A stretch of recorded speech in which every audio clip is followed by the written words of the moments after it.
Chapter 1005. Hearing Shi Chun's words, the faces of the generals around him darkened. Yang Chang exhaled slowly. Where does your battalion belong to? Where are they?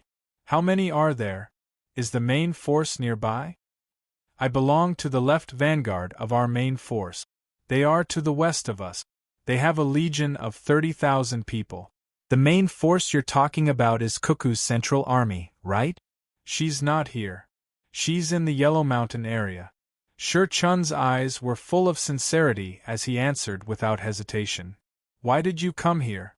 Why did your logistics battalion move forward? Yang Chang asked again. I'm an independent logistics battalion. As the saying goes, before the troops and horses move, the provisions move first. Okay, let's stop here.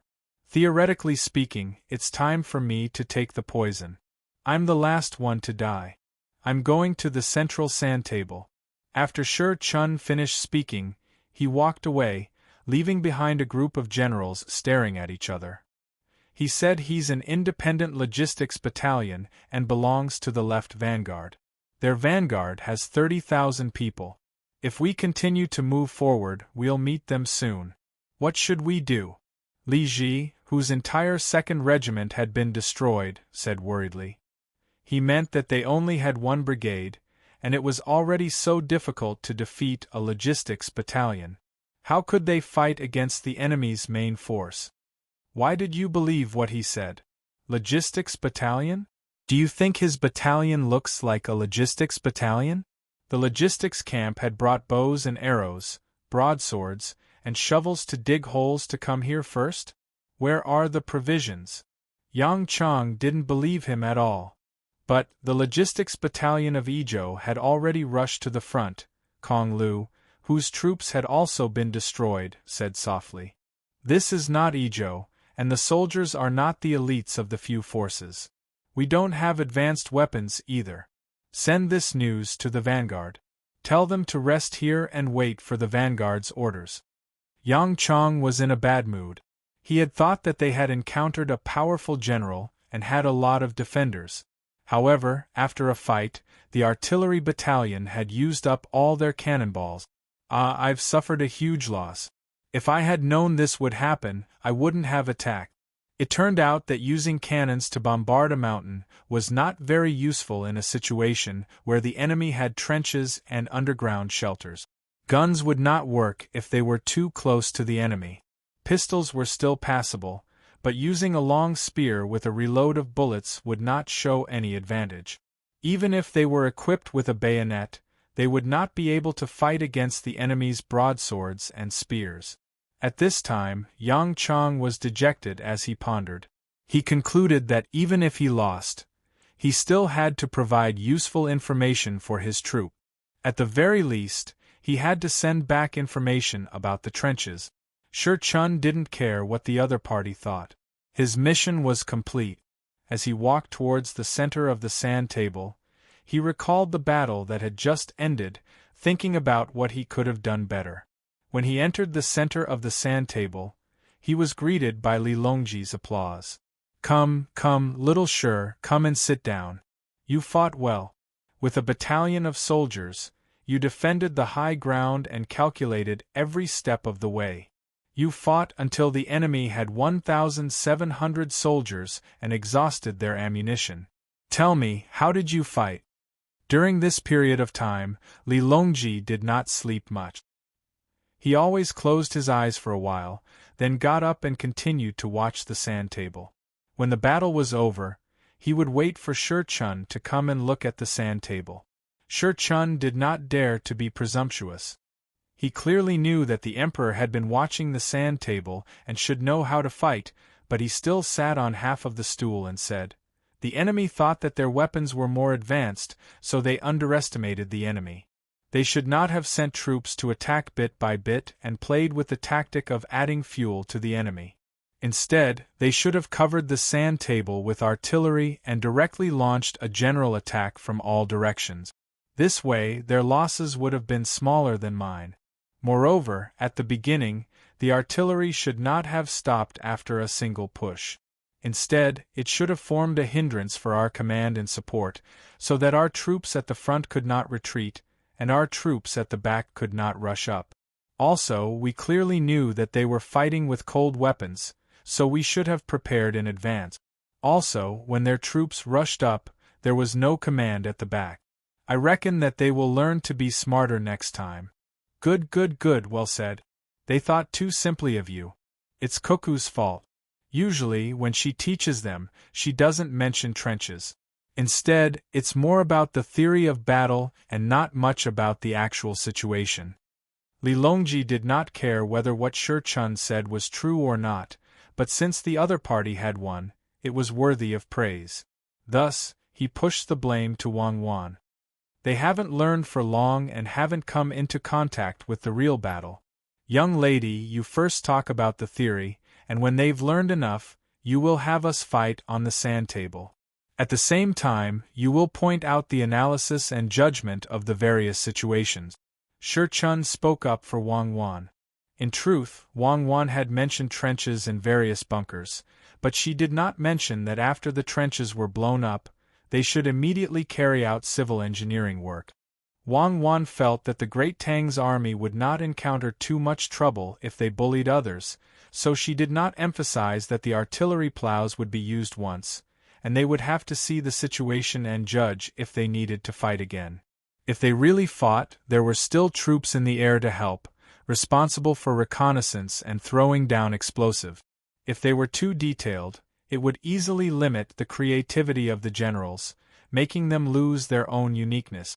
The commander of the vanguard, Zhang Shogue, also received the report. This time, the report was very detailed. After reading the report, Zhang Shogue pondered for a moment before saying, "Send an order to the 1st Brigade. Tell them not to slack off and be prepared to face the enemy's attack at any time. No matter how thick the fog is, the scouts have to explore the entire area as quickly as possible. I don't want to hear another report of them being careless and causing more losses to our army." Soon, Yang Chang received the order from the vanguard. After reading it, he was so frightened that he broke out in a cold sweat. He slapped his thigh and said, "That's right. That Shi Chun intentionally let us capture him so that we can keep thinking about whether there is a left vanguard with 30,000 men, so that we can judge whether he is really from the logistics camp. In truth, he can be from the logistics camp, but he can also not be an independent camp. We only want to take down 535 Highland, but the surrounding area is all mountains. Men, pass on my order." Reporting. Yang Chang reacted and shouted at the messenger. Without waiting for him to give the order, the messenger reported first. "Our Highland 535 Highland has suffered a fierce counterattack from an enemy camp. They are charging at us from the other side of the relatively steep mountain. Our army only has one group resting on the highland. Continue to attack, continue to attack. Aim and fire. Don't be afraid. Their weapons are not good enough. Kong Lu Li Gui, take the rest of your troops and go up from this side to reinforce 535 Highland. Our 3rd Regiment, Zhang Fan, take your 3rd Regiment and surround them from behind. Don't let a single one escape." After giving the order, Yang Chang sneered. "This time, you are the ones attacking the stronghold. Let's see how you will charge up. Do you think you can bring a trench with you? A camp, I'll eat it. Order the scouts to continue expanding the search area. The enemy is not a camp, but a regiment. Find their regiment headquarters. I want revenge." Yang Chang's judgment was very fast this time. He guessed that the enemy could not have too many people. Otherwise, they would not have just watched as a camp was eaten. They were planning to exhaust the enemy's troops, and at the same time use a camp to exhaust their own artillery. Reporting, there is thick smoke to the west of our army's provisions unit. It is being blown by the wind and is spreading. The provisions unit is requesting support. The messenger ran over to report again. Yang Chang slapped his forehead. He felt a headache coming on. He had made a mistake. When they encountered the enemy, they did not set up camp first. Instead, they relied on their superior weapons to directly attack the enemy. In the end, the enemy used a camp to delay them while the rest of the troops were looking for opportunities. Send my guards over.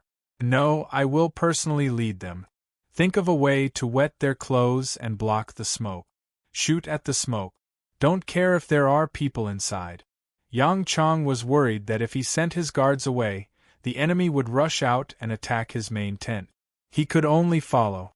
This way, the referees would not judge that he was unable to defend and would be captured alive. The messenger took the model and moved it slowly on the sand table. Yang Chang watched. When they moved to a place with smoke, he would get more specific information. At this time, another messenger ran in, reporting, "When our provisions unit was firing at the west side of the smoke, the enemy probably had a camp of soldiers with wet cloth wrapped around their heads. They rushed up from the ground. When our troops turned around to attack, the enemy did not retreat. I think they have already started a hand-to-hand battle." Wang Wan. Zhang Xiaobao. I hate you all. You must have given special treatment to your own troop. Otherwise, how could they be so strong? Yang Chang roared, cursing with all his might. Only now did he understand why the enemy had sent a battalion to counterattack the 535 Highland with no regard for their lives. They wanted to draw away his strength, and even if they had to sacrifice another battalion, they would still be able to take down his army provisions. Looks like the enemy is really a logistics unit. Otherwise, the counterattacking camp would have been wiped out. Similarly, this camp would not be able to return alive. It was not easy to gain the advantage in numbers, but it was all lost again. A brigade deputy general next to him said to Yang Chang. Yang Chang nodded. Indeed. When one's own personal guards are sent out, their firepower will be much higher. Coupled with the troops guarding the provisions, they will be able to take down the attacking camp. As for the other camp attacking the 535 Highland, they will not have a good time either. Daring to fight like this and willing to fight like this, the enemy is definitely not their main force. They want to take down my brigade. But I am puzzled. Why do they cooperate so well? Because they are together almost every day. After many years, who likes to command and how to command, they already know each other. The deputy general guessed.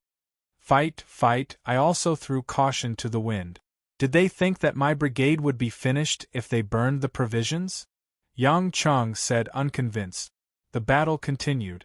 This time, Yang Chang's weapon was at a disadvantage. It played its role, and the referee gave him a lot of slant in his judgment. However, the 535 Highland was determined to be taken back by the enemy. This was because the soldiers guarding the Highland were very tired. Although they killed many enemies, the enemy rushed up and cut them down. Furthermore, the survivors jumped into the trenches again and waited for the enemy to rush up from all directions. Then, they jumped out and fought hand-to-hand. While Yang Chang was commanding his men to attack the camp that had ambushed the provisions troops, he didn't forget to pass down orders to the other troops. Don't rush up and fight with the bayonet. Throw all your throwing weapons into the trenches. I'll let them hide. The battle continued for another day. The camp that Yang Chang was in charge of sniping retreated with less than 200 people, leaving behind more than 500 corpses. The troops on the Highland were completely annihilated. Yang Chang only paid the price of less than 300 people. 300 people killed more than 1,200 people, but Yang Chang was not happy at all. The total loss of both sides was about 2,000 against 2,000. However, his side had run out of ammunition, thrown away most of the throwing weapons, burned the provisions, and killed most of the transport animals. This is too unfair. How did the ammunition I carry get blown up? Do they know how to use hand grenades? Yang Chang was the most upset about this. It was impossible for everyone to carry ammunition at all times, especially hand grenades. However, after 6 hours of fighting, it was determined that his ammunition had been completely destroyed and he had exploded. The messenger hesitated for a moment and finally said, "I know what happened. They didn't use the hand grenades to make a sound. They used hammers to smash them. When one of them made a sound, the others all went off. The natives only knew that our weapons were powerful, so they wanted to destroy them. The referee's judgment was reasonable." What's reasonable? I don't believe that the enemy's commander doesn't know what the hand grenades are. Why didn't he let people smash the bullets? I want to see what are the chances of causing an explosion if the bullets make a sound. Yang Chang snorted angrily and said, We've smashed it. The enemy's commander said to smash everything, including our backup guns, the messenger said. Yang Chang was so angry that he laughed. Fine, you guys are ruthless. You clearly know what the hand grenades are, but you still went one round and blew up my ammunition. Even the referees couldn't say anything. Admirable, truly admirable. Everyone fell silent because this was very normal. If they said that they pulled the grenades or snatched the grenades and used them, that would be strange. They were natives, after all, and they were natives who were very good at fighting. They were natives who could fight on par with them, and not be at a disadvantage at all. This was an eye-opener. They had never heard of such a thing before. Yang Chang looked at the sand table again. Don't let a single one of them go. Find the enemy's headquarters and capture them alive. I want to see who it is this time. Do I know them? Reporting, we found 3 pillars of smoke rising from Highland 7222 ahead, followed by 2 more. A messenger came in and reported to Yang Chang. Orders, gather the troops and charge down. I don't believe that they still have a battalion guarding up there. We'll retreat after the battle. It's too dangerous here. Yang Chang did a quick calculation and gave the order. Reporting, we found 4 pillars of smoke about 5 kilometers southeast of our army. Reporting, we found 3 pillars of smoke about 5 kilometers west of our army. Reporting, about 15 li or 18 li to the east of our army, there is a very thick pillar of smoke. Reporting, 2 pillars of smoke rose from Highland 7222 again. Before Yang Chang's troops finished gathering, 4 messengers came in one after another and reported to him. Yang Chang was shocked and said in a panic, Quick, quick, gather.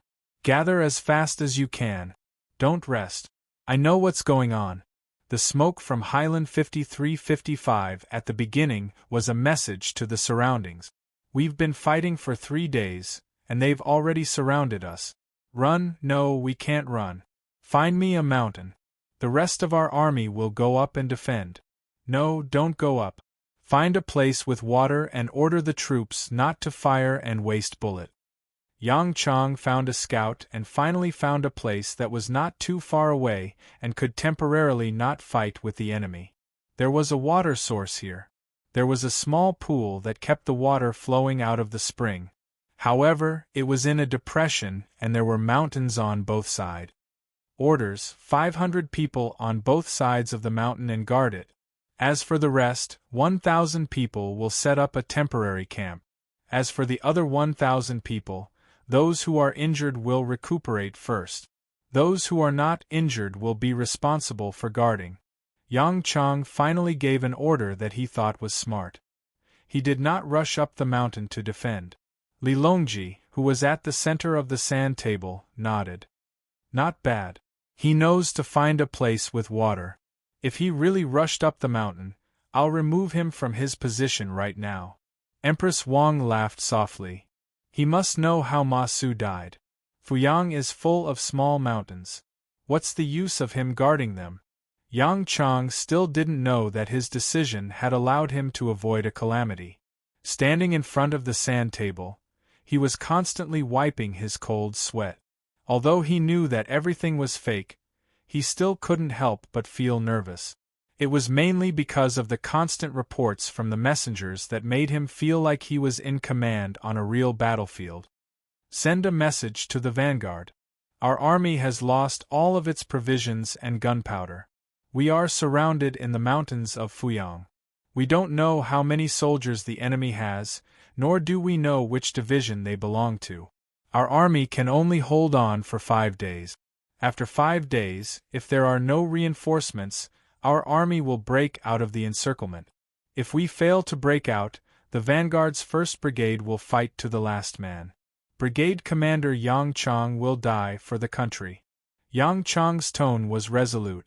He understood that even if he was in a real battlefield, if he couldn't break out of the encirclement, or if there were too few people who could break out of the encirclement, he wouldn't have the face to live. After receiving the report, Zhang Shogui frowned. He carefully looked at the sand table and compared it to the map. After standing for a while, he ordered, "Send a reply. The 1st Brigade will rest for half a day and break out immediately. Head north and enter the forest fire area. It has already rained. If we rush in, we might have a chance of survival. If we wait for reinforcements, we will definitely die." Zhang Shogui's order was passed down, but Yang Chong didn't receive it. This was because the scout in charge of hiding and helping to receive and transmit information had been killed. He had been killed by Wang Yi's sniper battalion that had been sacrificed to delay the enemy's advance. He had just led his battalion out of the encirclement in the rain when the messenger told him that they had discovered a few enemies. Since the people on both sides couldn't reveal any information and could only fight to the death, he didn't have anyone interrogate them and directly killed them. Once these people died, the communication between the north and the south was naturally cut off. Wang Yi actually knew what the enemy was doing. It was just a small team of a few people. Other than being a radio station messenger on the battlefield, what else could they do? However, his messenger didn't tell him that they had discovered the radio station. This was a decision made by the referees. Once they said it, he would immediately know what it was. If they brought it to him, he would probably use it. That wouldn't do. Thus, they didn't mention what they had discovered. Wang Yi sat down and looked at the sand table. He lowered his head and thought for a while. Suddenly, he laughed. "Haha, let's see what you guys are going to do now." Chapter 1006. No one can accurately predict the outcome of a battle, no matter how great his advantage is or how good his plan is. Wang Yi looked at the sand table and recalled what Wang Wan had said and what Zhang Xiaobao had added. Yes, because we can never calculate everything. Some things are due to environmental factors, while others are due to human factors. Therefore, what we need to do is to think hard and persevere. Even if it's just one soldier, he has the chance to change the fate of the entire battlefield. Therefore, when you're on the battlefield, never give up, even if you're fighting alone. Yes, I can. I'm not fighting alone. I have brothers. Call the team leader of the first team here. Wang Yi waved his fist and ordered the messenger. Soon, 13 people entered the room. They represented the 13 team leaders of the sniper battalion. None of them had died, but their organization was not full. Some soldiers had died. Come here. Just now we killed a few enemies. A few. I think they're the mobile radio team responsible for the transmission of information. Why are they here? Wang Yi pointed at the sand table and asked the 13 people.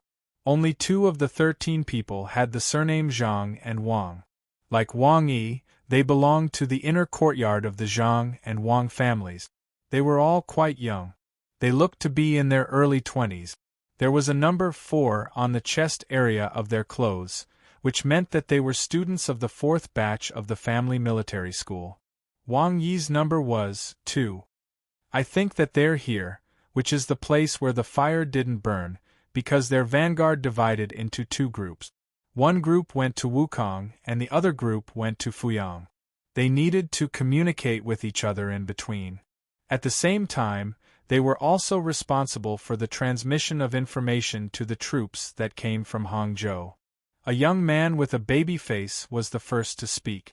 Wang Yi nodded approvingly and asked the young man, "Xiao Dong, how do you think the vanguard will divide into 2 groups? Where will the main force go? Where will the feint attack and control troops go? Why?" The young man who was called Xiao Dong had a serious expression on his face. He furrowed his brows and put his hands together, circling his thumbs around each other.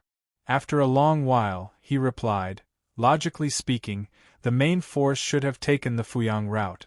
Although there are hills in Fuyang and the road is not easy to walk on, it is much easier than the Wukong route. If they took the Wukong route, they would have passed through the Tianmu mountain. If they continued to head west, besides Mount Huangshan, there was also Mount Zhihua. The main force will have more supplies and cannons, so it won't be suitable for them to travel too many mountain paths. However, the enemy's vanguard is Zhang Shogui, and his style is to take the enemy by surprise and scheme for his own success. Thus, I believe that the enemy's main force must be on the northern front, while the detour to the south is their main force. Is there anyone who disagrees? Wang Yi asked the other 12 people. The 12 of them shook their heads in unison, and one of them stood out. Even if we guessed wrong, we still have to guess according to this. We don't have much time to hesitate. General Wang, please make a decision. If you want to stand, then stand. If you don't, then be crippled.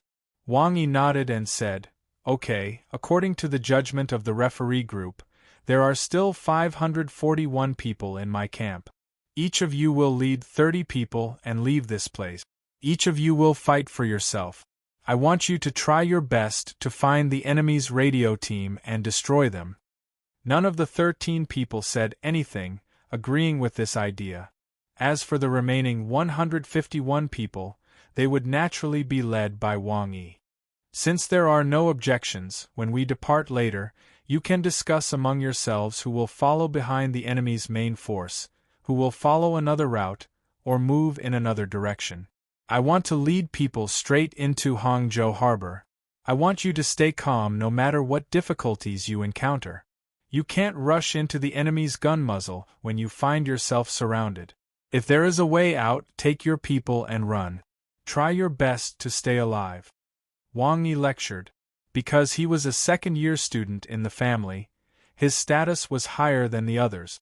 The 13 people listened carefully. Xiao Dong stood out again. General Wang, I understand. We are the elites of the family. We will never do anything stupid. We have already completed the mission of delaying the enemy, and we have also forced the enemy to divide their forces. We must think that if we kill one, we will break even. If we kill two, we will make a profit. They are not elites. We have the ability to fight independently. Cuckoo and Xiao Bao are in the same camp. They have arranged 14 inner courtyard commanders, including you. They definitely don't want us to die so easily. What we need to do is to fight a classic battle and let everyone know that the inner courtyard of the Sanshui Zhang family and Wang family has their own abilities to be proud. Okay, dismissed. Fight for the dignity and glory of the main family. Wang Yi saluted. Fight for the dignity and glory of the main family. The 13 people returned the salute in unison. Fight for the main family. A messenger also shouted. You are? Wang Yi turned his head and asked. The messenger lifted his outer clothes, revealing the pattern on the chest of his inner clothes. It was a small rice seedling with 2 circles around it. I am from the outer courtyard, 2nd class. I will soon become 1st class. I believe that I will definitely be able to enter the inner courtyard, although I know it will be difficult. The messenger raised his head and puffed out his chest, speaking with a firm tone. I believe you can. Let's work hard together. Fight. Wang Yi encouraged. The 13 of them dispersed. Immediately, another messenger from this room came to the center of the sand table and reported to the referee group that one of the messengers was actually with them. He even repeated the words of Wang Yi and the others without missing a single detail. Li Longji hadn't had a good rest in the past few days. His work and rest schedule were irregular. When he heard the messenger report, he waved his hand and said, I know. You did well. Your Majesty, do you want to change people? Empress Wang asked after the messenger ran back. What people? Many of the messengers are from Xiao Bao's family.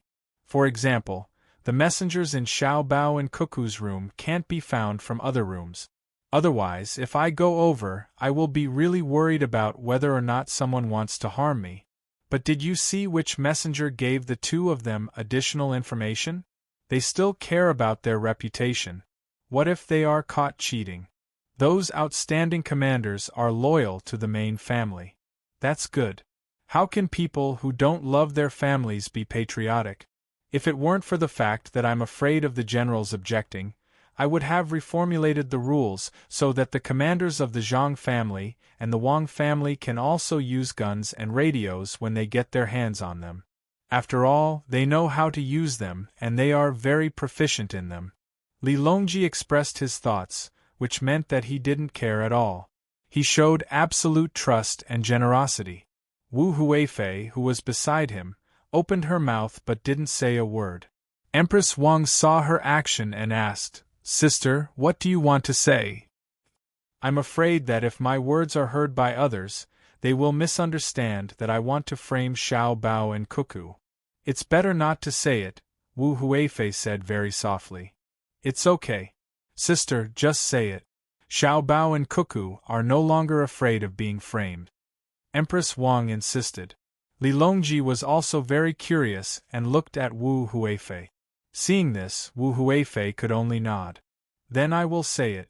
I remember that Lord Zhang said that because there were no soldiers in the capital, he used a method of recruiting soldiers. Then, he used the weak to fight against the strong. That was when Xiao Bao and Cuckoo were partly in favor of it, but there were also some who strongly opposed the recruitment of soldiers. Now it seems that it was right. The soldiers will listen to whoever takes out the money to raise the soldiers. Therefore, the Tang Empire now has a compulsory military system. When the soldiers are given benefits, it is not because of their labor, but because of the extra rewards given to the soldiers. In this case, the generals can't directly take out money to give the soldiers and let the soldiers know that they are only fighting for the Tang Empire, right? Hearing Wu Huifei's words, Li Longji understood.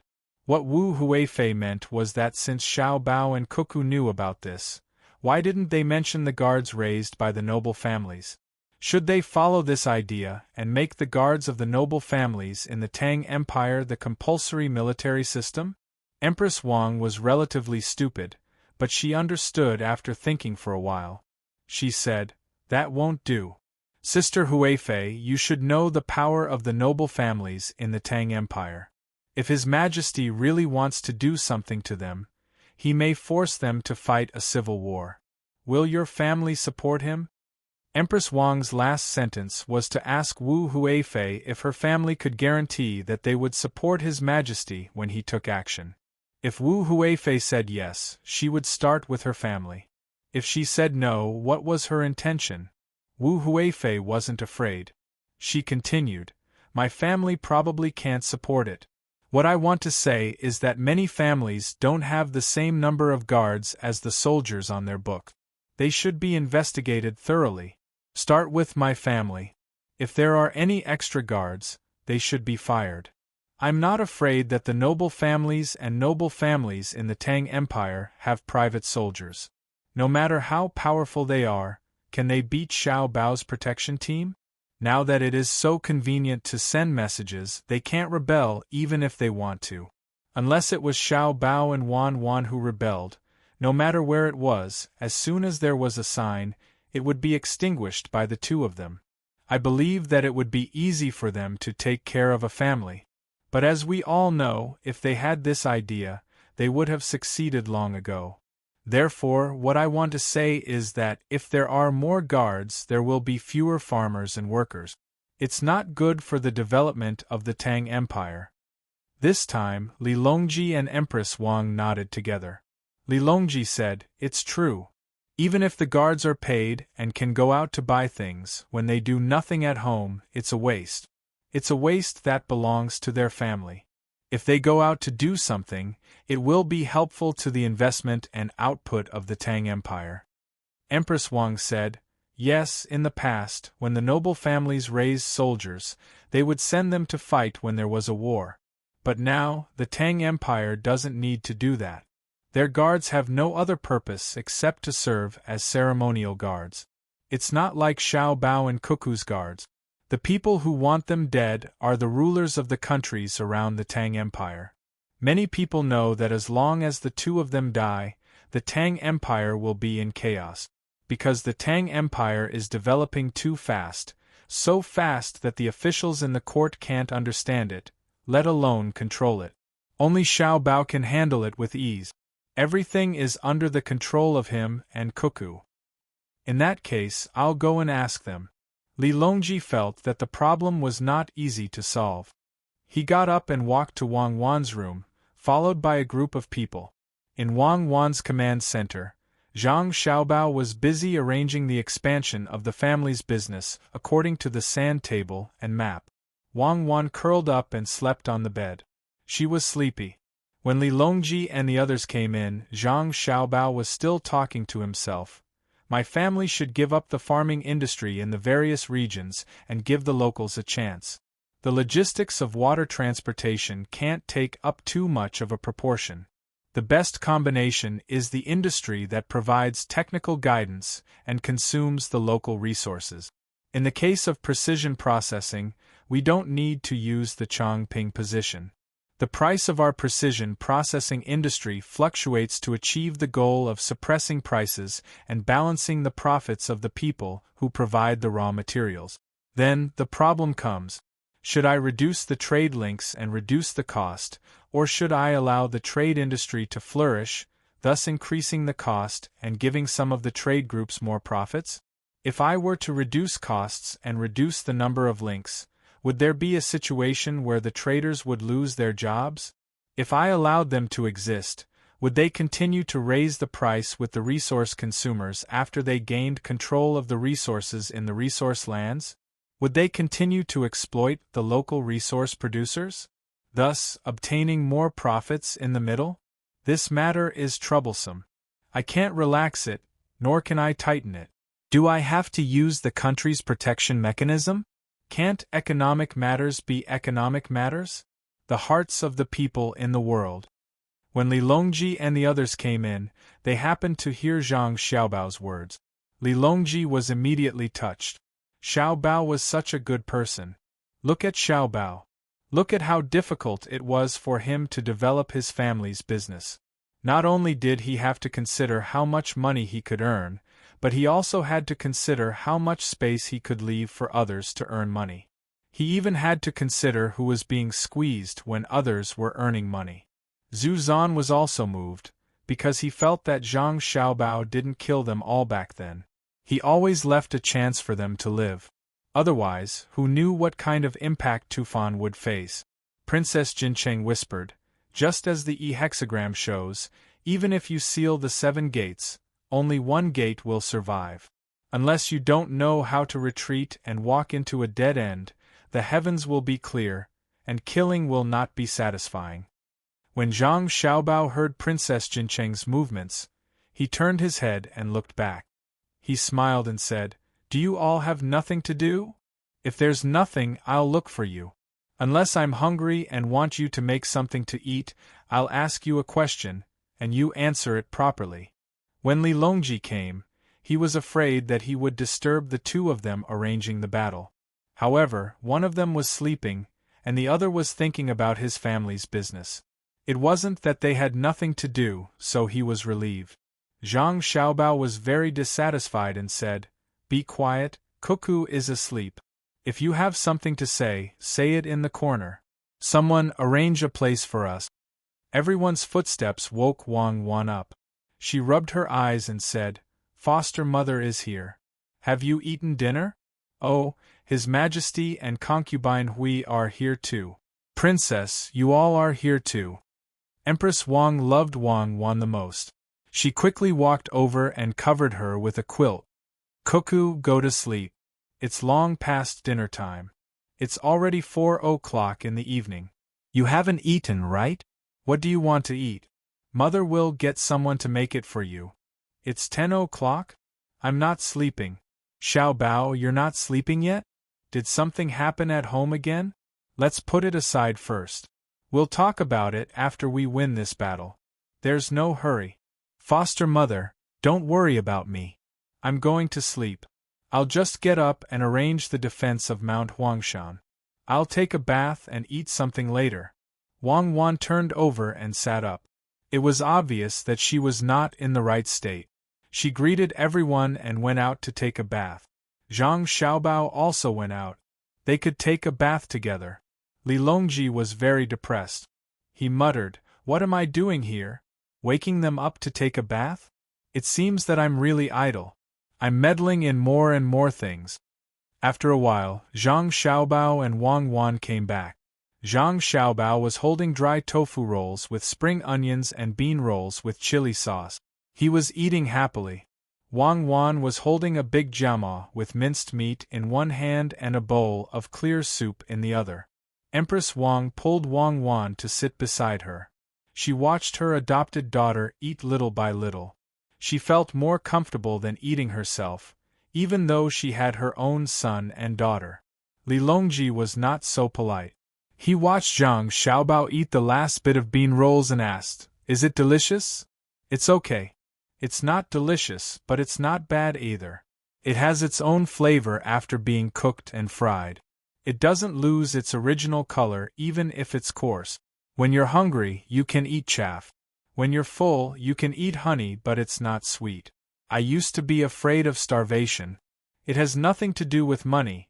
Zhang Xiaobao took another sip of tea and said, "I don't understand. I have money. I ordered a table of dishes. I spent money. I'm willing to throw them away. Why do you care?" Li Longji was very energetic. Zhang Xiaobao put down the teacup. "I don't care. You can throw them away if you want, but don't talk business with me. Otherwise, I'll be very willing to refuse and attack your business. You're wasting survival resources. If you buy 100 crystal cups and throw them on the ground, few people will say anything about it. If you order a table of dishes and you know you can't finish them, you'd rather throw them away. Naturally, there will be hungry people who will rebel. Do you expect people who don't have food to reason with you? There are different kinds of wastage. The people who really waste food are poor, at least in terms of cultivation realm. The really rich people demand quality of food, not quantity. If you order a table of shark's fins, all kinds of shark's fins, and release them to attract flies, that's because you have the ability. If you order 20,000 pounds of steamed buns and throw them to the ground, the people who rebel because of hunger will want to kill you first. Your Majesty, you came here to talk to me about the problem of food? Then I'll have to tell you why I'm eating dried tofu. It's because this thing has a lot of protein in it. After I eat it, Xiaobao, I know. What you said is very reasonable. I will never buy 20,000 pounds of steamed buns and throw them to the ground. What I want to ask you is how to get the guards of the various families and rich people to form a labor force in production. Li Longji was really afraid that Xiaobao would talk to him about food. He knew that the food of the Zhang family and the Wang family was indeed good, but most of it was eaten. They didn't take out millions of strings of cash to buy food and throw it to the ground. Money wasn't used that way. In Xiaobao's words, it was a lack of responsibility to society and wasting food. It was an inferiority complex that poor people showed when they were moving towards the stage of becoming rich. Xiaobao said that if you have money, you can buy jade and throw it for fun. Like his sister, you can throw big pearls on the marble floor. They look good when they bounce, and roast duck with agarwood. Zhang Xiaobao smiled and said, "Your Majesty, you don't want to talk about food anymore? My family just sent a few abalones. Cuckoo and I bought them when we were young. They've been there for many years. After they're done, they're worth 9 taels a head. They'll definitely weigh more than 1 pound." Li Longji swallowed a few times and glared fiercely at Zhang Xiaobao. "Xiaobao, what I'm asking is how to solve the problem of the wasted labor force." "Oh, I see. Okay, Your Majesty. To be honest, labor force isn't wasted, and social resources aren't wasted. This is a process of increasing resources and subsidies. You want to suppress this process and then generate more social taxes, right? That's easy." Zhang Xiaobao had already understood what was going on. Li Longji's question was so classic that even Wang Wan, who was eating a jiama, had several ideas to deal with it. Chapter 1007. Li Longji perked up when he heard this. Actually, he knew that the quality of the guards had nothing to do with him. As long as he didn't overstep his boundaries, it wasn't like the guards were spending his money. However, since he had nothing to do, he might as well find something to do. No matter who the guards were, they were all laborers. If they stayed in other people's homes, they would be missing out on social activities. Take care of your own home. No matter where they are, the rich and powerful will send people to manage the city and countryside. In short, they will be the city enforcement officers. Zhang Xiaobao raised a finger and said. Li Longji thought about it carefully and said, "What's the difference between them and the bailiffs? If they really do the work of the bailiffs, the rich and powerful will be willing to send them. It's an opportunity to participate in the work of the bailiff. It's a symbol of status and identity. How can they be bailiffs? They will gather together and be assigned to different areas. When they see uneven roads, they will help to fix them. When they see muddy rivers, they will clear them." Zhang Xiaobao counted with his fingers.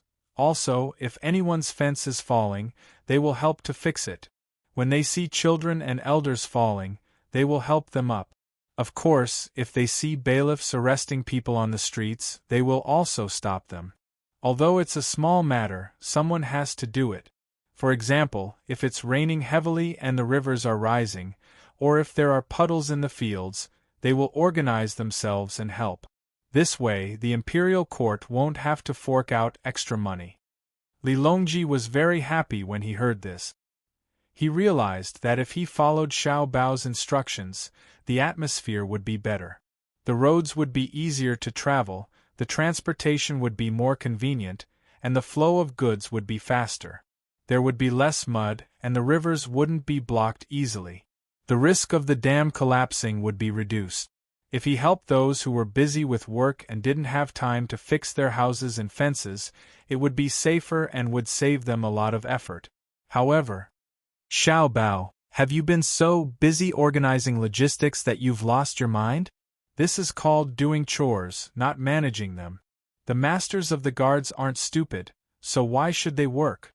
Not to mention Xiao Bao's reputation, even if I issued an imperial edict, it would be useless. Do you believe me?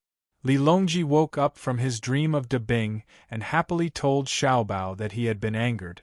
Zhang Xiaobao waited for Li Longji to finish before he explained, "Of course we can't work for free. We can give you some benefits. If you give me money, where can I not find people to work for me? Xiao Bao, I've realized that you're not as smart as Xiao Bei. The older you get, the stupider you get. When you're busy with logistics, your brain isn't as good." Li Longji finally found an opportunity to attack Zhang Xiaobao, and he began to mock him. Zhang Xiaobao also laughed.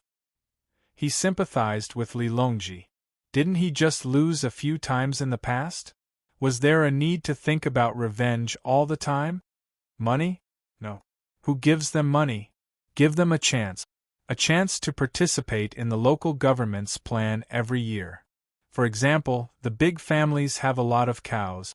The cows need to eat grass. The government wants to use a lot of land to grow rice this year. In that case, the cost of the large families would naturally increase by a lot. When he was involved, he could bring up that if the cost of raising cattle increased, it would be detrimental to the local economic development and unity. This is because, other than renting cows to the local people to farm, I still have cows to sell milk.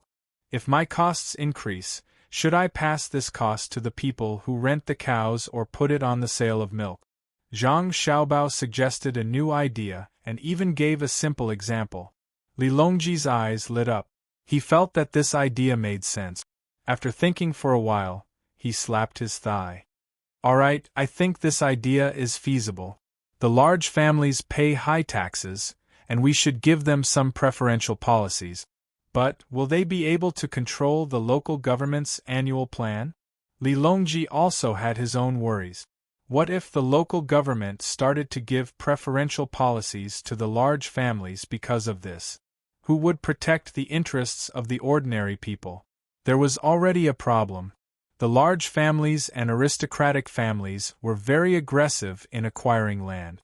Li Longji had previously allowed them to do so, but Xiao Bao and Cuckoo strongly opposed it. Furthermore, when they were working together, they checked the amount of land each other had. If they had a lot of land, they would not be allowed to work together. This was why they were able to suppress them. This was because the money they earned from owning land was not as much as working with them. According to what Xiao Bao said, wouldn't all their previous efforts be in vain?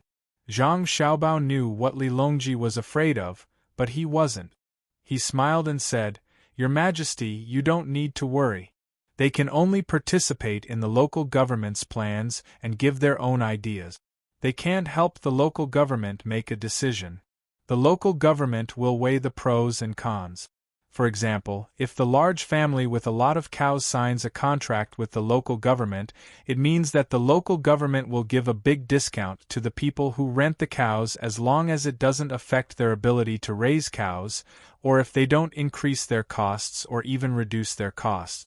You see, if I'm the county magistrate of a certain county, and I see that the yield of one kind of crop, such as wheat, is getting lower and lower, then I have to change the crop.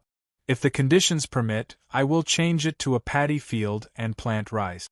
If you sign a contract with the person who raises cows, I can move out a piece of land that doesn't have a good yield. I can ask the Si Nong Temple for good grass seeds and plant them for you. Your costs will be reduced, and the lives of the people in my county will be better." Wang Wan ate the jiama and also agreed, "Xiao Bao is right. In the future, we should find more people like him to come to the capital and participate in the meetings. We can treat them as representatives of the people, although they don't directly represent the interests of the common people. Xiao Bao is just a bait for the urban management team. The real purpose is that whoever wants to participate in the local government's plans and who wants to obtain more benefits must first pay the price. After the martial arts competition is over, Xiao Bao and I have already discussed and will propose a tax distribution system. The more money you earn, the more tax you have to pay. This money will be used for the welfare of the common people and public welfare. This is not harming them, but protecting them. Otherwise, if the gap between the rich and the poor is too big, the common people will rebel. Not to mention the money, they might not even be able to keep their lives. This proposal is very difficult. Your Majesty, you must support it." Li Longji listened and suddenly shivered. He felt that Xiao Bao and Cuckoo's plan was very big. It turned out that the problem he raised was just a part of their plan that could be easily solved.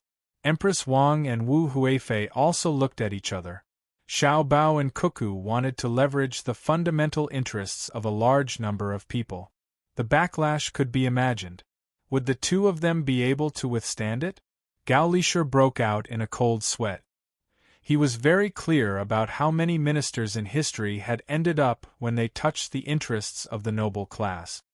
His godson and daughter-in-law were challenging the entire class. Li Longji stared blankly at a certain spot. The entire room immediately fell silent. Only Zhang Xiaobao and Wang Wan had indifferent expressions on their faces. This was because the two of them had long thought of a solution. The power of the nobles could never be eliminated. Even if there was a change of dynasty, it was just to get rid of a batch of nobles, keep a portion of them, and raise another batch. After a full 15 minutes, Li Longji finally returned to his previous state. He nodded slowly with a solemn expression and said, "Xiao Bao, Cuckoo, I believe that what you're doing is for the betterment of Tang. After the martial arts competition is over, I'll give you the military authority of the Two Rivers Basin. You can transfer more troops from the Luzhou, Shuzhou, Tubo, and Bo high commanderies to the capital and Luoyang." Li Longji had made his decision. The Two Rivers Basin was naturally the Yellow River and the Yangtze River. He wanted to use Xiao Bao and Cuckoo's hands to make a move on Tang's current aristocratic families. Zhang Xiaobao and Wang Wan were stunned when they heard this. They looked at each other in surprise, but they were also touched. Li Longji's action was no different from giving up the country. What was the difference between giving up the military authority of the Two Rivers Basin and letting his private soldiers enter Chang'an and Luoyang? Both of them stood up and bowed deeply to Li Longji. They said at the same time, "Thank you, Uncle Li." Li Longji sighed happily. "It's not easy to get you to give me a sincere bow. Don't thank me. I should be the one thanking you.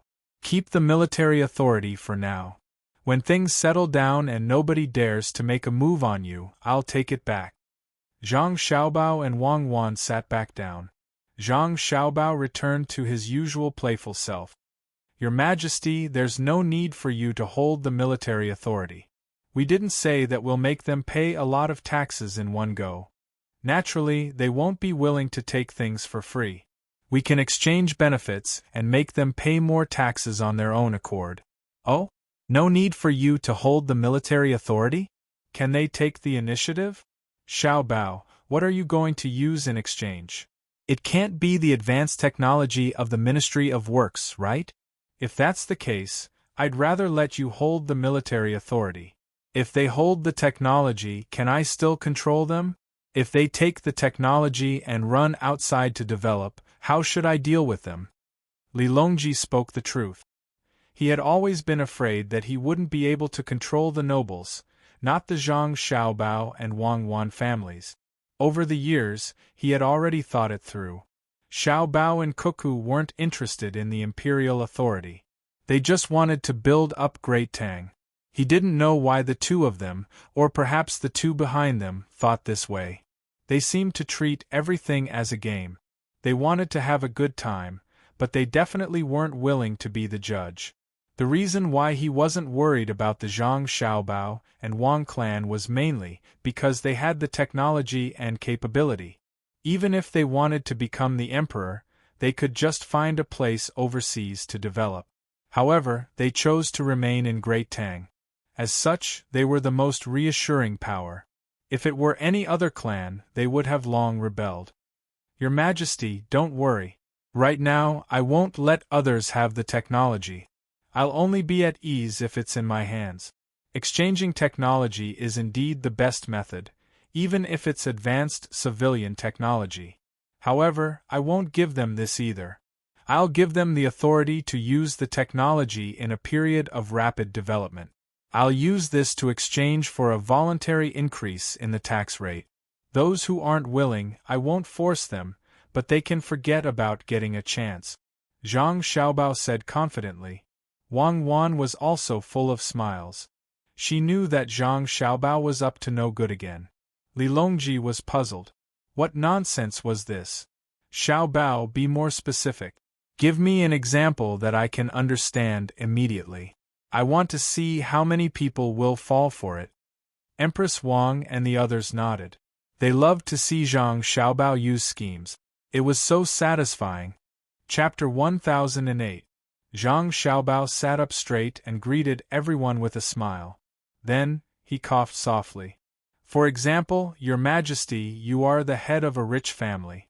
Your family does business, and there are people in your family who are officials in the imperial court. You are prominent in the local area. The tax you usually pay is 15% to 20%. I want to charge you 40% of the tax. Therefore, the imperial court issued an edict saying that the Tang Empire will raise the tax from 20% to 40%. Those who agree will go to the Ministry of Works to receive compensation after signing the contract. Will you go?" "No." Li Longji shook his head. "If you compensate me with a bunch of light bulbs, I definitely won't be able to get back the tax money. Besides, the tax is long-term. The compensation must be one time. I have to consider for my descendants. I'm not done yet.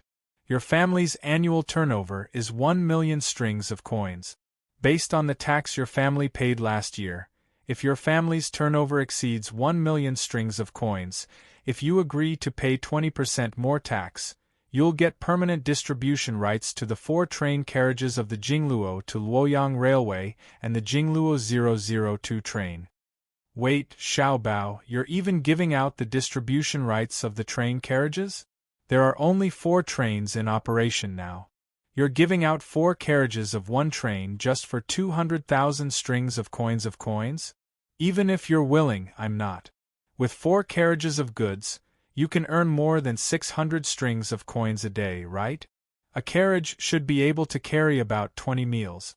4 carriages is 80 tons. 200 strings of coins is no more than 200,000 copper coins. 1 ton of goods can't earn 5 copper coins?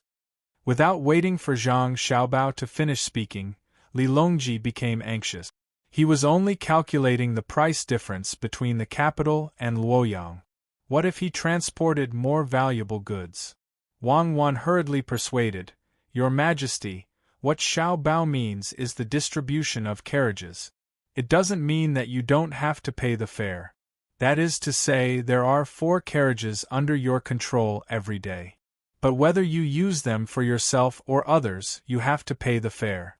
If they only transport grain and pay the fare, they won't be able to earn 200 strings of coins. Of course, it's impossible for them to transport grain, but the price difference between the 2 places is high. 4 wagons is just an example. In reality, it might be 2 wagons. Xiaobao, with a turnover of 1 million strings of coins, it's not much to give 2 wagons, right? Yes, it's not much. Because it's a short journey from the capital to Luoyang, it only takes 2 carriages to make a profit of 500 strings of coins a day. I believe that many people will be willing to pay more taxes. Zhang Xiaobao calculated in his mind. Li Longji still shook his head. That's still a lot. You said that it's permanent. If I ask for an extra 200,000 strings of coins, it'll still be 200,000 strings of coins a year. Besides, he arranged a carriage for others, so there are naturally other benefits. Zhang Xiaobao felt extremely helpless. Why was Li Longji's brain not working properly? He turned to look at his godfather and asked, Foster father, what do you think? Gao Lisher pondered for a moment and said, If the carriage is given away, that person's influence will increase, and the benefits it will bring to them will definitely far exceed 200,000 strings of coins. As long as they aren't stupid, they will be willing to take the carriage. There are times when one loses money in business. Presumably, no matter where the price of the goods is, the carriage will be able to generate profits. However, since it's Xiaobao's idea, I believe that you naturally won't let them off so easily. It's just that I haven't thought of a reason yet. Gao Lisher was very honest and approved of his godson's way of doing things. Doing business that lost money was not his godson's style. Many thanks, foster father. Zhang Xiaobao thanked Gao Lisher with a smile. Of course, there was no sincerity in it, but Gao Lisher didn't care. He gestured for Zhang Xiaobao to continue. Your Majesty's thinking is very correct, but there is a prerequisite. That is, the carriage from the capital to Luoyang will only run 4 times a day. If I increase it to 40 times a day, running once every hour or so, giving you the management rights of 4 carriages, you will immediately feel a lot of pressure and the competition will be fierce. In the future, there will be even longer distance railways. Didn't we agree this year that I will be in charge of the money, and you will be in charge of the workers? We will build 30,000 kilometers, and I will use the management rights of these 30,000 kilometers of railway carriages to exchange for the majority of people who are willing to take the initiative to raise the tax rate. As for the minority who don't support it, what can they do when the time comes to enforce it?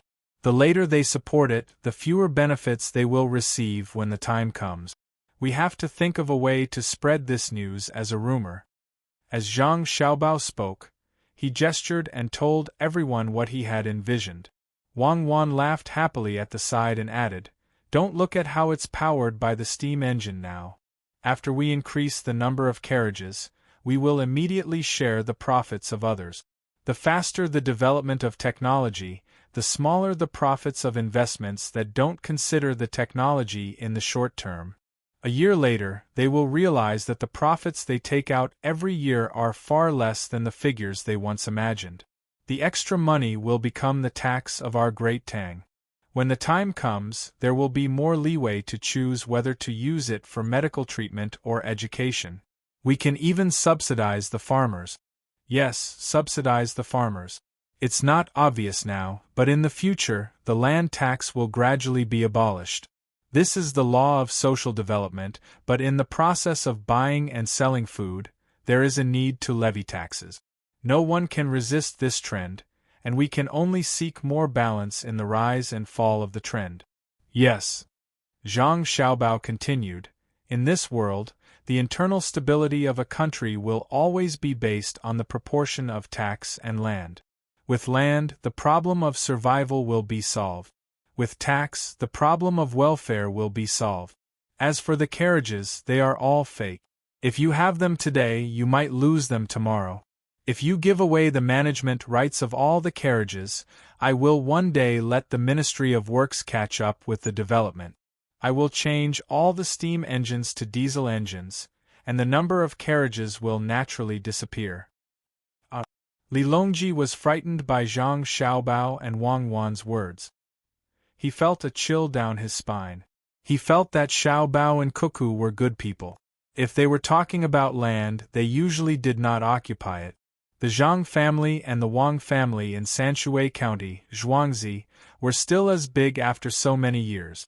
The land in Tubo that was closest to the pass was also nominally given to the imperial court.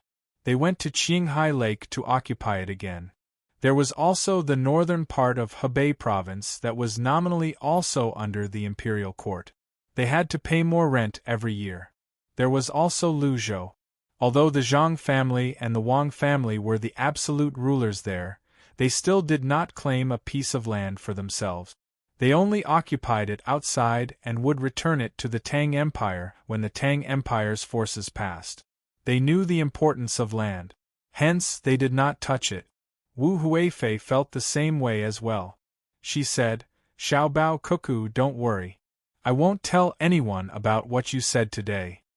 Zhang Xiaobao nodded with a smile. It's fine even if you tell them.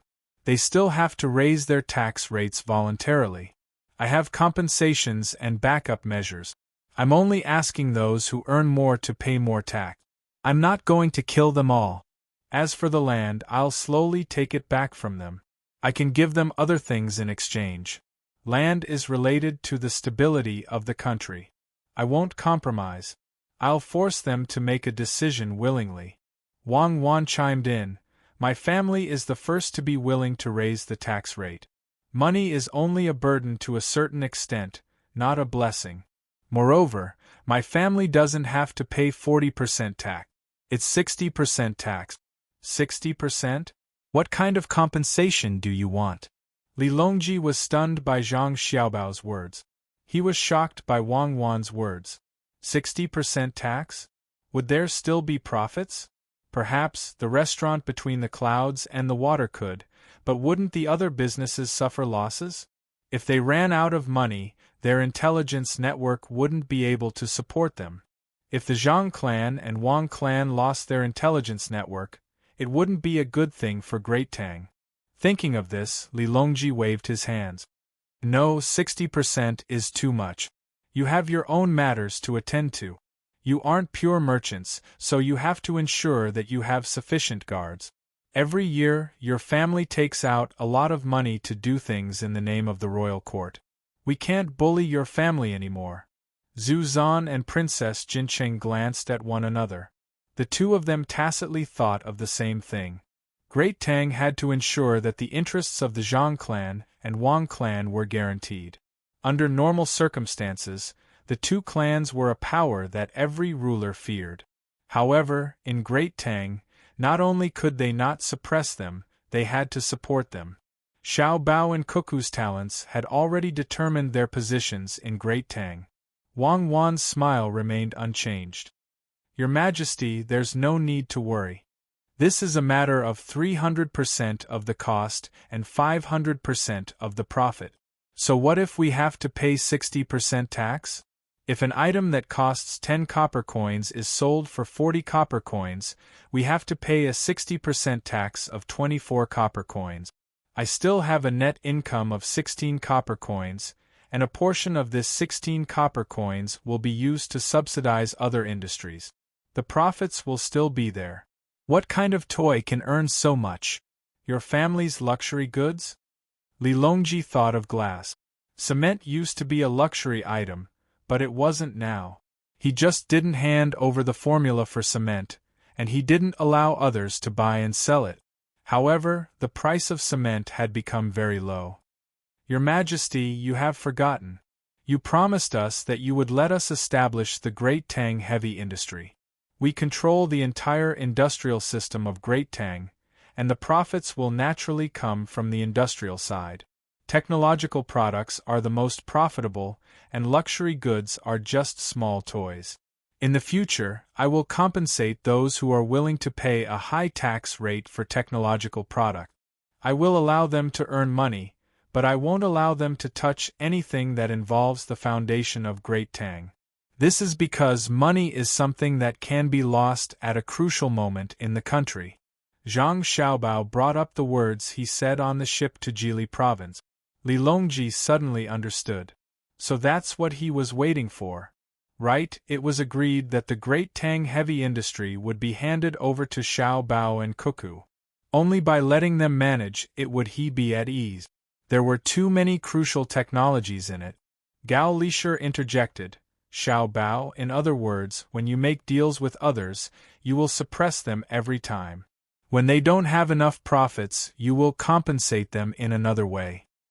Yes, it's easy to ruin the business of one family, but I don't dare to ruin the business of all the major families in the Great Tang. But in the early stages, as technology develops and people become smarter, their competitors will gradually increase. Every time I make a change, I will compensate them so that they have a chance to increase their competitive advantage. However, when there are too many choices, there will be a large number of people who will not be able to manage their businesses well. The faster society develops, the harder it will be for them to make a choice. Only a small number of people can stand in the noble class. The rest will be buried in the tide. Perhaps it won't take long. 10 years?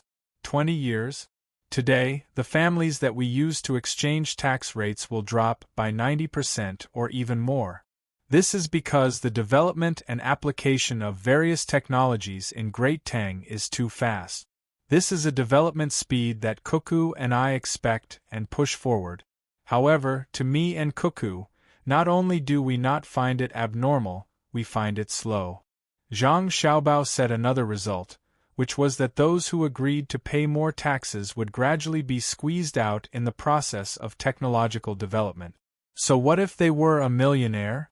A person with a net worth of several billion yuan could collapse overnight. There were many cases of giant enterprises collapsing in an instant. Even countries could go bankrupt. What else could not happen? Li Longji and the others finally witnessed the ruthlessness of Zhang Xiaobao and Wang Wan. They seemed to be willing to sacrifice many things for the stability of Great Tang, including the people abroad and the rich in the country.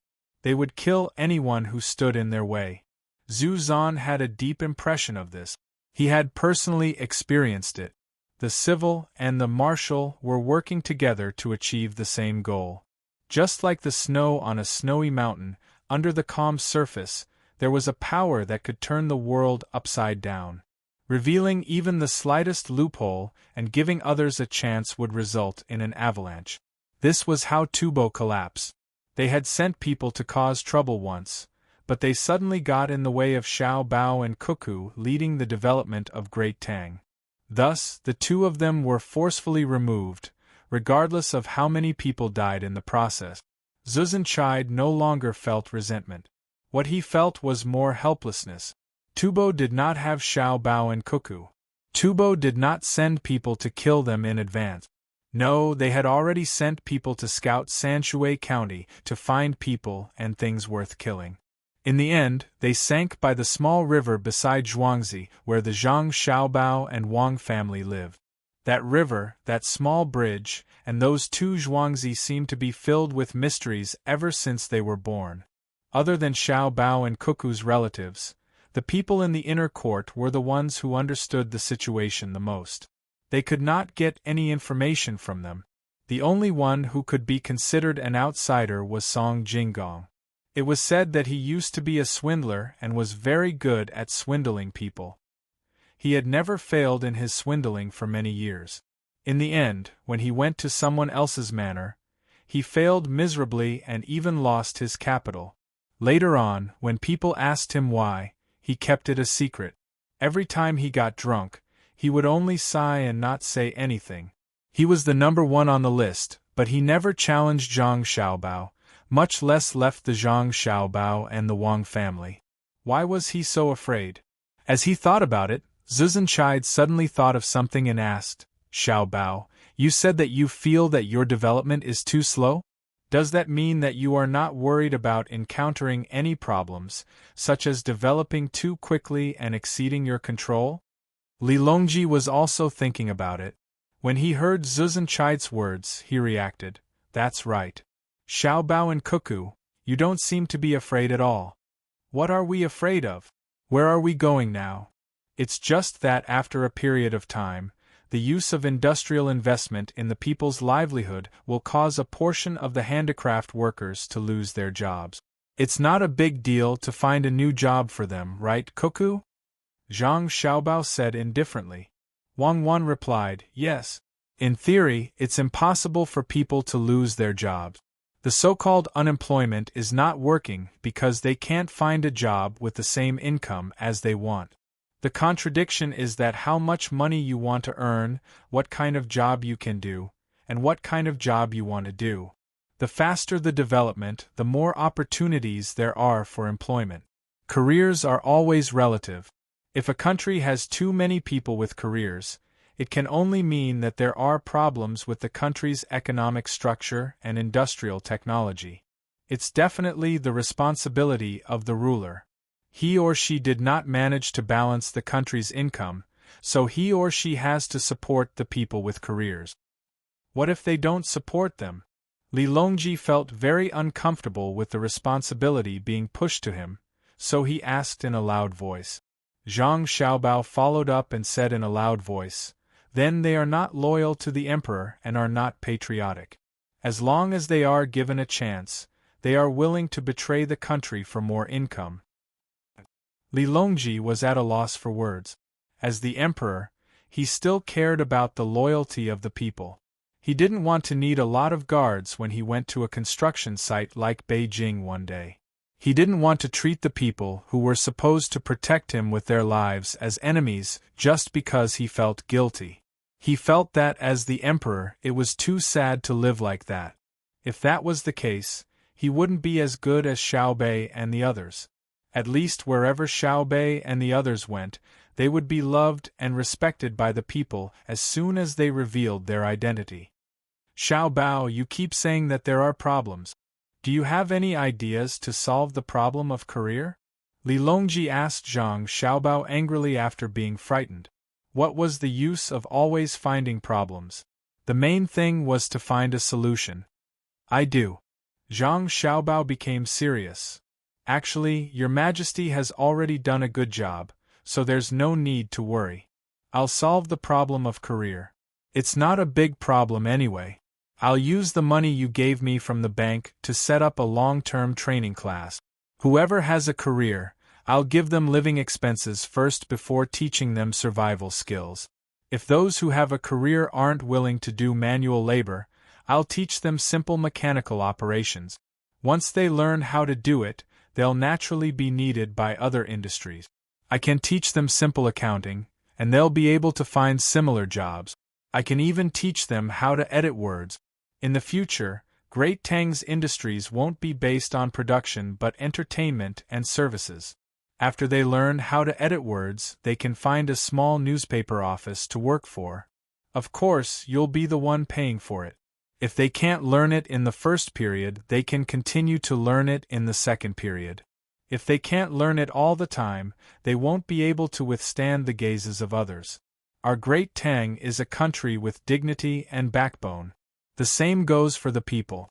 They have their own pride, and if they can't learn it, how can you be so shameless as to refuse to pay for their living expenses? Wang Wan added, Xiao Bao is right. There are many jobs in society that don't require too much skill. I don't require everyone to know how to calculate calculus, probability, and psychology. Ordinary jobs don't require that. What a normal industry actually needs is a skilled worker, especially for private businesses. In that case, the country can help to nurture the worker's proficiency. The country has to pay for this. Right now, it's the money that Your Majesty left with Xiao Bao to support it. It won't be used for the time being, but Xiao Bao already has a plan. As long as they have a career, Xiao Bao will fork out your money. So, you don't have to worry. Xiao Bao and I are more than capable of handling such matters. Then, what if I'm not willing to fork out this money? Perhaps Li Longji felt that he was too afraid and embarrassed, so he asked. Chapter 1009. Zhang Xiaobao and Wang Wan looked at each other. Wang Wan coughed and didn't say anything. Zhang Xiaobao also coughed and said, That's simple. Your Majesty, if you don't want to pay, someone else is willing to. Li Longji didn't expect that Zhang Xiaobao would be able to stop him from arguing. He asked in disbelief, Who's so nice? There are merchants. They're willing to pay to set up a relative skills training school. No matter how old you are, you can go and learn. Zhang Xiaobao said. Oh, there are good merchants too. Li Longji nodded happily. Zhang Xiaobao shook his head. They charge money. In the past, the school also charged money. All of the schools set up by merchants also charged money. Then, they said that after graduation they would recommend you to various places to work. Listen carefully, it's a recommendation. After the recommendation, the other party said that he would be paid 80 copper coins a month. When he heard that it was too little, he thought, I spent more than 200 copper coins a month when I went to school to learn skills. I spent more than 10 copper coins a month studying for a year, and then he was paid 80 copper coins. Why should I study? You didn't go and work. Some went and found out that others were being paid 400 copper coins a month. Then, you asked why, and they said that your demands were too high, so you were fired. They dare? I want their heads. Li Longji was furious. Why wouldn't they dare? They even helped you train them. You have to praise them. You have to think about it this way. Now you don't have to fork out any money. If they train 100 people, and 20 of them end up working for low wages, won't that solve 20% of your employment problem? Zhang Xiaobao smiled and explained to Li Longji. Li Longji nodded in shock. How can they be so shameless? Yes, this is called having a superior obey. Take the money. I have so much money in a year that I can't use it all up. Take it out for me. You have to prepare. Once they have a career, send them to the school for training and give them living expenses. We are not a fatuous ruler. We are not so thick-skinned that we can sleep peacefully knowing that there are people waiting to be fed. We don't want to hear curses behind us. That's it. Your Majesty, don't worry, the money won't be spent in vain. I will make arrangements according to each age group. The older ones will be skilled workers, and the younger ones will continue to work and learn at the same time. And in the future, for those who will do the same kind of mechanical work, I will also let them receive different kinds of training in order to avoid the impact of the workplace they are familiar with closing down, and it will be difficult for them to find another job. As an experienced person, Zhang Xiaobao was very familiar with this matter, and felt that it was not a big problem. Of course, he did not think that some leaders did not know. They just thought that they would not be able to stay for long and would retire. Therefore, when they were in office, they would only benefit their own family. As for the lives of the people, that was another story. Li Longji had no idea what Zhang Xiaobao was thinking. But when he heard Zhang Xiaobao's reply, he was extremely satisfied. Look, our great Tang has Xiao Bao and Cuckoo. What do we have to worry about? As long as that country, the people are rich, We believe that there will be a day when Great Tang will not fear any place in the world. Li Longji almost said that country in front of so many people. This was a thorn in his heart. Fortunately, Great Tang's situation had been good, and its industrial development was very fast. He hoped that he could catch up to them and compete with them in terms of military strength. Empress Wang also said, "Xiao Bao, it's fortunate that you did not play any tricks in Great Tang. Otherwise, with your ability, the people of Great Tang would probably be counting the money for you. Isn't that right, Cuckoo?" When Wang Wan heard Empress Wang's voice, Wei Wei smiled and did not say anything. Only she knew how capable Zhang Xiaobao was. "Liar, big liar, you actually have the face to sue others. You are finished. Tell me honestly and I might be lenient with you." In Old Willow Village, Xiaobei and her group found the person who was still pestering the girl in the village. That person was actually very young, in his 20s. At the entrance of the village, he was telling a group of onlookers how it was not easy for him to earn some gold. He wanted to get a jewelry and marry a wife, but in the end, he was cheated. When Xiaobei saw him sitting on a tree stump, she rushed up and grabbed his collar with her right hand. "What are you doing, little brat? You don't shoot." When this person heard someone call him a liar, he was frightened. However, when he saw that it was a cute little girl, his face immediately darkened. Before he could finish his sentence, he saw the little girl take out something from the right side of her waist. It was golden. That's right, it was something coated with gold. This was because he knew that this little girl would not be able to hold pure gold. He was also very familiar with gold. At a glance, he could tell that it was a handgun with a golden sand surface. A child, gold, and a handgun. When these three things were combined, he wisely raised his hand.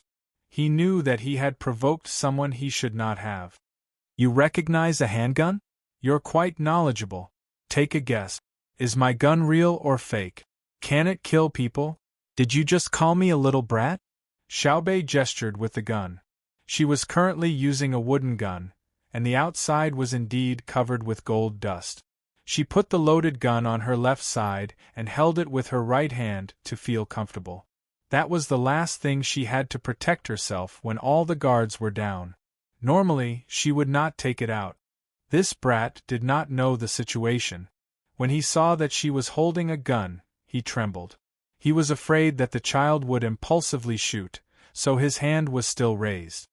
He looked behind Xiaobei and found that there were many people, all dressed differently. There were also adults.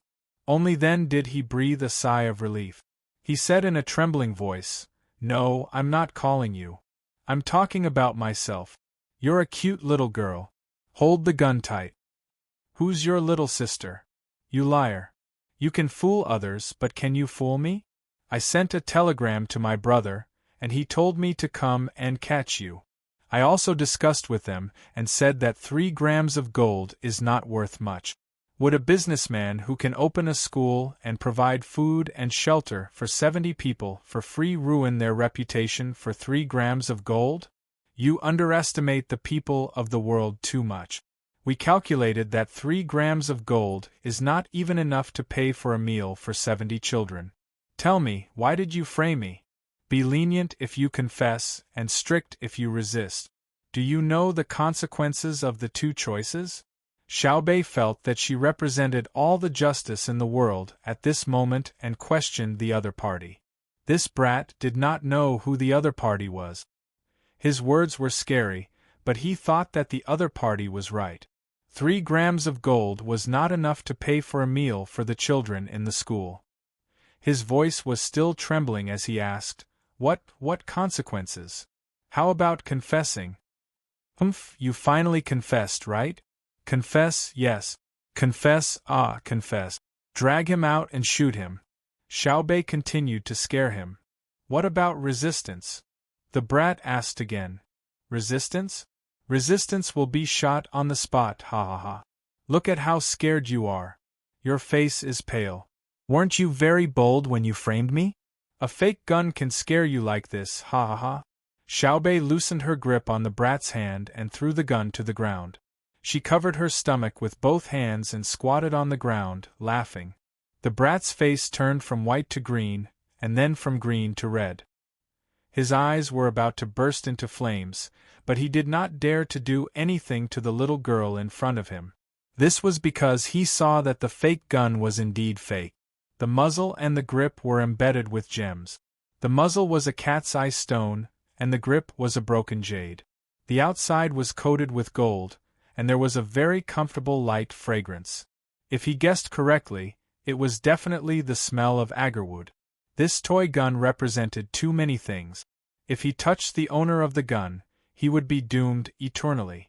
Xiao Bei laughed for a long time before he slowly stood up and put the gun away. He tilted his head and asked, "My brother said it was you, so it must be you. Tell me, how did you get the gold down? There's no trace of it." The brat gradually regained his composure and knew that trouble was coming. He gritted his teeth and said, "No, I'm not lying. Their family stole 3 grams of my gold. It wasn't easy for me to save up that little bit of gold. They can't do that. I want to see an official. I want justice. You can't just beat me into a confession." You know how to beat me into a confession?" Xiao Bei saw that the brat was still not admitting to it. She recalled what her brother said in the message and continued, "You didn't scrape it with anything, nor did you burn it with fire. But you concocted a potion and then dipped the unmarked bracelet in it. As a result, you dipped 3 grams of gold in it. Then you got the gold out of the potion. There are at least 2 ways. One is to use the displacement reaction of wet alchemy, such as spicy powder, heat it up and then separate it. The other is, if you use this method, my brother and sister said that we'll give you a chance. You'll serve in the Ministry of Defense and learn other techniques there. If you use the first method, you'll be sentenced to death. But you have to think carefully. If you're caught by us, the lightest punishment is exile. We'll send you to a remote place. If you die on the road, it's your bad idea. Tell me, what did you use?" The brat felt that all the pores on his body were open and a chill was coming out. He trembled and asked, "What's the second method?" "We're asking you. You won't tell us, right? You want to get lucky, don't you? You think we're tricking you, right? You don't believe that we can exile you, right? Come on, take him away and send him to the government office in Guo province. We'll sentence him directly." Xiao Bei had been coerced for her own business and was full of anger. She finally found a place to vent her anger, so she kept asking questions. "I said, don't arrest me. I made a generator myself. I found that many interesting things can happen when 2 poles are put in a liquid. I used this to make some gold and put it in a specially prepared potion. Then, I added something to it to make it look like before." The brat was very straightforward this time. He saw the embroidery pattern of rice seedlings on the chest of the person who came over. He was not stupid enough to not recognize what it meant. He immediately guessed who the little girl in front of him was. He admitted that he was too unlucky and did not think too much. He immediately reacted and confessed. He did not think that he could get away with it by chance. That would not work. As soon as he confessed, the surrounding villagers, who had been listening to him talk about how he had suffered and how he had been cheated, were in an uproar. Some even wanted to rush up and beat him. Generally, such people were the ones who had complained about the jewelry seller in the beginning. Now, they felt that what they had said before was wrong. They were sad and blamed themselves, so they planned to beat the brat to vent their anger. "Don't move." The little girl who sold the jewelry stood up and glanced at the surrounding people with a cold face. She said, "It's fine as long as you can prove my family's innocence. The bad guys will naturally be punished by the authorities. My jewelry shop will continue to operate from today onwards. Uncles and aunties, if you have any jewelry that you want to hit, please do me the honor." The villagers were immediately speechless. Hearing these words was even more uncomfortable than being beaten up. Xiao Bei's eyes lit up. He had met a powerful sister. He reached out and tugged at the girl's clothes. "Sister, how about this? I'll get the Ministry of Works to make something. It's a mechanism. We can put it on the doll and the doll can move. Let's cooperate. Your family happens to have craftsmen who are good at it. I'll leave the business to you. The girl smiled at Xiao Bei and said, Xiao Bei, it's all thanks to you. Otherwise, my family would not be able to turn over a new leaf. I'll make it for you for free. As long as my family can make it, it's fine. That won't do. Free things don't last long. Just like the people in your village, I believe some of their children are still studying in your school. You can collect some money in the future, or you can chase all of them back home and not let them study anymore. Xiao Bei gave his idea in a loud voice. His eyes scanned the faces of the surrounding villagers, and he realized that no one was blushing. A villager who was close to him lowered his head and said, Uncle was wrong. Uncle will wait for your father to come back and apologize. He then said to Xiao Bei, You're Xiao Bei, right? Xiao Bei turned away and ignored him. Wasn't this nonsense? He had already called him that just now. That person didn't dare to show any dissatisfaction and continued, The village is about to start fighting over this matter. The families of all the children who study in her school are all protecting her family. If I can't get her father to forgive me this time, I'll have no descendants. Then why didn't you believe it in the past? Xiao Bei's expression improved when he heard that this person had such a heavy oath. He asked, Because her family is too rich. Among the surrounding villages, only her family is rich. I don't know what I'm thinking, but I just want her family to be unlucky. This person spoke his mind. Xiao Bei was dumbfounded. She's rich, so you want her to be unlucky? Since my family is rich, do you want me to be unlucky too? No, who dares to think about it? Your family is standing on the clouds. It's too high. You don't even dare to think about it. Her family wasn't so rich in the past. They only had a small shop. Later, her family didn't just make gold and silver items. They also made copper, iron, aluminum, and lead items. They weren't expensive, but they made a lot of them. They became popular in 2 years. It was the same in the past, so why did her family become rich? Although I don't say it, I keep thinking about it in my heart. It's very uncomfortable. The person continued speaking. The surrounding people listened as well. Some nodded while others sighed. Xiao Bei turned around to look at Xiao Yuan and the rest. Xiao Yuan stood up. Brother and sister have talked about this before. They said that we should wait for a while before the overall conflict will manifest. I didn't expect to see it today. I have to report it to brother and sister so that they can prepare in advance. All right, report it. Send it now. Why? There's a rich family in the village who can bring you along to earn money. At least your children don't have to spend money to go to their school. You're not like us. We have brothers and sisters at home to teach us. It's really like what brother said. A person's heart can't change completely. Corrupt officials can't be killed. It's really too difficult to maintain the balance of a country's citizens. Xiao Bei recalled what her brother and sister had said. She still remembered that her sister had listened to her brother's words. She could only sigh in response. The telegram was sent out very quickly.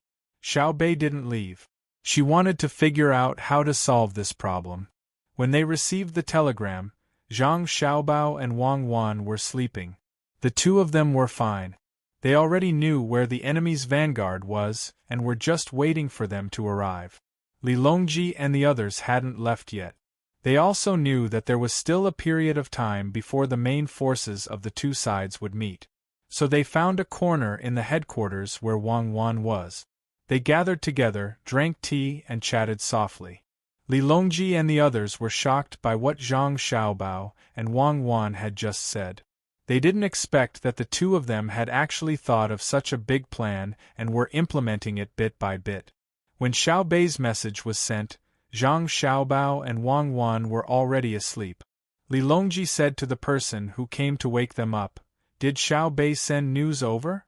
The person who sent the message nodded. Li Longji said, "There's no need to wake them up. Xiao Bei must have sent me a message. Give it to me." The person who sent the message didn't refuse and directly handed it to Li Longji. In fact, he already knew what the message was and wanted to see how the emperor would solve this problem. Li Longji thought that Xiao Bei had answered his question about why they had to fork out half of the profits even though they were tax-free. In the end, he happily opened the piece of paper with the contents of the telegram and was immediately dumbfounded. He looked at the people on both sides and passed the piece of paper back to them. He said, "Xiao Bei, you're bound to come back with a lot of trouble every time you go out. We haven't even solved the previous issue, and now we're talking about internal conflicts among the people." Empress Wang took the piece of paper and looked at it. She said, "What Xiao Bei said seems to have always happened. It depends on how the local rich families handle their relationships with others. For example, Xiao Bao's family is from Sanshui County.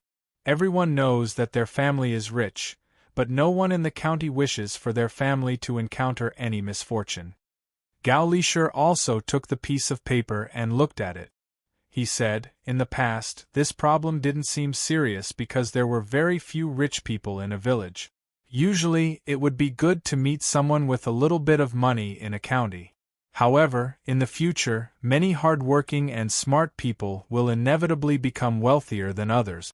Of course, Xiao Bao will also collect more taxes from the rich, but I'm worried that this kind of thing will become normal and no one will pay attention to it.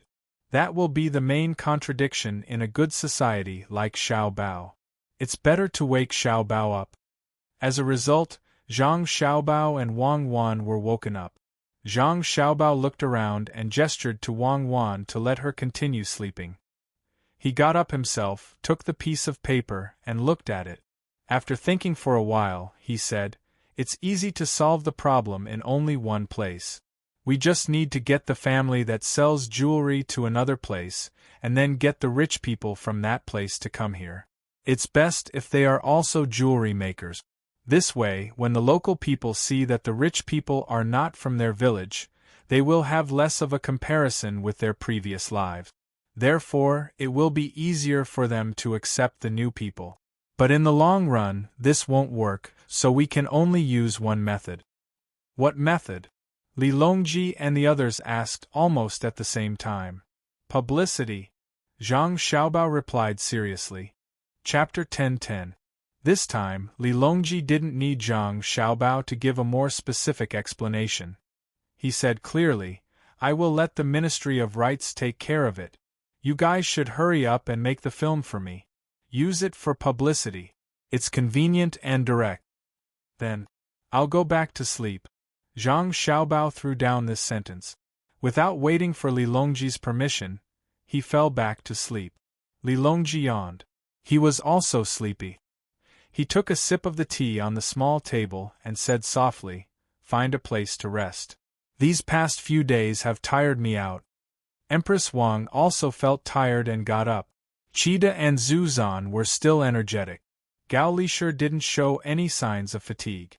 Only Wu Huifei was reluctant to leave. She turned her head to look at the sleeping Zhang Xiaobao. She really wanted to go over and wake him up so that she could ask him about the doubts in her heart. Yes, it was doubts.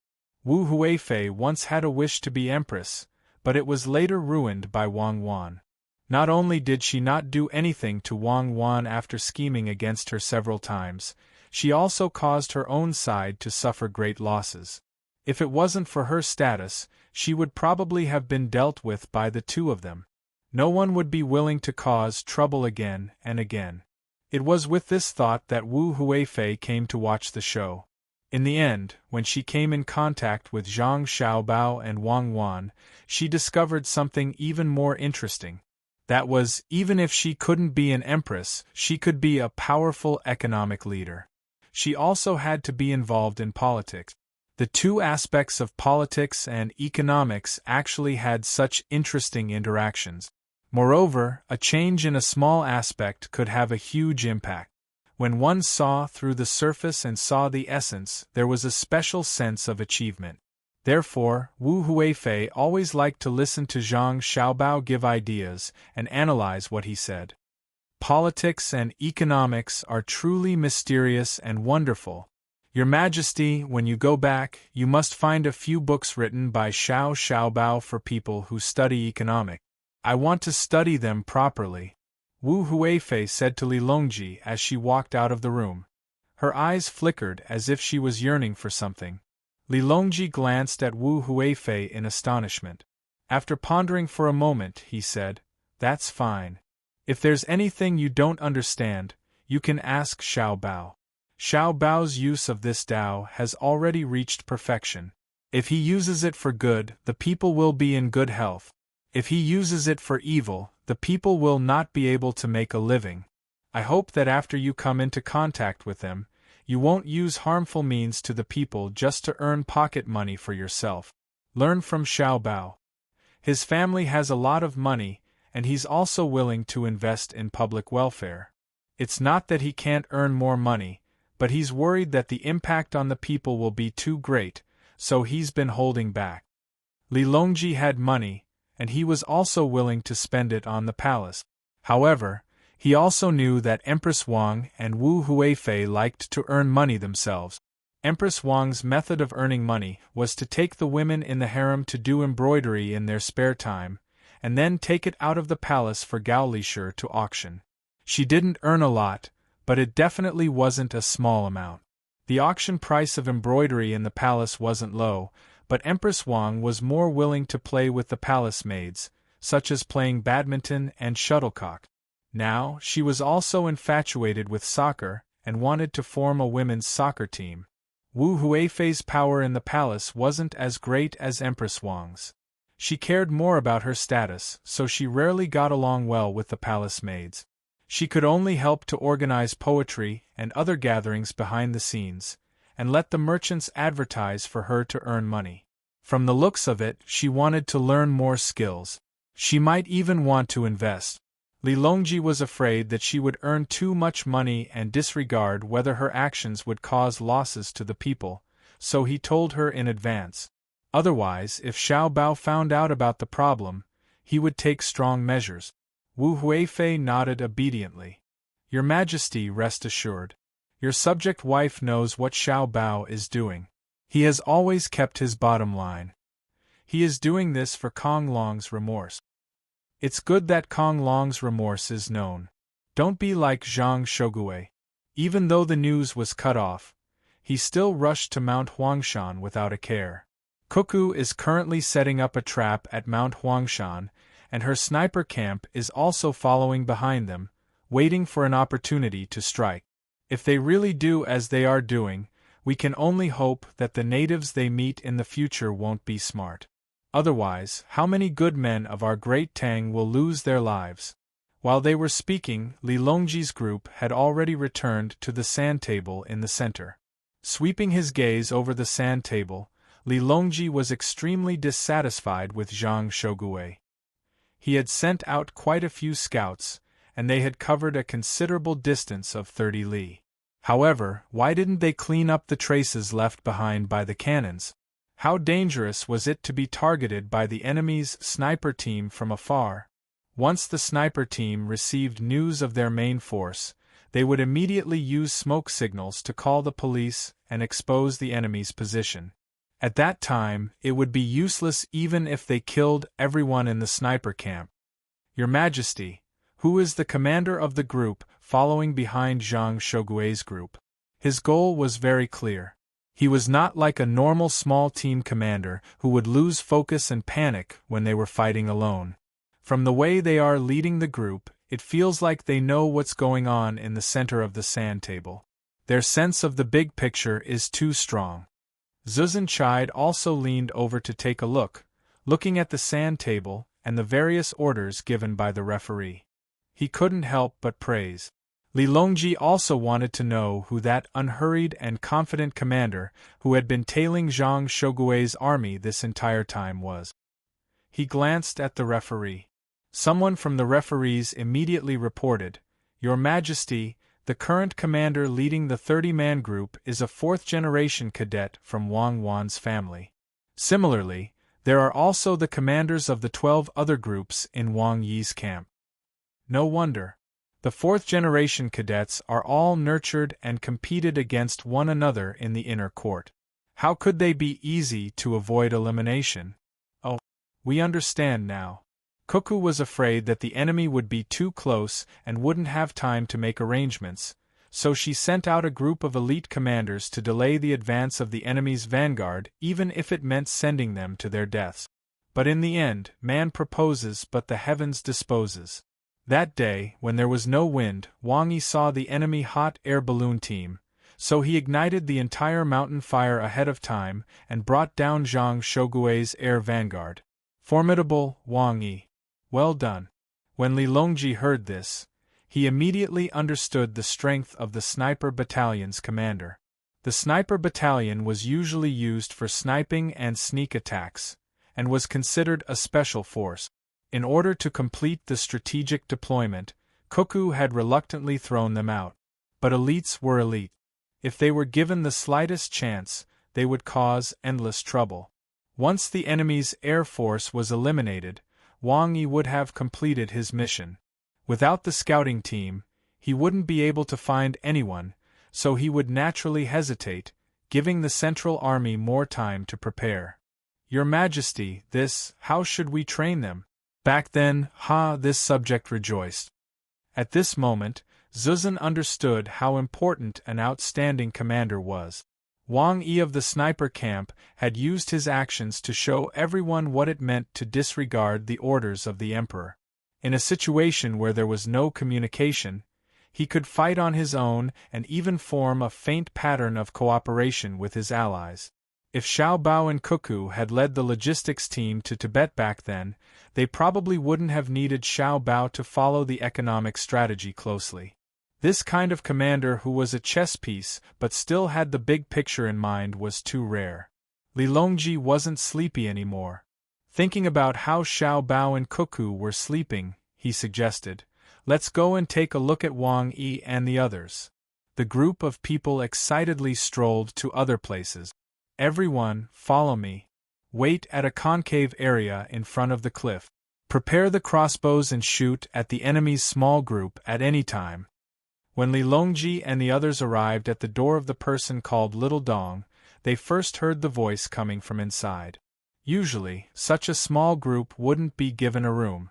However, under special circumstances, if one person was in charge of delivering important information, he could be given a room to talk about how to avoid being chased and tracked. Little Dong was currently in such a situation. Li Longji was at the door, and when he heard this, he chuckled. Empress Wang also covered her mouth and laughed. She knew what the small group Little Dong was talking about was. It was Zhang Shogui's communication team. Each team only had a few people, and they specifically found a place to hide. For example, on a dense tree, in a patch of grass that was at least half a person's height, near a pond, in a concave area on a cliff, or beside a mountain cave. They didn't hide inside because the enemy would usually search inside. And Little Dong didn't say that they would attack the enemy's communication team, but a small group. He was acting as a native. As for why the natives were so smart and familiar with the enemy's formation and hiding spots, it meant that someone had been to Great Tang and had specially learned about it, or perhaps it was just a coincidence. This was what Little Dong had done. He had already removed the 2 communication relay points behind Zhang Shogui's vanguard. He had found one accurately, and this time, he was waiting for the enemy to ambush him. When the messenger saw Li Longji and the others, he didn't say anything. Instead, he nodded to Weiwei, indicating that he knew that they were here. "You can see very far. Have you discovered the enemy?" Little Dong was very engrossed. Even though there was only a sand table in front of him and a few small models on it, he was lying on the back of the chair with his head lowered, afraid that the enemy would discover him. This was a habit. During their training, they would always be pulled into the wilderness and have each of them hold a map. Next to them would be 1 or 2 people with a radio behind them to evaluate the situation. If you were to hold the map and follow the route on it while advancing or dodging, you could easily be seen by the enemy nearby if you stood up. What was the point of playing then? The person with the radio behind them would just tell you that you have been discovered and eliminated. He was completely engrossed in the task, as if he was really dodging the enemy on the battlefield. To him, the sand table was no different from reality. In a real battle, if he had the chance, he had to personally observe the terrain. During the process of giving orders, he had to control the advantage and concealment of the attack spots in unit. For example, if he had the time on a small mountain, he would first observe which spots were suitable for an ambush, such as whether there were dense grass or potholes, whether there were large trees nearby, how tall the trees were, and whether he could arrange snipers there. Then, when he returned to the command center, he would complete the map and arrange for people to go there. If a battle really broke out, he would immediately be able to determine which position had been lost and who was next to that position. This was what Wang Wan required of a commander. Even if you were only leading a small squad of 5 and I gave you a squad machine gun, after you had observed the terrain, even if your eyes suddenly went blind, you had to provide the necessary firepower at the crucial moment. After learning this, you could then continue to command more people until you learned strategic arrangements and deployment. Little Dong had been promoted step by step like this.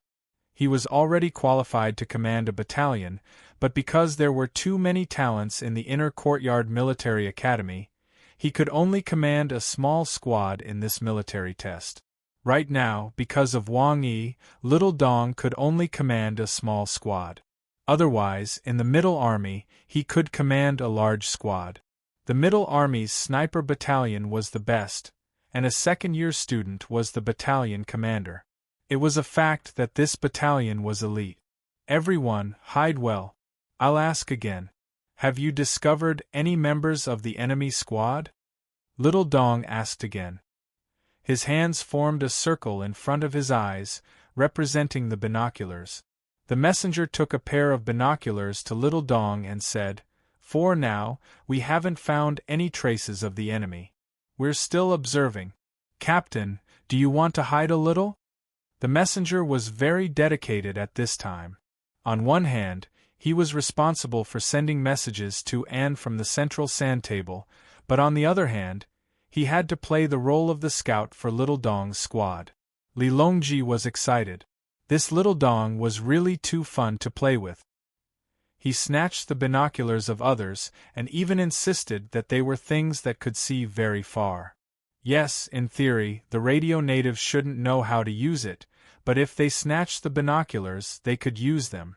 With this thought in mind, Li Longji whispered to Empress Wang, "Zhang Shogui is in trouble this time."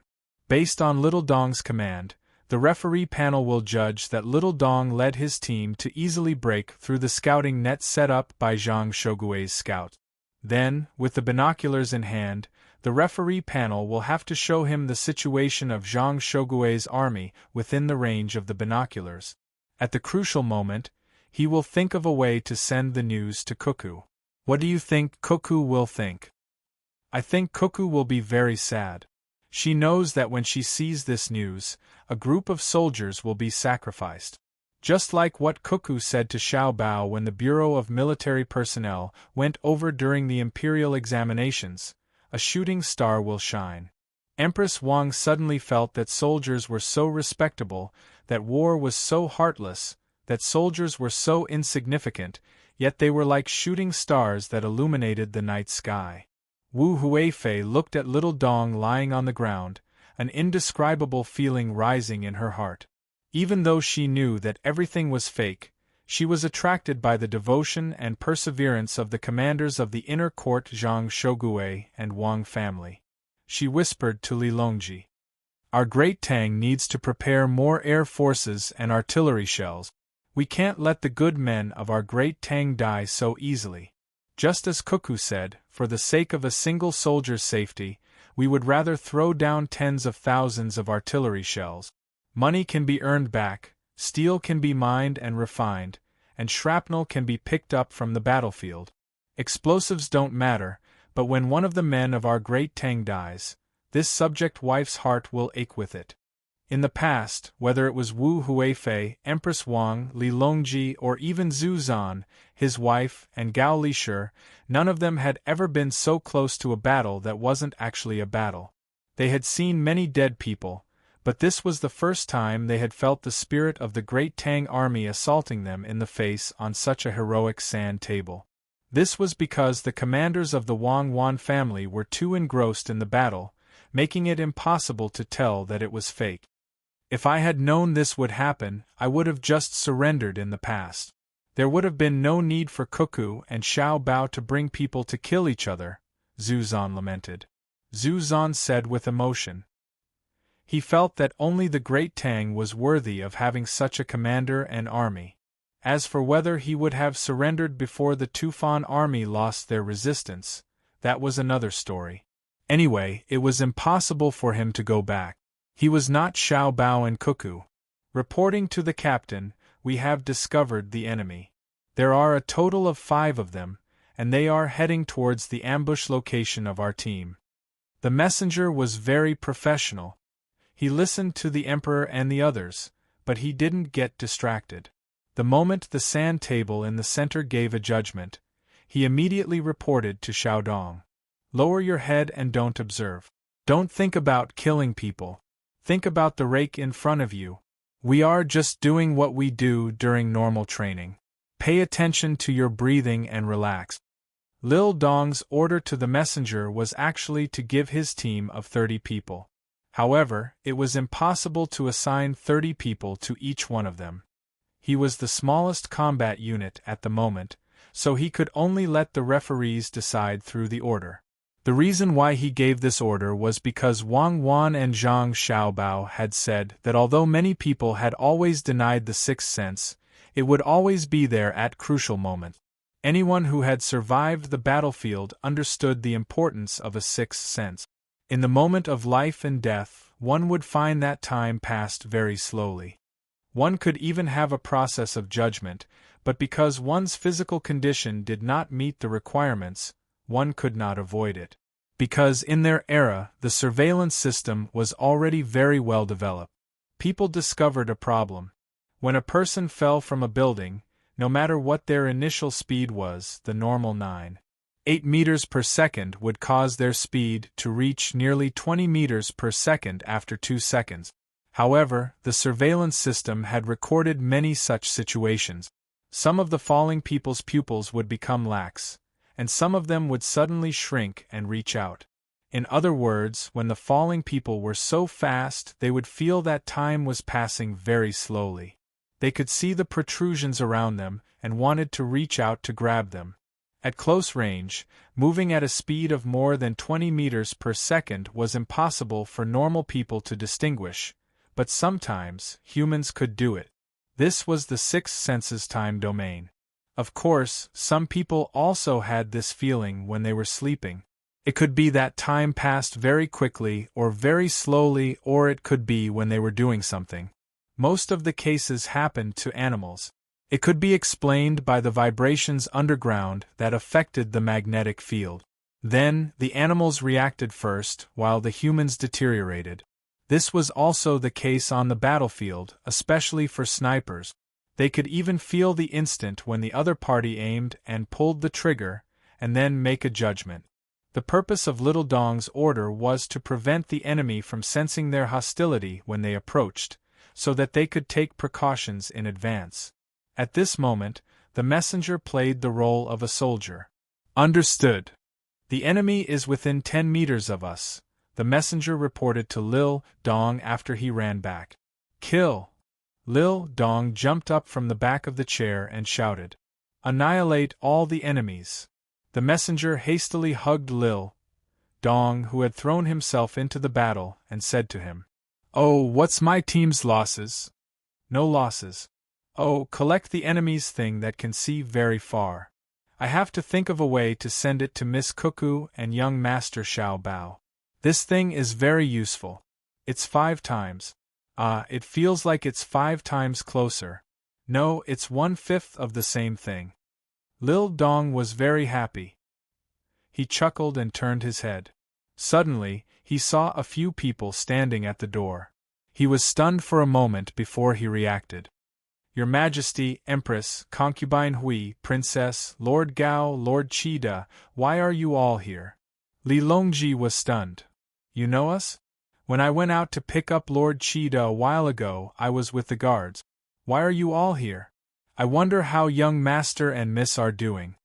Lil Dong naturally spoke to Li Longji and the others. They're asleep, Li Longji replied. Oh! Lil Dong heard too much from these two words. The enemy's vanguard was still some distance away from the main force of the army, and Miss had already made arrangements. By the time they woke up, the battle between the two armies would probably begin. Then, shouldn't he speed up? Li Longji instantly understood that he had leaked the news. Can you not be so smart? Zhang Shogue, look at what kind of people your opponents are. How could Zhang Shogue hear Li Longji's thoughts?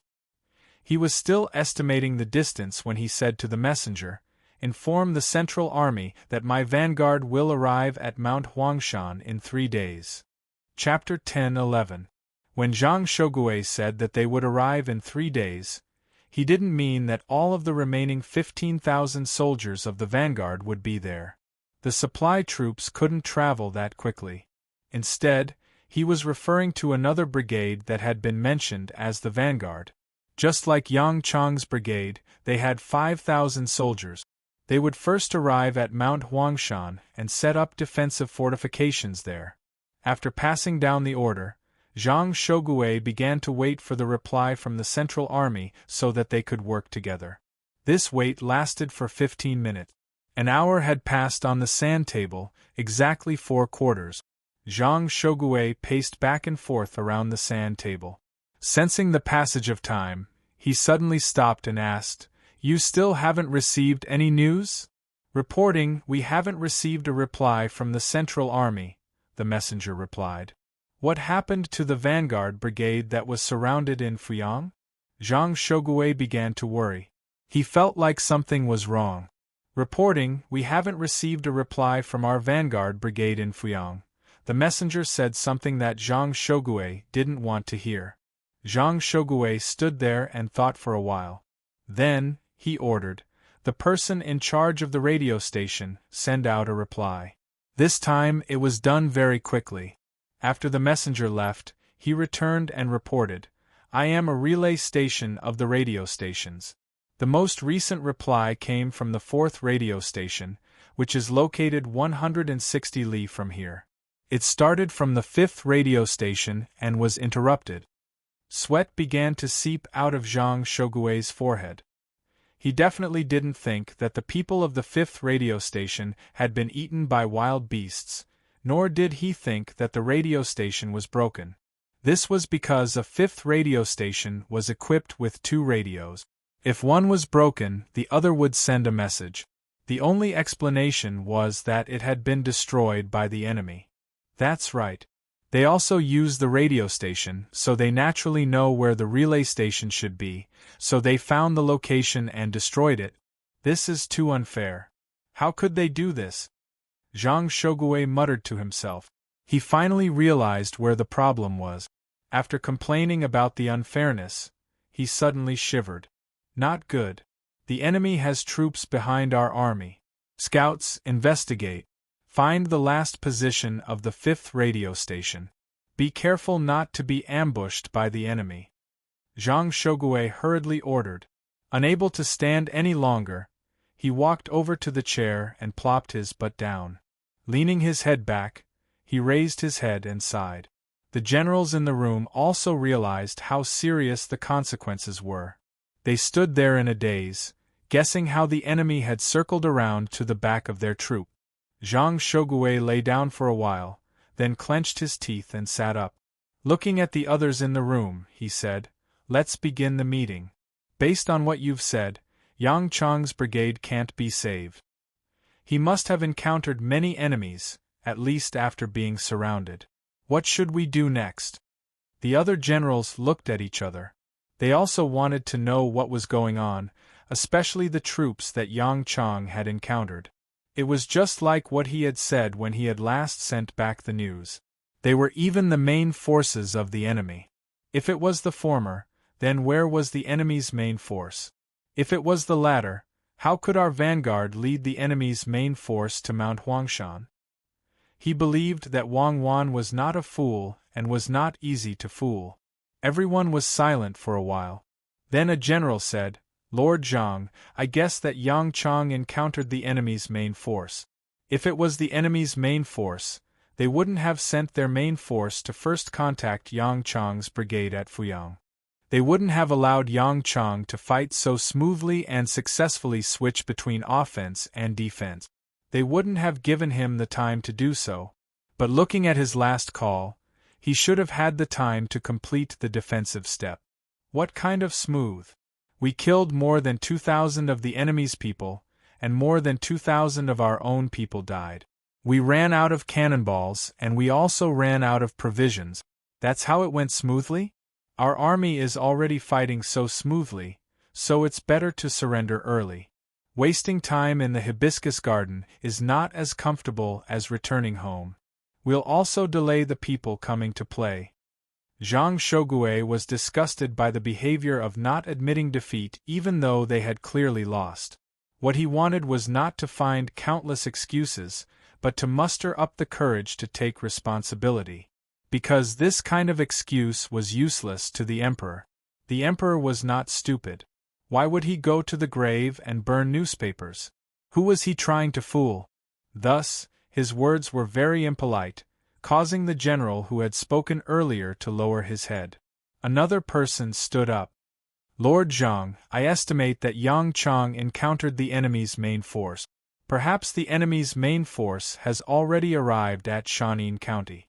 Coincidentally, when our air force was destroyed by the enemy, they circled around from the south. And Fuyang is their main force, preparing to send supplies to the front line at Shanin at any time. In the end, they encountered Yang Chang's brigade. That regiment sent out the news, and the enemy mobilized their forces and surrounded Yang Chang." "That's right," another person agreed. "The most important thing right now is how to send the news back to the Central Army. The Central Army has probably already landed and is advancing toward Yuezhou. A portion of them might have already reached Hangzhou. If the Central Army thinks that our vanguard has already explored the path ahead and is not on guard, it will be very easy for the enemy to catch us off guard. Pass down the order. Send out our reserve signal soldiers to move out and move toward Hangzhou. Every platoon will be assigned a scout team of 10 people to ensure their safety. In addition, don't hide like before. Contact the Central Army at all costs." Zhang Shogui felt that this was indeed the case, so he immediately passed down the order. Returning to his senses, he said to the people in the room, "Everyone, take a guess. How many people are in the team behind our army? Which part of the enemy do they belong to? How much of an obstacle will they pose to our army?" After these 3 questions were asked, the crowd fell silent once more. Who knew who had killed the relay personnel, how many there were, and which part of the enemy they belonged to? In theory, there shouldn't be such a group of people. Of course, the generals were well aware that their own theories were one thing and their own practical theories were another. In theory, anything could happen. An excellent commander could come up with inconceivable tactics. So now that the referees had determined that the enemy was behind their army, the enemy would definitely have a way to get there. Reporting, our vanguard brigade has arrived. They are asking why our Central Army sent out the relay station reply order, and whether our army has encountered any problems. At this moment, a messenger entered and reported to the crowd. "Tell Cui Shi that behind our army, an unknown number of enemy troops have appeared. At least 4 of our relay stations have been destroyed. Starting from Station 5, we have lost contact. Tell him to be careful and expand the scouting range." After Zhang Shogui finished replying to the messenger, he harumphed and said, "I estimate that behind our army, there is at least 1 enemy battalion missing. Their commander is definitely not easy to deal with. Our Central Army must slow down and send at least 3 battalions to carpet search the rear. The prerequisite for our supply troops is to not give the enemy a chance. Supply troops? Supply troops? Wheel tracks. This general understands. They must have followed the wheel tracks of the supply troops to be able to follow so far behind us, exceeding the range of our scouts by 30 li. Zhang Shogui's analysis caused the eyes of the other generals to light up. One of them said, Lord Zhang, since that's the case, why don't we send out a few battalions to search the rear? Our central army will station here and order the supply troops to continue forward, leaving behind wheel tracks. We can create a pocket and wait for the enemy battalion to come in and then surround and annihilate them. Zhang Shogui nodded in agreement. That's right. Let's follow this plan. Compared to Zhang Shogui, the besieged Yang Chang was even more uncomfortable. It was not only the pressure from the sand table that made him uncomfortable, but also the fact that he could not rest in peace. Because, surrender. You've already been surrounded. If you continue to stubbornly resist, only death will await you. Surrender. You've already, commander of the enemy, do you dare to come out and fight? Don't be a coward. Aren't you very formidable? Don't you have guns? Come out and fight. Commander of the enemy. Kill, kill, attack, kill, kill, kill. The messenger was constantly shouting in Yang Chang's ear. His voice was not too loud, as if it was loud enough to disturb others, but it was still loud enough for Yang Chang and the people in the room to hear it clearly. Yang Chang had not rested for 14 hours now. He felt that the enemy was very shameless. They had already surrounded him, and if they wanted to fight, they would fight, but it was the enemy commander who ordered his subordinates to take turns shouting. They clearly knew that no one on either side would surrender, but they were still shouting such useless words. Their goal was to disrupt the morale of their own side and prevent their soldiers from resting. This won't do. They're probably covering their ears and sleeping. We don't dare to sleep. If we sleep, they'll attack us from behind. We want morale, but we don't have morale. If we sleep, we won't be able to personally command them. How can they do this? Kong Lu looked at the soldier who was stubbornly speaking and felt extremely indignant. The soldier also had a helpless expression. After shouting for a while, he would have to rest and be replaced by another soldier. He was also annoyed, but he had no choice but to do as the referees said. Li Gui squinted his eyes and tilted his head, his eyes soulless as he stared at the sand table. He also said, "They're playing for real with us. They're willing to do anything. Why don't we counterattack? The officers of the army who surround us are now sleeping with their ears plugged. They're playing a scheme with us, but they don't care. If they drag us down until we're out of energy, they'll have other soldiers charging up from behind. Since we can't rest well, we can't let them have a peaceful life.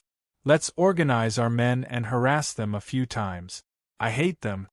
Yang Chang looked at his two commanders and shook his head. "If they shout again, we'll charge. They'll be prepared immediately. Should we shoot or not? If we use up the last of our bullets, can our bayonets win against the machetes and spears? How about this, we'll take turns to rest. If they're willing to stall for time, we'll wear them down.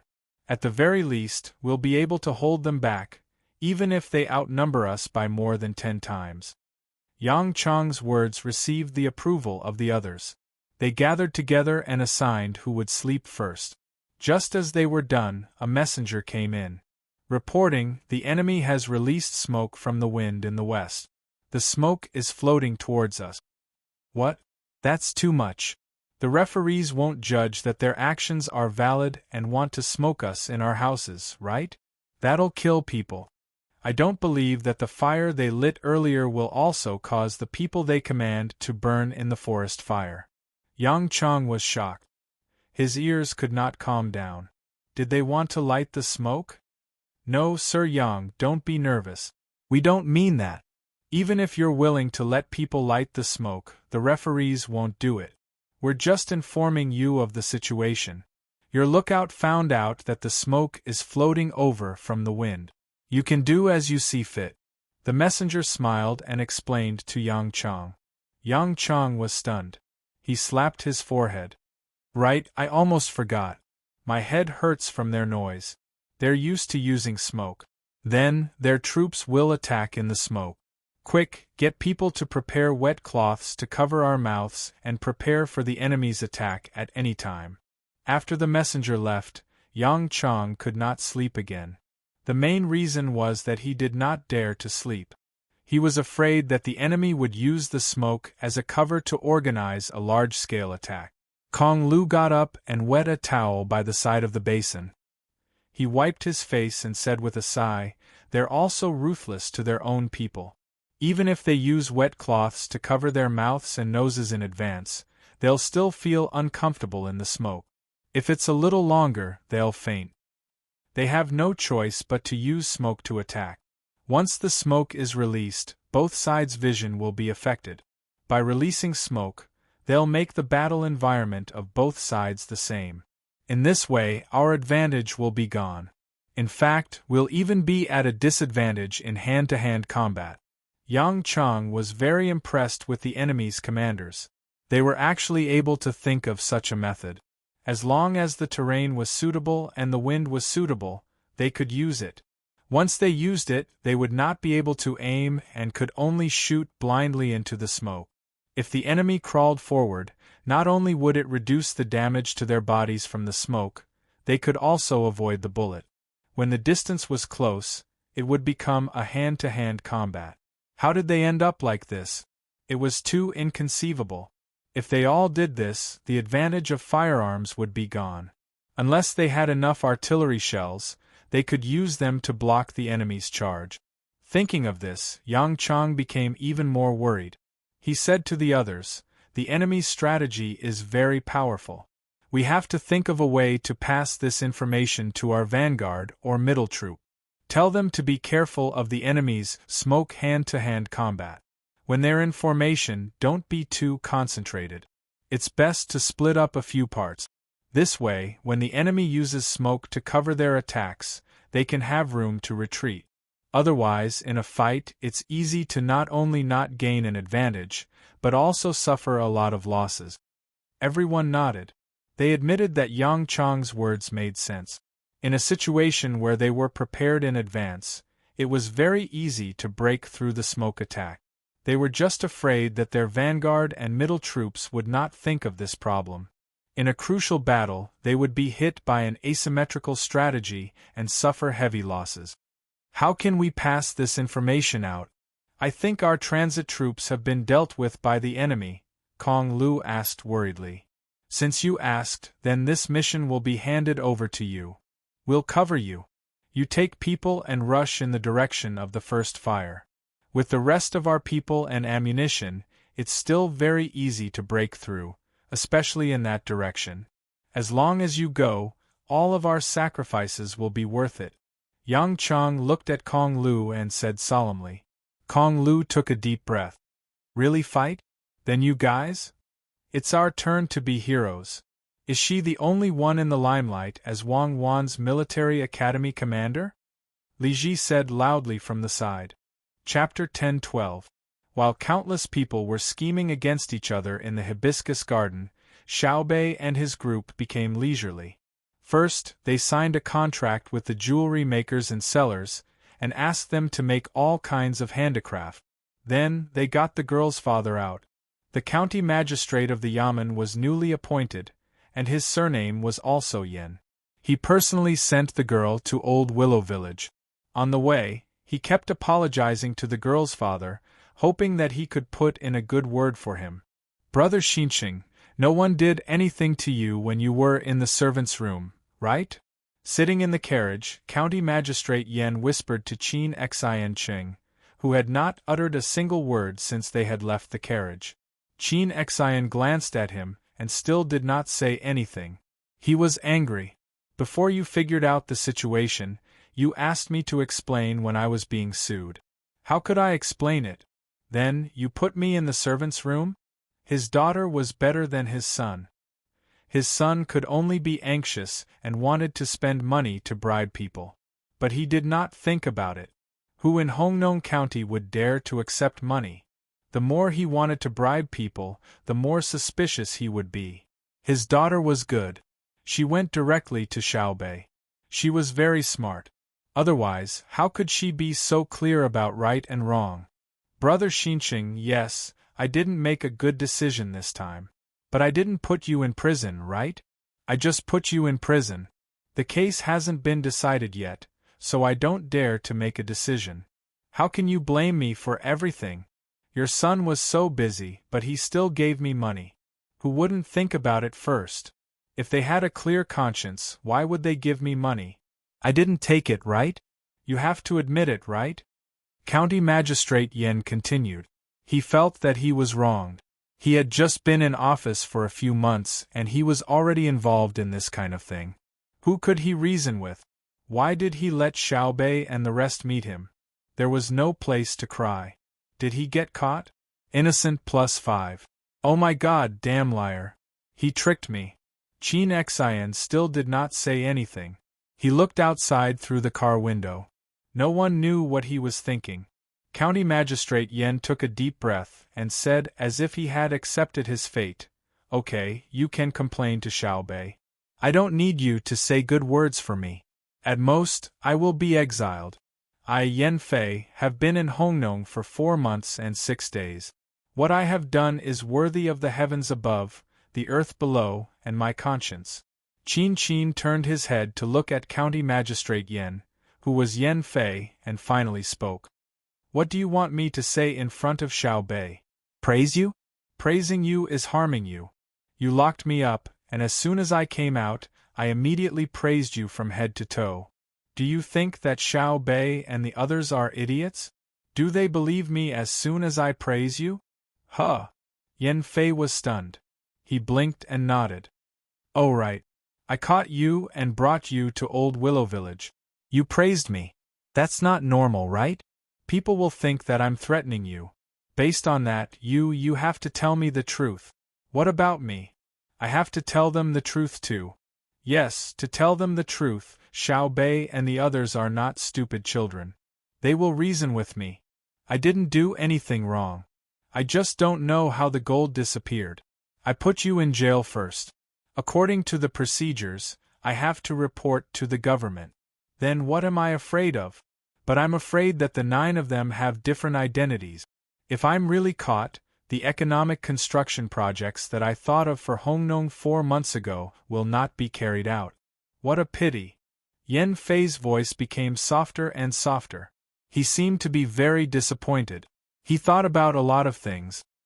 His appearance when he was studying, the situation when he took the imperial exam, the joy of passing the exam, the years when he worked in the Ministry of Revenue as a knife and brush, the accident when he had the opportunity to come to Hongnong as a county magistrate, the unfulfilled dream in the county, and the result after meeting Xiao Bei and the others. Yen Fei thought about all these. After thinking about it, he became relaxed again. After hearing Yen Fei, Qin also thought about it. Seeing that Yen Fei did not speak and was leaning there with a calm expression, he felt that Yen Fei was not bad. He said, "Lord Yen, I just feel suffocated. I don't hate you. I feel that the opportunity has come for the matter you mentioned a while ago." What matter? Yen Fei almost did not know how to think. You forgot. You found a rich businessman in the county and said that in the capital, you saw a rich family buying a wind turbine generator to light up the house. There was also that washing machine that looked very good. There was also a small thing by the river that was thrown into the water to spin and generate electricity. Then you asked us to pay for a bunch of generators and throw them into the river to generate electricity to light up the key places in Hongnong County at night, especially near Xiao Bei's amusement park to set up a night market. When the time comes, people like us who pay for electricity do not have to spend money temporarily. You even said that we need electricity. There's a wire called electricity or something that can be used as a stove. The rich families in the capital use that thing to roast sausages and ham. You asked us to think of ways to think of a few more things that can make a lot of money and sell to people who come to play. Qin helped Yen Fei recall. At the mention of this, Yen Fei temporarily put down the anxiety in his heart and nodded vigorously. Yes, that's called resistance wire. You can also use it when you process jewelry, but it's not easy to apply for it, especially small generators. There are very few of them. The people who use them in the capital need to be monitored. I've already sent a letter to the provincial government, but they haven't replied. It's probably very difficult. They need a lot of generators to support the light. The provincial government needs to check first and then report it to the capital. I don't know what the capital will decide. Yan Fei shook his head helplessly. It was not like applying for seeds for farming. In terms of technology, the Tang Empire was very strict and did not give foreign forces any chance. Do you still need to wait for the provincial government? When Xiao Bei and the others come, you can tell them that their amusement park doesn't need electricity. You can ask them to make more electricity, won't there be, even if we have to pay for it? I'll find a few people who agree with this matter and speak up for you. Don't think that Xiao Bei and the others are still children. Behind them are Xiao Bao and Cuckoo. What do you think, Lord Yin? Qin Qin gave an idea. That's right. Xiao Bei and the others are here. Why would I care about the provincial government? They are their hurdles. Do I have to go through them first? Yan Fei clapped happily. Just as he said half a sentence, he remembered that he did not know whether this trip was a blessing or a curse. He became depressed again. Qin Qin also reacted. Yan Fei might not be able to continue staying in Hong Nong. He smacked his lips and continued to give ideas. You see Xiao Bei and the others and immediately tell them your plan. Let them listen to you. When the time comes and there are some problems, it won't be a big crime, right? Xiao Bei and the others don't like to beat people to death with a stick. In the past, there was an official who could make steam engines. They investigated him, but the result was nothing. He was even transferred away. They care more about whether the official did things for personal gain. Fine, I'll give it a try. I'll go all out. Yan Fei encouraged himself. When the lanterns were lit, the usually active and extroverted Xiao Bei insisted on organizing a bonfire party today. She moved her mouth and the others began to get busy. They prepared the firewood for the fire. They did not allow her to touch it for fear of smashing it. They also did not allow her to clean up the poultry, pigs, and sheep for fear of being cut by a knife. She could only tell stories to the children in the village, who were also there to join in the fun. Xiao Bei was holding a megaphone in his hand. He spoke vividly, beaming with exultation, and gesticulating to the surrounding children. This was also a kind of talent. If Xiao Hai were to do this job, he would not be able to do it even if he tired himself to death. If it were an ordinary child, it would be considered good if they could stand in front of a group of people and not fall to the ground nervously. But for Xiao Bei, this was not a problem. With the megaphone in her hand, she could easily control the 360-degree audience. Her gaze swept over and did not neglect anyone. Today, I'm telling the story of the animal kingdom. It's said that there was a dragon who was the king, but he always liked to sleep. There was also a big tiger. When he roared, the whole mountain would tremble, so he was the prime minister. Today, he wanted to eat an egg. Everyone has eaten an egg before, right? Xiao Bei turned around naturally. She turned 180 degrees and turned back. She asked and turned 200 degrees in another direction. This way, she scanned the audience. Yes, children like to listen to stories the most. Their voices shouted out one after another. You've all eaten it? The tiger had also eaten it and felt that the taste was not bad. He wanted to savor it, but he could not directly ask the chicken for an egg. The chicken was also his people, so he looked for the fox and asked for an idea. He said that he wanted to eat an egg and fry it. As for the fox, he had wanted to eat it for a long time but never had the chance. When he heard the tiger's words, he secretly swallowed his saliva and promised the tiger that he would complete the task. He was smart and knew that he could not look for the chicken. Who did he look for? He found a domestic duck and said to it, "The Prime Minister has been dreaming of eating ducks recently. He said that ducks can cure diseases. When I heard that, I advised the Prime Minister not to eat ducks, right? The duck was so scared that it was paralyzed. It nodded vigorously and said yes. So the fox said, then make an egg and give it to the Prime Minister. Some eggs can't be hatched, right? Look, which one can't be hatched? Take 2 and I'll give them to the Prime Minister. When Xiao Bei said this, he was already standing in front of a child, as if the other party was a duck. The child was scared and said, didn't you say that you want to eat eggs? Why did you look for me? Yes, you said that you want to eat eggs, but the duck doesn't know. He thought about it, and in order to live, he reluctantly agreed. Just as he was thinking about which 2 eggs to give to the fox spoke again. Don't you always ask the chicken to help you when you hatch eggs? Remember not to take the goose egg. The goose egg is big and different from yours. It's too obvious. The duck nodded again and walked to the chicken coop. As he walked, he realized that he couldn't take the goose egg, but he could take the chicken egg. So he stole 2 eggs and gave them to the fox. The fox ate one and gave the tiger the other. Later, the chicken found out and found the eggshell in front of the fox's house. It sadly went to find the dragon.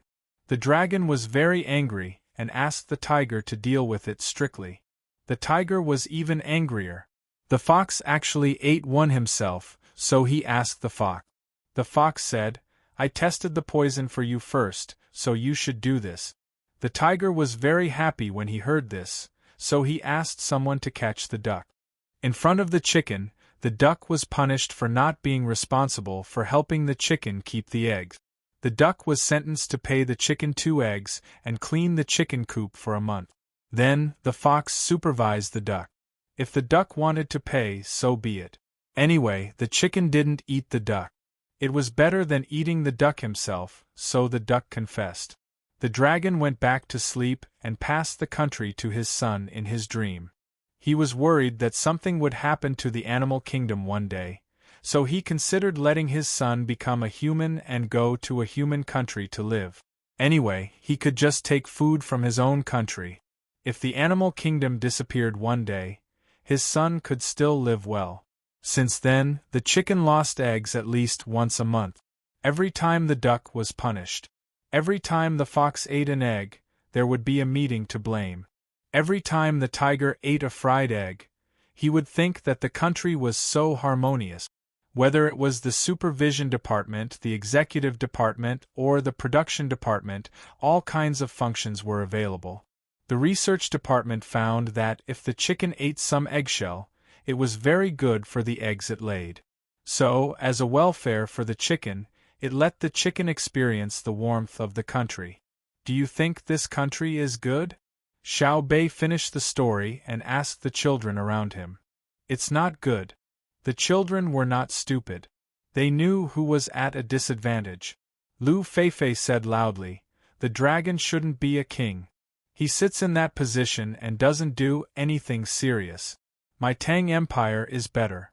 My Tang Empire has a good emperor, brother Xiao Bao, sister Cuckoo, and sister Xiao Bei.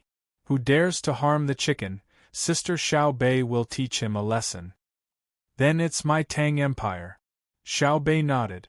Her eyes were fixed on Yan Fei, who had been listening to her story for a while. She said, Who harmed the chicken? I think someone will come and tell me clearly, right?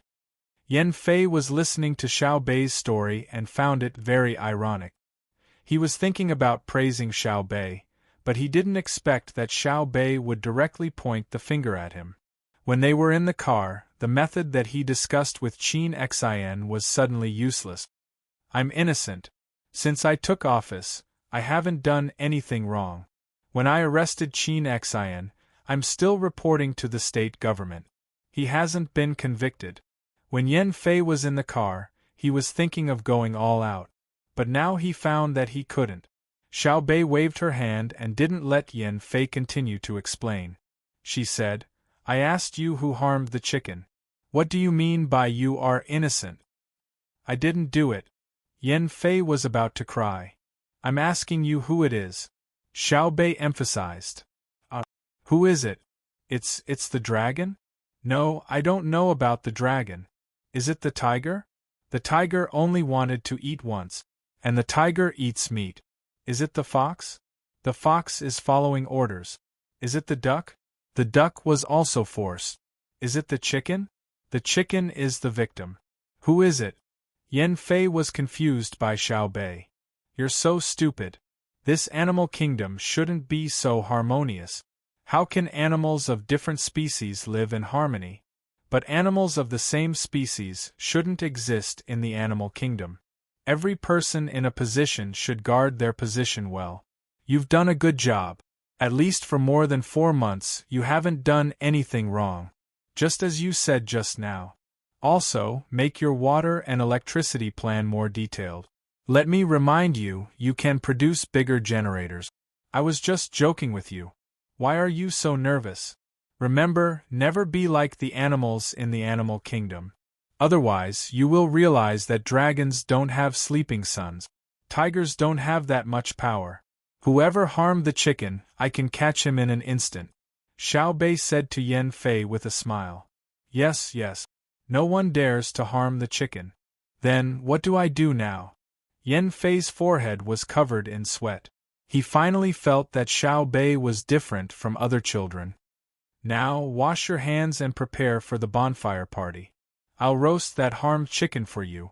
Let's go, it's time to eat. Xiao Bei said to Yan Fei. She called the children and ran to the washing area. A group of children cheered and ran behind. Lord Yan, wipe yourself. Qin Qin came over and handed Yan Fei a towel. Thank you. I won't see Xiao Bei in the future. No matter what, I won't meet her face to face. Yan Fei took the towel and wiped his sweat. Yan Fei said that he wouldn't meet Xiao Bei, but Xiao Bei didn't intend to let him hide. The bonfire party started. Xiao Bei dragged Xiao Yuan and Lu Fei Fei. She held a wine glass with juice in her hand and wandered around the bonfire. When she saw someone idle, she would go over and say a few words. After a while, she turned to Yan Fei. Yan Fei was still chatting with Qin Qin, talking about how to fill in the details of the application. He also praised other people's children as a sign of goodwill. As expected, he was holding a chicken in his hand. He didn't dare to touch other food. Xiao Bei said to let him eat chicken. Naturally, he had to understand Xiao Bei's meaning when he ate the chicken. Brother Xinqing, do you think Xiao Bei let me eat chicken as a warning, or is there any other hint? Yan Fei smelled the aroma of the roasted lamb and turned to Qin Qin, who was eating the leg of lamb. I guess she asked you to control the other people in the county yamen. Xiao Bei doesn't want to hear about the chicken being eaten. It's not that she doesn't want to know about the chicken being eaten. It's just that she doesn't want to see the situation of the chicken being eaten. Qin Qin saw that his daughter and Xiao Bei were very harmonious together. The last bit of anger in his heart dissipated because he knew that with Xiao Bei's approval, the other villagers in the village would not be jealous of his wealth in the future. The patrol team of 9 was the purest group in the Tang Empire. Their attitude towards a certain person determined the perception of the people in the Tang Empire. Therefore, Qin Qin also seemed to be more friendly to Yan Fei. Yan Fei felt that it made sense. It should be so. I have to watch the people below carefully. Don't cause me trouble. The amusement park is built in the county. How can Xiao Bei not pay attention to it? If anyone in the yamen wants to die, I'll let him die first. I don't think anything can be hidden from Xiao Bei. Did you hear just now? Xiao Bei said that I did a good job for more than 4 months and asked me to apply for a bigger generator. This means that she has already understood and didn't hold me responsible. I escaped a disaster. That's right. The intelligence network of the Zhang family and Wang family, is it just for show? You want to eat a piece of mutton? Qin Qin saw that Yan Fei was still competing with the chicken. He cut a piece of mutton and passed it to him. I don't dare. Xiao Bei asked me to eat the chicken that was killed. If I eat something else, if she sees it, I'll be even more guilty. I haven't had enough of being a county magistrate. I won't eat. Yan Fei's eyes swept over the newly delivered food. dried tofu rolled with bamboo shoots, cucumbers, coriander, roasted until golden brown. There was a layer of garlic sauce on top. He thought about how refreshing it would be in his mouth, but he still didn't dare to move. Lord Yen, if you want to be an official like this, you should leave the position of county magistrate as soon as possible. Xiao Bei's voice suddenly sounded behind Yen Fei. Yen Fei was so scared that he trembled. The chicken in his hand almost fell to the ground. He quickly turned around. As he was about to get up, he said, "This official is guilty. Sit down. If you stand up, I have to look up to speak. It's tiring to my neck. You're too rigid. As a governor, you have to be flexible, but you have to set your heart first. If I were you, I would pack a few more chickens and let people keep them. When you return to the yamen tomorrow, you can take them away. Just say that you don't dare to enjoy the delicious food alone. Let the people in the yamen know not to harm the chickens. This way you can eat more food. You can also return to the yamen and have a good relationship with the people below. You have to be flexible. If not, my brother will speed up the development of the Tang Empire. You won't be able to keep up. You're still in a daze. Put down the chicken and go find your favorite food to eat. You're so stupid. If you continue to be so stupid, I won't talk to you anymore. Is it easy for you to see me once? You still don't know how to grasp the opportunity, and let me come find you personally." Xiao Bei stretched out her empty hand and pressed on Yen Fei's shoulder, not letting him get up.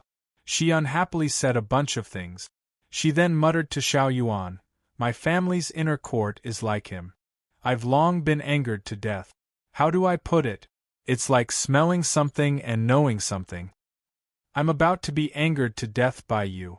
Smelling means listening." Xiao Yuan was also unhappy. "I know. Stand aside and don't block me. Lord Yen, do you understand?" Xiao Bei rolled her eyes at Xiao Yuan and then smiled at Yen Fei.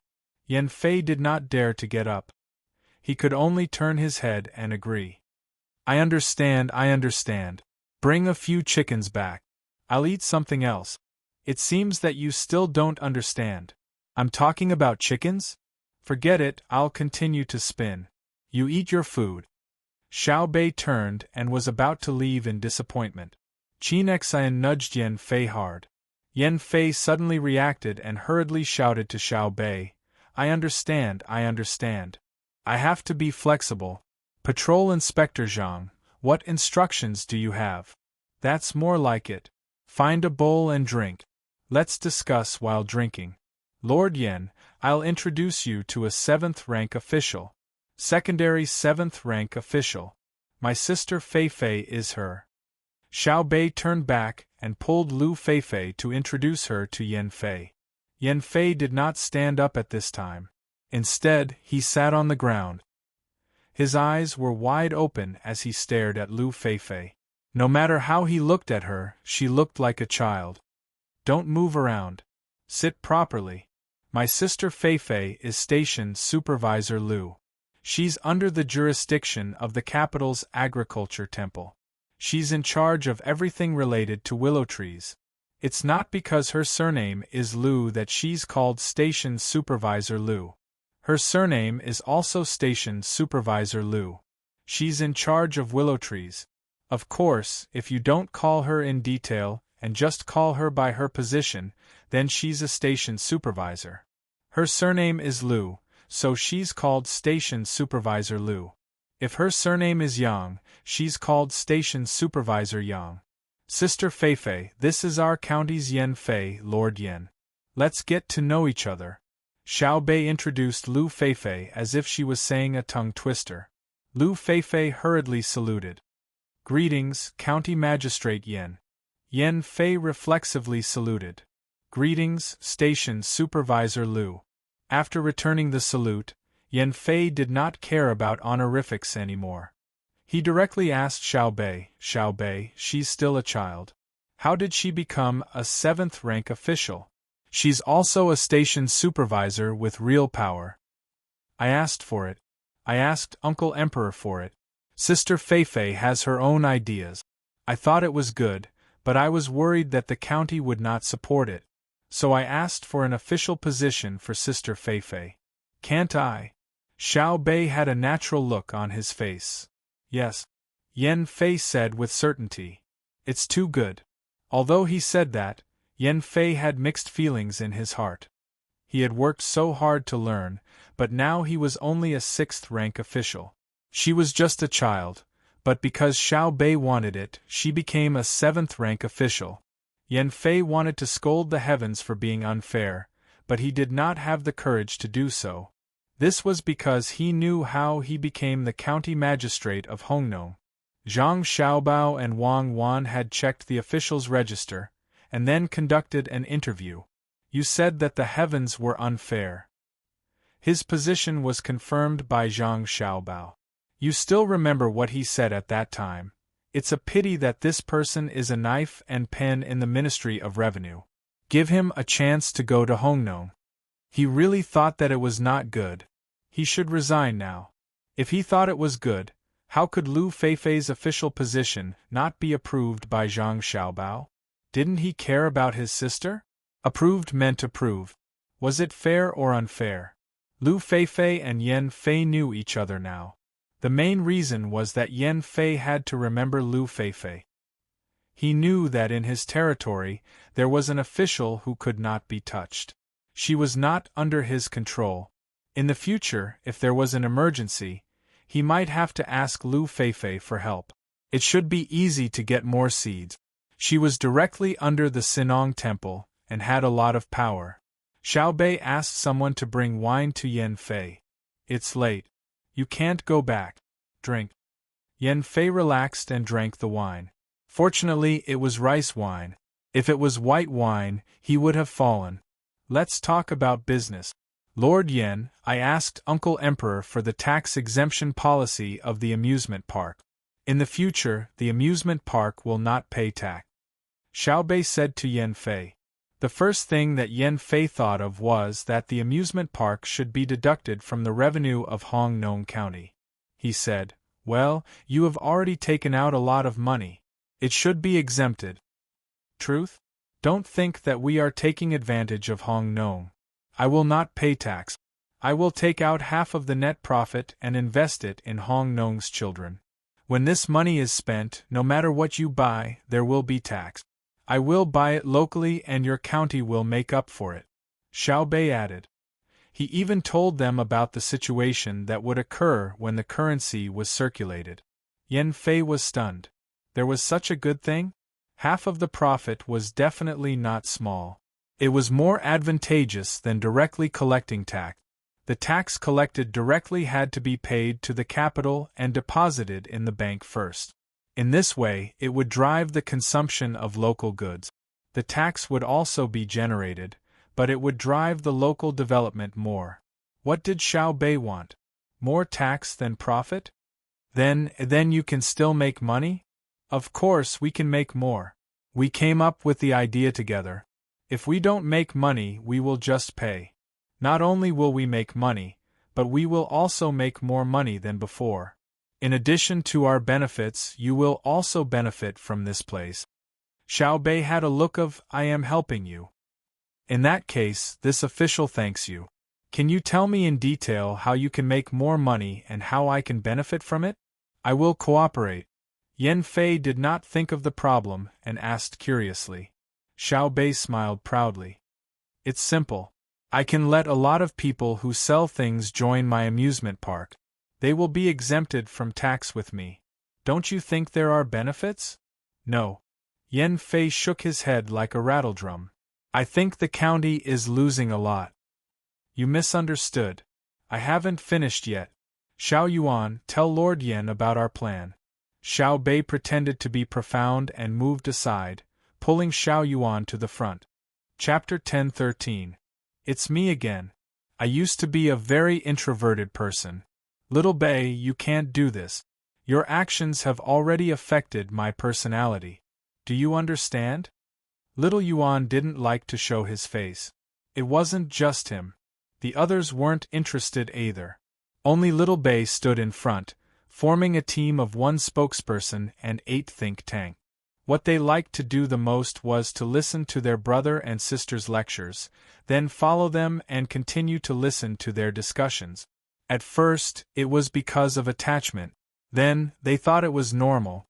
Later, they finally understood that the things their brother and sister talked about were not things that ordinary people could understand. It was a kind of profoundness that ordinary people could not fathom. Now it was peaceful again. What they said was national policy. I gave you a chance to perform, but you didn't know how to grasp it. Tell me, why are we doing this? Little Bei said with a smile. Little Yuan agreed helplessly. Okay, I owed you in my previous life. Lord Yen, where were we? I said that you want to get a lot of people to your amusement park so that they will be exempt from taxes. Yen Fei was like a resentful woman. If you really do that, will I, Hong Nong, still have any taxes? I finally know what you are planning. You know? Impressive. Lord Yen, tell me. If you say it well, you can enter the government and become a high-ranking official. Little Bei joined in on the fun. Yen Fei didn't dare to glare, but he still felt wronged. He said, You want to charge them a joining fee and then let them not pay taxes. That way, you will definitely make money. Just now, you were saying that it was harmful. You did it first. I object, even if I am no longer an official. At this moment, Yen Fei mustered up his courage. For Hong Nong's revenue, for his own ideals, even if he had to file a lawsuit in front of Zhang Xiaobao, he was fearless. Little Bei was about to speak again, but was stopped by Little Yuan. Little Yuan stared at Yen Fei for a full 10 seconds and nodded gently. To be honest, from your attitude, you are a good official. But from your intelligence, you are still lacking. Think carefully about what you don't know and listen patiently. No one forced you to do it. Your reaction was too intense. No wonder you locked Qin Xian up. You didn't consider the problem comprehensively. Yen Fei opened his mouth but did not say anything in the end. He looked at Xiao Yuan and waited for him to continue. Xiao Yuan, however, took a vegetable roll made of dried tofu and bit off one. He slowly savored it until he finished it. Only then did he say, Sir Yen, do you know how much a vegetable roll with 3 dried tofu costs? Probably, estimate? Hong Nong can produce this product by itself. The cost of materials, transportation, production, and processing costs are included. During the process, labor costs are also accounted for, including additional added value.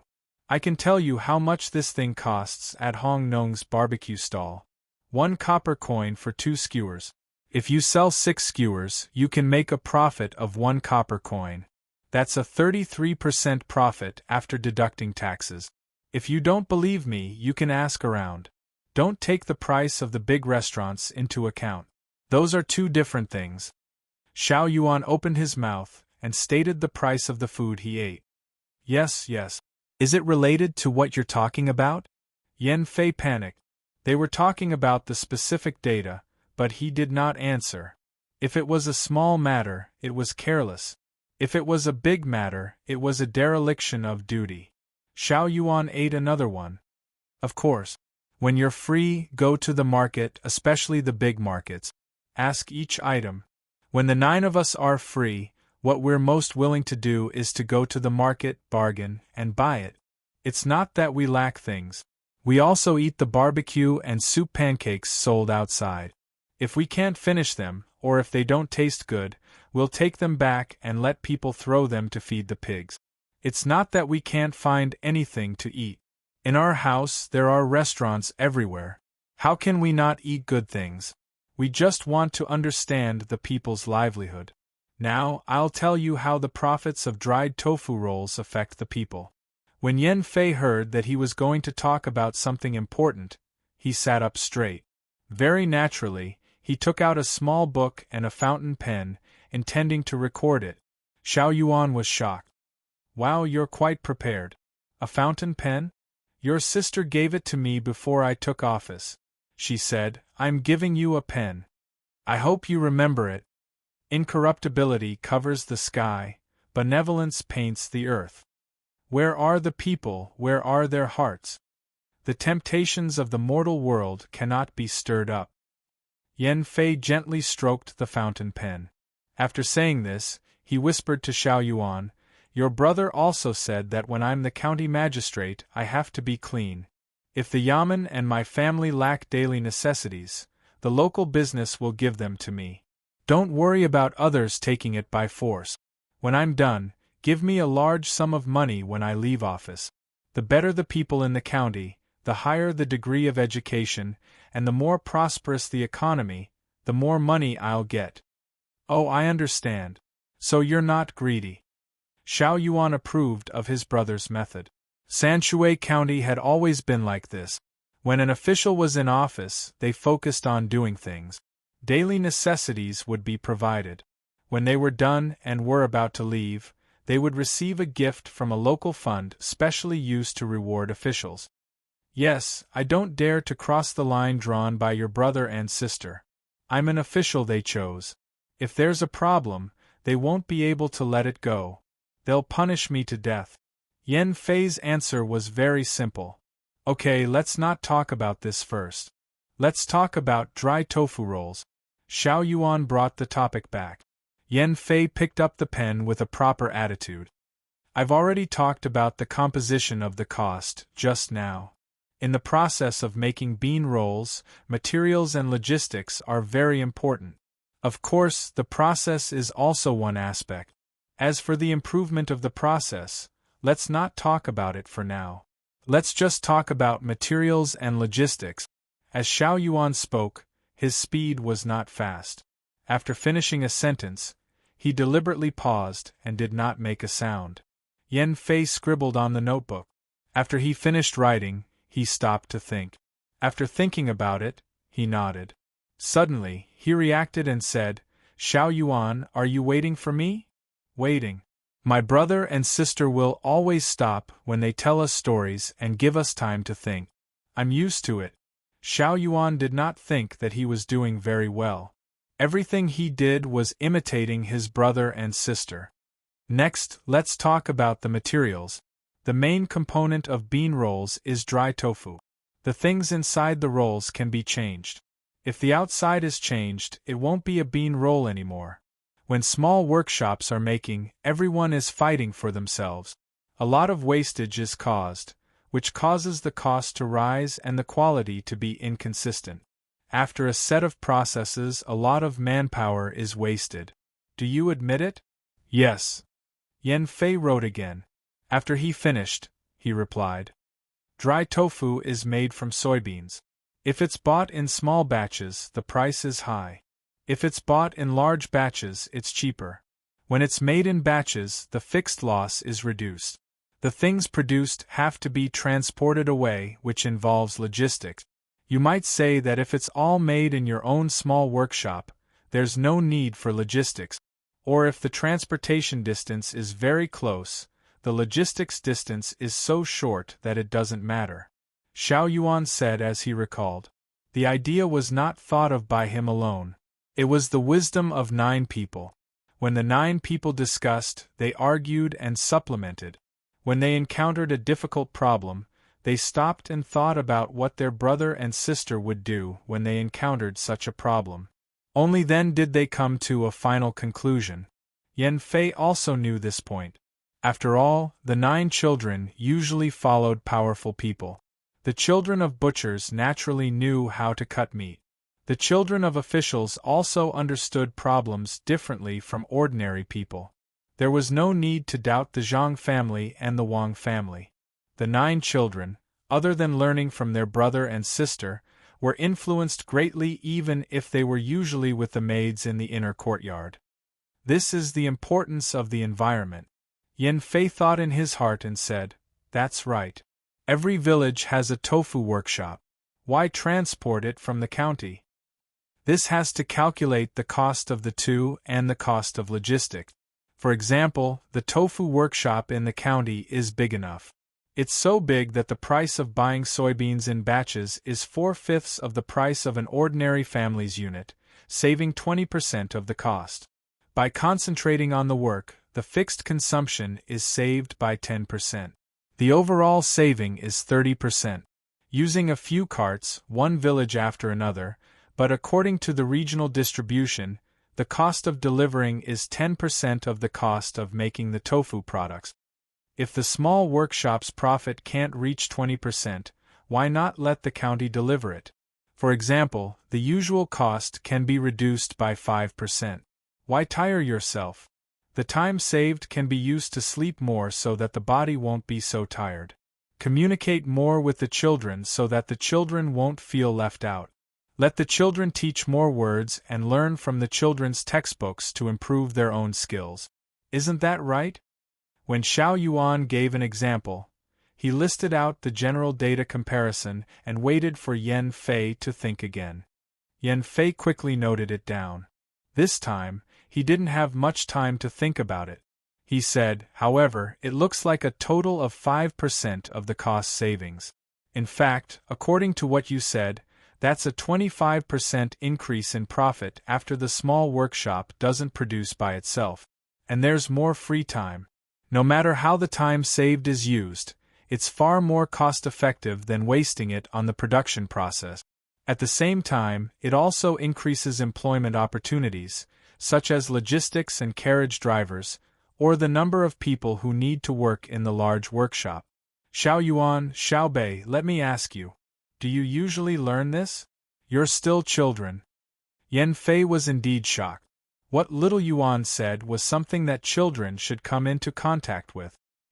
He could keep up with the train of thought because he had the convenience of being an official in the capital and had learned it before. Today, he realized that what he learned, the children also learned. It was really hard on a group of children. Xiao Yuan smiled. We usually learn by ourselves. Each of us has different classes.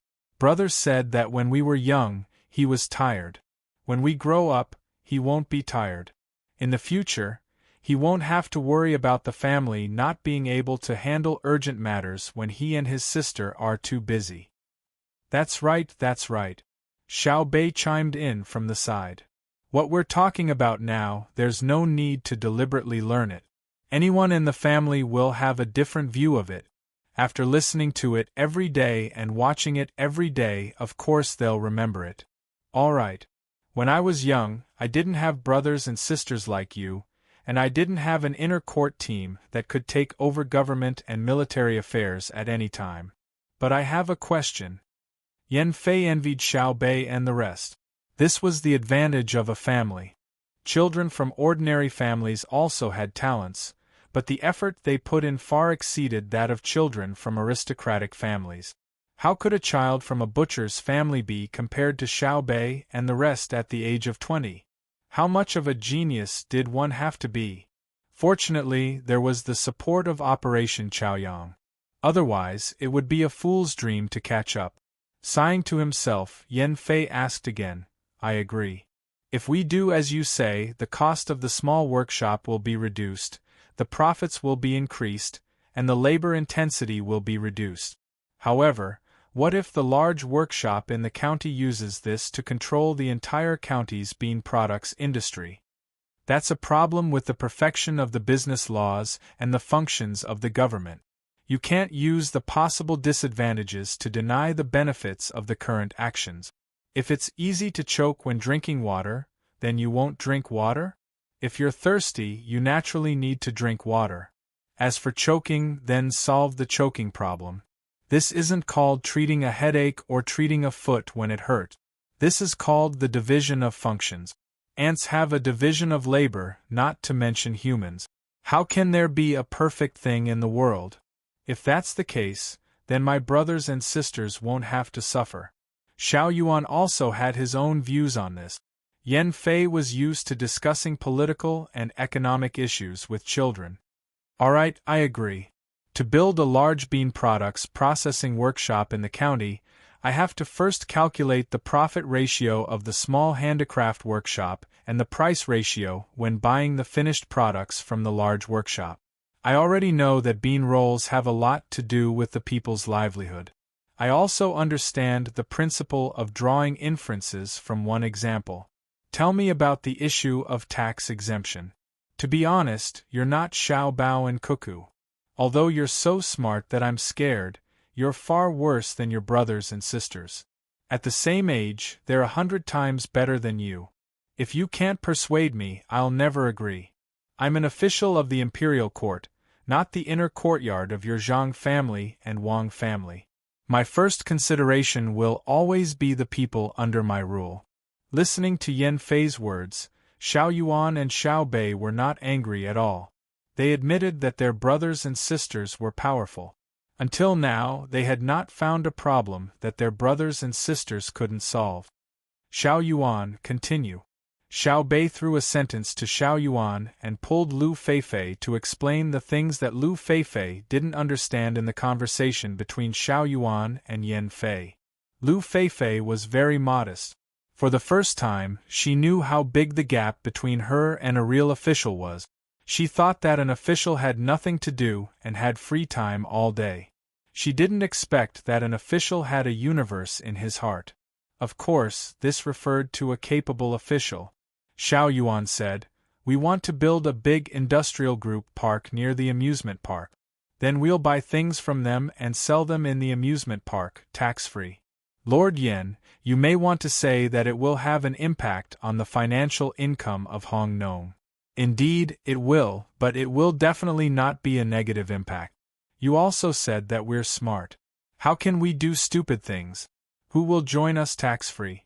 It's true that life in the county is not easy. For example, people who are hard-working and not smart. What they need is not how many good opportunities you create for them, but a leader who can actually lead them to work." "Oh, you want them to be tax-free? What's the purpose?" Yan Fei knew that there was a group of people who didn't have a high income. "The purpose is to let them make money. We not only exempt them from taxes but also all their management fees. In this way their income will increase, their life will be better, and there will be less trouble in the county. You're still thinking about how we can make money, right? It's simple. They are exempt from taxes and all other fees. The cost of things they buy is also low. There is a big workshop nearby. You have to limit the big workshop to sell goods to the outside. If the quantity does not reach a certain scale, it can't be cheap. In this way, those who come to Hong Nong for fun, those who wait for the bus to transfer, and those who seek low-priced special products will concentrate on the places we provide in the tax-free area, where things are cheap. Then we increase the number of manpower transportation, increase the number of local customers, increase the income of the accommodation shops, and also increase the number of goods sold by merchants who are not in the tax-free area but sell goods that are not available in the tax-free area." Xiao Yuan gestured with his hands and said generously, "Then how do you increase your income? You use your own money to subsidize again?" Yan Fei listened and kept nodding. He had turned 2 pages of the book. If he didn't know that the 9 children would not take the idea of their brother and sister as their own, he would think that it was the strategy of Zhang Xiaobao and Wang Wan. It played a very big role in promoting the development of the place. The 9 children were still like before, willing to contribute to the development of the place, and not just thinking about money. Xiao Yuan really didn't know that Yan Fei had such a high evaluation of him. He glanced at Xiao Bei, and seeing Xiao Bei nod, he said, "Lord Yan, don't spread it. Just keep it to yourself." Of course. Oh, I definitely won't spread it. I'll rot it in my stomach." Yan Fei was most curious about this. "Thank you. It's like this. We don't charge more from others. We are an amusement park. Every ride is charged because it requires motivation. We will have ideas on the rides. For example, you are a businessman coming over, or you are waiting for a train. Your train will only arrive tomorrow. Do you want to find a place nearby to rest?" "Yes, I have to find one." "That's easy. No matter where you find it, that place will give you a ticket. Take this ticket and come to the amusement park. You can play 1 or a few rides for free. Take this ticket and you can go to the shopping area. Buy anything. You can get a 20% discount within a certain amount. Take this ticket and you can get a souvenir from the stall selling souvenirs in the amusement park. Then you have to pay for the items in the amusement park. The number of times you have played it on the ticket indicates the unit price and how much money you need to spend. After you calculate, you will realize that the unit price of the rides you play is actually half the cost of the accommodation. If you include the free boxed lunch provided in the amusement park upstream, you will get an even bigger advantage. Then will you come to the amusement park? Will you go shopping? After you come, if you find out. I got it. Yan Fei stood up in surprise and carefully looked at Xia Yuan and Xiao Bei. He kept looking at them. After looking at them a few times, he finally exhaled. He said, "You are earning this money. People's consumption is the psychological law of equalization in the process of accidentally obtaining money. That is to say, if you pick up 100 copper coins, many people will be willing to find a place to spend this 100 copper coins. Only a small number of people will want to keep it. In other words, if you give him a ticket worth 50 copper coins, he will be willing to spend another 50 copper coins to play the free ride. Even if it reaches a ratio of 10%, your income will increase a lot. Then, you are exempt from taxes. You can even use the same method on the local stalls that are exempt from taxes and have all the fees removed. Similarly, if you meet people who are just here to play and buy cheap tickets, you can give them some of the restaurants, inns, and coupons in the market. In this way, you are exempt from taxes. You don't have to calculate the tax ratio in the process of dividing the profits with other merchants, but your income will increase a lot. Because you also don't have to pay taxes on this part, the cost is very low. On the other hand, if you are not exempt from taxes, the inns and restaurants will promote you and give you free tickets. Your tax cost will be very high, and there will be an additional cost of double taxation in the process of exchanging customers. Amazing, I am convinced. No wonder you have to give half of the net profits to the children. You are earning too much. As expected of Zhang Xiaobao's younger brother and sister. After being praised by Yan Fei, Xiao Yuan was too embarrassed to say anything. He lowered his head and nudged Xiao Bei with his foot. Xiao Bei also became bashful and said in a similarly embarrassed manner, "Actually, it's true that we're spending money to invest in Tang Dynasty's children, and it's also true that it's free of charge. But in any case, that's how it is. You shouldn't blame us, right? There is no rule that says that we can't make money from it if it is free. What we are earning is not the children's money. Can you understand?" "What do you mean I understand? Are you saying that when you give half of the net profits to the children, you are still profiting from it?" As Yan Fei spoke, he didn't know how to describe his feelings. Chapter 10:14. You're really a family. I won't ask how you earned the money.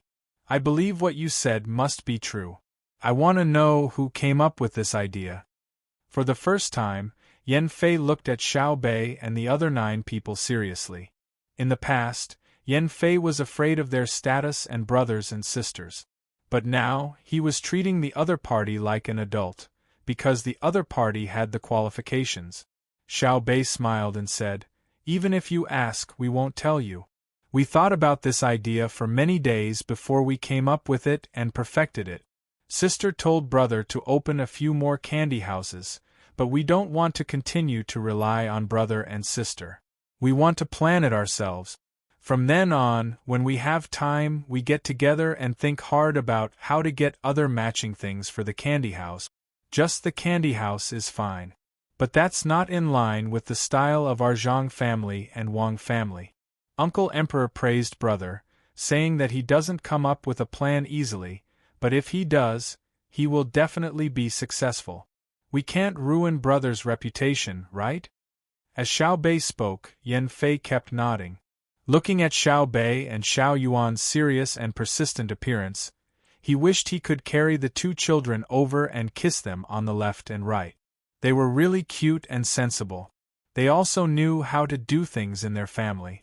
It was very difficult to achieve such a level. Well, you continue to eat. Remember what we just discussed. When you go back, you have to implement it. After the tax exemption, you will find that the county's financial income is higher than before. At the same time, the people's trust in the government office is higher. I won't talk to you anymore. I'm going to find someone else. There are still a few places I haven't visited. You eat mutton, don't eat chicken.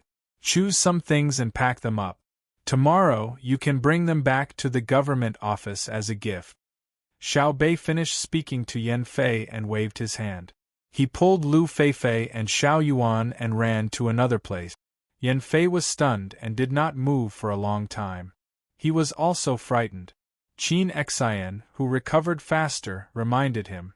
Only then did he let out a sigh of relief. Brother Xinqing, the days in the county will get better and better in the future. You have to help me. Yan Fei said to Qin Xian. Qin Xian agreed and said, Indeed, Xiao Bei's amusement park will be built in Hongnong. Also, with their business in Old Willow Village, as well as their cooperation with my family, they will value Hongnong a lot. With them valuing Hongnong, it won't be hard to live a bad life. Lord Yen, you have to stick to your bottom line. When you're done and ready to leave your post, they'll give you more compensation than you can get on your own. Of course. Even if you gave me 100 guts, I wouldn't dare. Come, drink. As Yan Fei spoke, he picked up the bowl and finished it in one gulp. He was in an exceptionally good mood today. Not only had he not been punished, he had a development goal. Qin Xian followed suit and emptied the mutton leg as well. He took a bite and slowly refused. His eyes stared blankly at the flickering flames. Just like Qin Xian, there were others who were also lost in thought. However, they weren't looking at the flame but at the sand table. Reporting, our brigade has suffered heavy losses. We couldn't stop the enemy's crazy breakthrough. During the hand-to-hand battle, our brigade's 2nd Regiment was completely wiped out. We lost our line of defense. The messenger's voice rang out. Only then did Tan Hu come back to his senses. He ordered, Order the 2nd line of defense, no, the 3rd line of defense. Strengthen the defense. No matter the cost, push the enemy back. Send our brigade's personal guards to the 3rd line of defense. Waiting for the messenger to leave, Tan Hu's gaze became straight again. He seemed to be muttering to himself, but also speaking to the others in the room. Why did they suddenly become so strong? The hand-to-hand battle should have been our army's problem, but they fell in batches. What did they do? The other generals were also looking at the sand table. They were also puzzled. One of them asked, could it be that they used new weapons? After saying that, he didn't wait for the others to answer.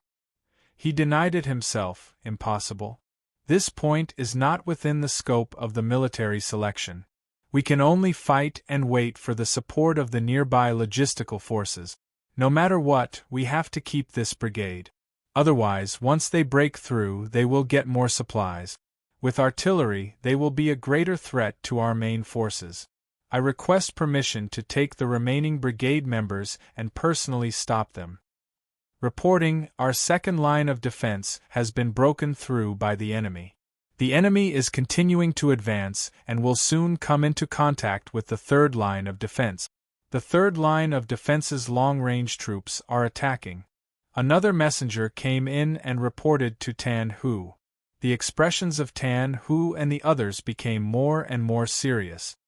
Order the soldiers at the 1st line of defense to report quickly. Why did the enemy's attacks become so fierce? Wrong.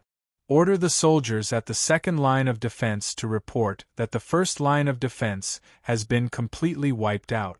Tan Hu was stunned by the enemy's breakthrough.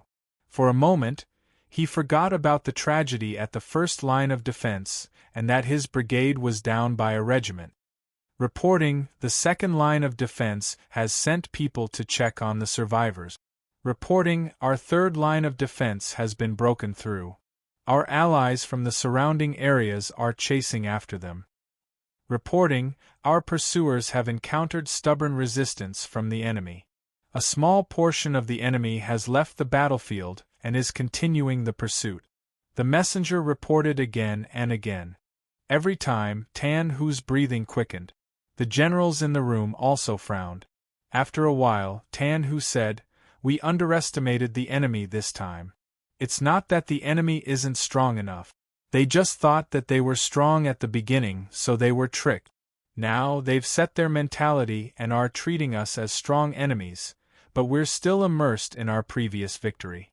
I reckon that 2 of our brigade's regiments have been wiped out, and the rest won't be able to stop the enemy. After all, our opponents are generals who have studied under the little lady for a while. Although they haven't studied for as long as us, some of the generals are from the families of generals." The person who spoke earlier spoke again. "Yes, the Great Tang. It's the Great Tang after all. The advanced weapons of the Great Tang aren't just for show. If they really adjust, they'll really make us feel the pressure. Don't think about it. Try your best to chase after them and gather the remaining people. My logistics brigade still has to continue fighting. It'll be difficult for me to enter the inner yard this time." "That's good. It shows that the Great Tang's overall strength is high. If they really can't break through, I'll be sad." Tan Hu also adjusted his mentality. He hadn't entered the inner yard yet. Most of the logistics brigade was like this. The commanders of the inner yard were the main force, and the logistics brigade was an opportunity for selection. While Tan Hu felt sorry for himself, he felt happy for the Great Tang. It was very contradictory. However, he didn't know that he really couldn't enter the inner yard. Because of his words, Li Longji personally interceded for him and asked Zhang Xiaobao and Wang Wan to let him enter the inner yard. Li Longji had been looking at the sand table. The battle was intense, and another attack and defense battle appeared before his eyes. When he heard the messenger repeat what Tan Hu said in the room, he smiled proudly. He said to Empress Wang beside him, "The people of the Great Tang always think of the Great Tang." Even though this person called Tan Hu clearly knows that he has no hope of entering the inner yard, he still feels proud of the Great Tang. "I have to talk to Xiao Bao and Cuckoo to let this person in. How loyal must he be to say such words?" "Your Majesty is right. With them around, the Great Tang has no worries. Look at that Yang Chong. He'll probably be here soon. His last 3,000 or so people will be finished. Less than 300 people will be able to escape, and they still have to pass through the mountain fire. If they're not careful, they'll encounter a situation where the ashes come back, and they'll lose more people. Yang Chong is really wronged. If he had fought like this from the start and showed his determination to cut off all means of retreat, would he have lost a brigade? This can be considered as him being loyal to the country." Empress Wang evaluated as she looked at the sand table. At the same time, she recalled the battle just now. The sand table showed that the battle just now had started before dawn. Yang Chong gathered all his forces and attacked toward the north, not caring about how many people would die. Yang Chong, who was in the room, seemed to be immersed in the battle. He kept roaring, "Attack, attack! Raise your bayonets and fight the last battle for the Great Tang." Then, he ordered that all the rifle bullets were to be given to the final breakout team led by Kong Lu. Because it was common, it could be used on the few submachine guns and machine guns in the brigade. The people in charge of the front line only raised their bayonets and used their lives to pave a path. When the enemy was stubborn, as long as they found that most of the people charging at the front were dead, regardless of whether there were still people alive, the second row of soldiers behind would throw a few grenades and blasting canisters forward, blowing up their own people as well. That was why the breakout speed was so fast. They didn't give the enemy any chance to resist. They exchanged lives for lives, only chasing after time. Li Ji also brought people to fight with the enemy and was in charge of blocking the enemy's pursuit. In the end, Yang Chong killed them all. He personally rushed up to fight with the enemy and then shouted as he threw a grenade at me. He was the first to die. Kong Lu brought his 500 men to break out of the encirclement. There were 200 spearmen, and the rest were pistols, submachine guns, and machine guns. The bullets from the submachine guns and machine guns poured out like rain. Then, the spearmen were in charge of hand-to-hand combat. At this time, the advantage was finally revealed. Whether it was swords or spears, they all fell when facing the spearmen. Charge! Our brothers used their lives to pave the path for us. Charge out! Those who run out of bullets, stay behind. I will burn incense and kowtow to you during festivals. You are the soul of the great Tang army. Because the messenger's report was very close to the truth, Kong Lu was particularly engrossed in it. For a moment, he forgot that it was fake. He really thought that so many of his brothers had died. He took out a gun from the holster on his waist and waved it around as he shouted with all his might. He shouted until his voice was hoarse and his face was covered in tears. Everyone in the surrounding houses could hear him clearly. He still hadn't recovered from this state. Report: our army has broken through the layers of the enemy's blockade and successfully entered the burning area. There are 79 people left. The messenger reported again, shouting the same way. Got it. Those who are injured stay behind. The rest continue forward. Don't stop. If I die, every soldier who rushes out alive, send a message to our vanguard. Run, run. Our great Tang will avenge us. Our great Tang still has Cuckoo. Cuckoo will. That's right, this is the sand table. Martial selection, Cuckoo is our opponent. No one died, right? Yang Chong and Li Ji are still alive. My throat hurts. Go and get me some medicine. This is bad. Others will laugh at me. Why didn't you remind me? Who designed the sand table model? I hate them. I wanted to eat spicy hot pot for dinner. Now I can continue to drink clear soup. Li Ji came back to his senses as he spoke. He raised his hand to wipe his tears and blew his nose. He spoke with grievance. The messenger also felt wronged. When you pulled out the pistol, I already said it. You didn't listen. Who is to blame? I didn't say it was your fault. Go and get the medicine. Kong Lu waved his hand embarrassedly at the messenger and chased him out. He looked at the sand table again. As he looked, he smiled. So, it's safe for me to bring my men? The speed of chasing and running is not much different. If we split up a little, it will be enough for them to get busy. Come, pass down my order. The rest of you, form groups of 2 and look for the main vanguard. Return to the team. Kong Lu gave another order. He then pinched the skin on his throat and stretched it. He grimaced. It hurts so much. It's burning. It's all gone. A brigade of 5,000 people, and only these few are left. I wonder how low my rank will fall? Maybe I'll be chased back home to be a farmer. Then I'll go to school to be a teacher for the children. I'll teach them how to read and write. I'll also teach them military affairs. I'll tell the children that when they grow up to be generals, they should never underestimate any native. When Kong Lu's voice stopped, Yang Chong and Li Ji also arrived at the center of the sand table. Although they could leave directly, they didn't want to. Yang Chong was the first to die. He went to the door of Li Ji's room and waited for him to come out. He knew that Li Ji couldn't have survived. Li Ji also saw the brigade commander. He was originally very focused, but when he saw Yang Chong, he couldn't help but laugh. He gave another order. He clapped his hands and looked at the messenger. The messenger immediately told him that he had died. He then walked out of the door and followed Yang Chong to the center. Do you think the emperor is asleep? I think Shi Chunjing is secretly laughing. We finally came to accompany him. This battle was a mess. I don't know if he will lose his position.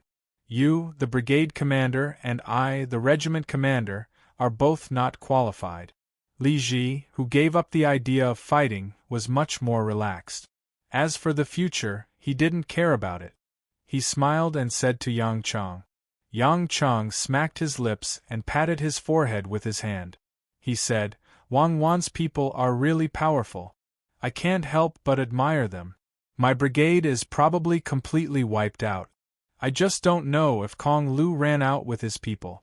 Let's go, we'll see them when we get to the center of the sand table.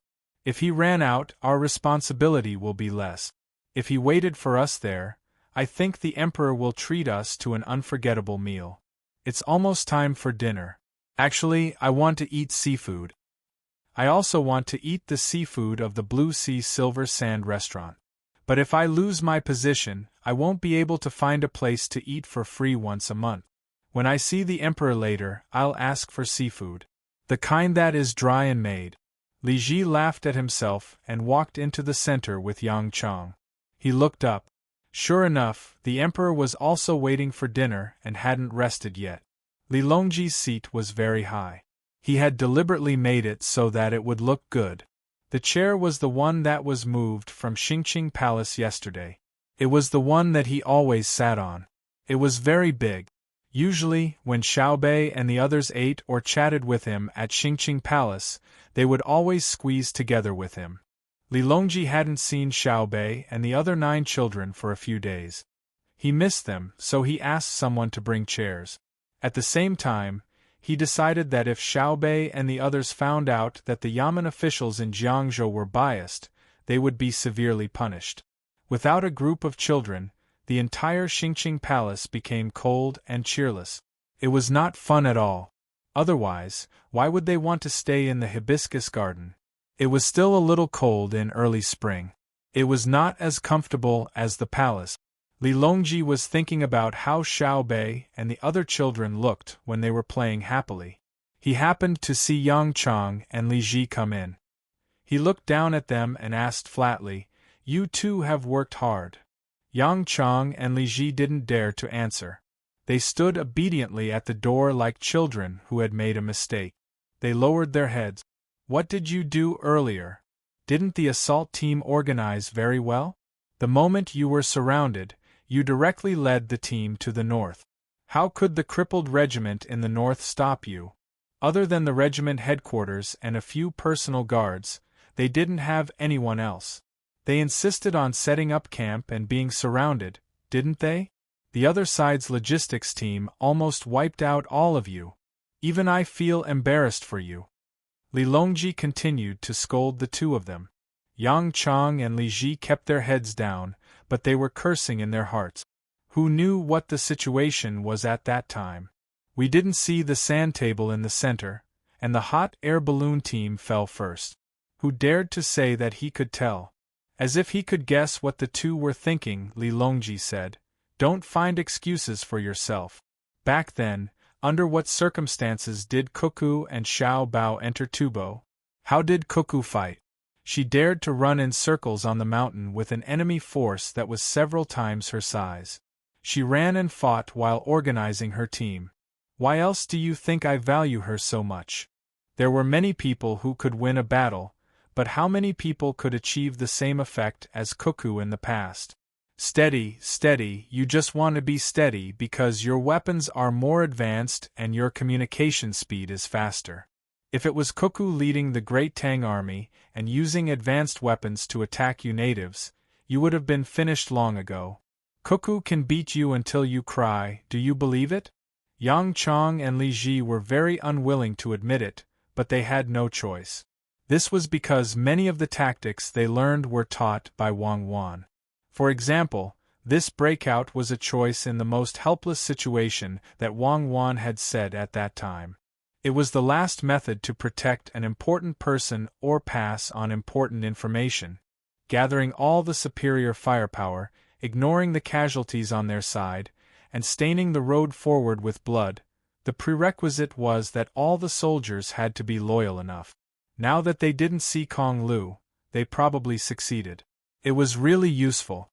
All the handguns and repeating rifles were gathered together, and the sudden attack was too fast. It was really easy to destroy. If you don't speak, I will really revoke your positions. Seeing that this is the last time you made a choice, I will spare you this time. At that time, someone even told me that I could find an opportunity to capture both the Zhang family and the Wang family. Do you see the situation today? Capture? What is the equipment of the Seedling Protection Team? Each person is equipped with 2 handguns, 1 submachine gun, and 8 grenades. If not, how can I rest assured when I send Xiao Bei and the rest out? Today, Li Longji listened to the referee's evaluation of various data, and he truly felt the strength of the elite firearms unit. "Thank you, Your Majesty." Yang Chang and Li Ji finally spoke, and said the same 4 words in unison. "Thank you to everyone for your support and votes. Someone even gave me 10,000 renminbi as a tip for a monthly vote. I will try my best to write and try my best to write. I'll say it again. Don't give me money like that. In the past, there were people who gave me money like that. They gave 10,000, 10,000, 50,000, 50,000, and even 1,888,000 was not a small amount. 588 was even more. But you can't do this. I am not worthy of it. I am already satisfied to be able to subscribe and read it. If you praise me in the book review, I will be happy for the whole day. Thank you, brothers and sisters. But when it's time to save, I will save. Since you gave me money, I will not return it. When I spend money, I will also be happy. Sometimes I feel conflicted. I want to get more royalties, but I don't want others to pay too much. I admit that I am a hypocrite. Those who have a recommendation vote, don't forget to vote for me. Praise me again. Thank you. I will bow to everyone. Yes, bow. You want me to beg? Brothers and sisters, you know that I will not do that. I am a stubborn author. I always feel that writers should at least have some strength of character. Bow, bow.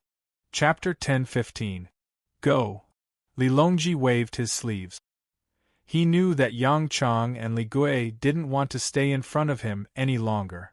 As expected, Yang Chang and Li Gui hurriedly ran to the sand table and took a closer look. So the main force is in Huangshan. They arrived early. It's over. Zhang Shogui still foolishly came forward.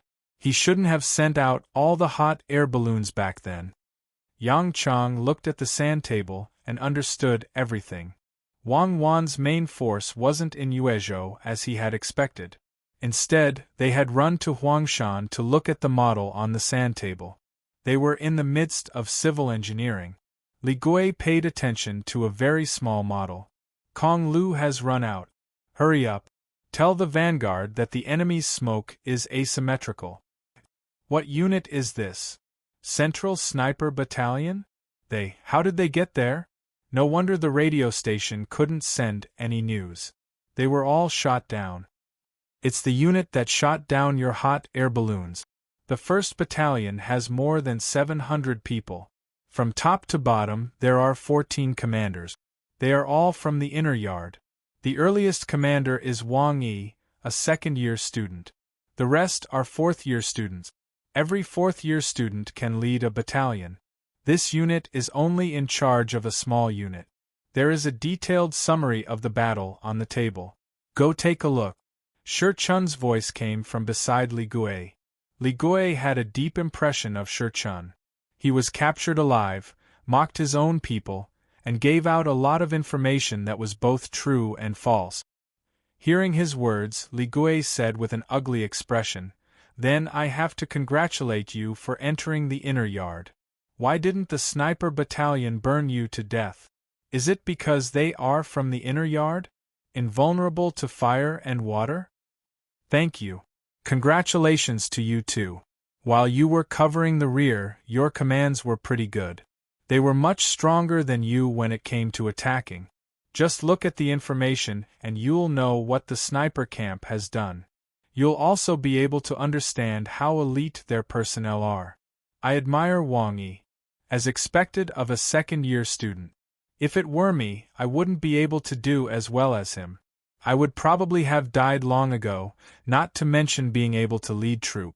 After splitting up, they continued to pose a great threat to the enemy's army. Shi Chun didn't care about the other party's unfriendly tone. He smiled and pointed to a paper beside him, indicating that it was the file of the sniper battalion. Li Ji clearly knew that the other party was not wrong, but he still felt uncomfortable in his heart. It was obvious that the other party was stepping on him to get to the top. The benefits of the inner courtyard of the Zhang family and the Wang family were extraordinarily good, and he could learn even more skills. Just by going out and carrying all kinds of thoughtful supplies in their bags, countless people who also had families were envious of them, not to mention the care their families receive. Li Gong snorted angrily and looked at the paper. It was very thick, about 30 sheets. Sweeping his gaze elsewhere, he noticed that there were countless sheets of paper in the central area. There was also a group of people calculating, a group of people discussing, a group of people comparing the rules, a group of people walking in and out, and a group of people writing with their heads lowered. What are these? Li Ji asked Shi Chun, instead of taking the information from the sniper camp. It is a record of the changes in the battlefield. This is the first and largest sand table simulation of the Great Tang, and it is also the most time-consuming one. Every detail of the battlefield must be recorded, including the marching route and the commander's judgment. When the time comes, it will be easy to review and use as teaching material. At the same time, it will also test the commanding ability of the commanders. Our Great Tang will need to make adjustments internally. For example, you are not suitable for fighting in a siege. You are suitable for covering the rear and defending. It is a waste of talent to assign you to the offensive formation, and it is also a mistake on the part of the decision-maker. Let me evaluate you. Your performance is very good in the later stages. When you were commanding the rear, you were able to accurately command every single troop. When our Great Tang really goes to war, you and I will be in charge of defense because I can't attack. At that time, we will fight side by side for the protection of our hearts and for the dignity of the Great Tang. As Shi Chun spoke, he stretched out his right hand. Li Ji hesitated for a moment before stretching out his right hand to shake Shi Chun's. All right, you will be in charge of the calculations, and I will be in charge of the preparation. Everything for the dignity of the Great Tang. After the martial arts examination, you have to treat me to a drink. Otherwise, I will feel uncomfortable. I will also give you a gift to congratulate you on entering the inner courtyard. Your family must have spent a lot of money on this martial arts examination, right? Li Ji made his choice in a very short period of time. He was magnanimous mainly because he heard Shi Chun's words and felt that if he continued to fuss over such trivial matters, he would be too petty. The interests of the Great Tang were above all else. The smile on Shi Chun's face became even brighter. Of course. Please, let's go to the savant's pavilion. Xiaobei promised me before that once I entered the inner courtyard, she would let me eat the good things she left behind. It's a pity that she wasn't around when I was fighting. Xiaobei knows you too? Li Ji asked enviously. Xiaobei knows many people. When they have nothing to do, they will often wander around the inner and outer courtyards. When they see people who are idle, they will go over to talk to them. We like them very much, and we try our best to tell them what we know. The goal is to nurture them to be more powerful. We are very afraid that the masters we follow in the future will be stupid and will cause our own death. I look forward to them growing up and protecting them.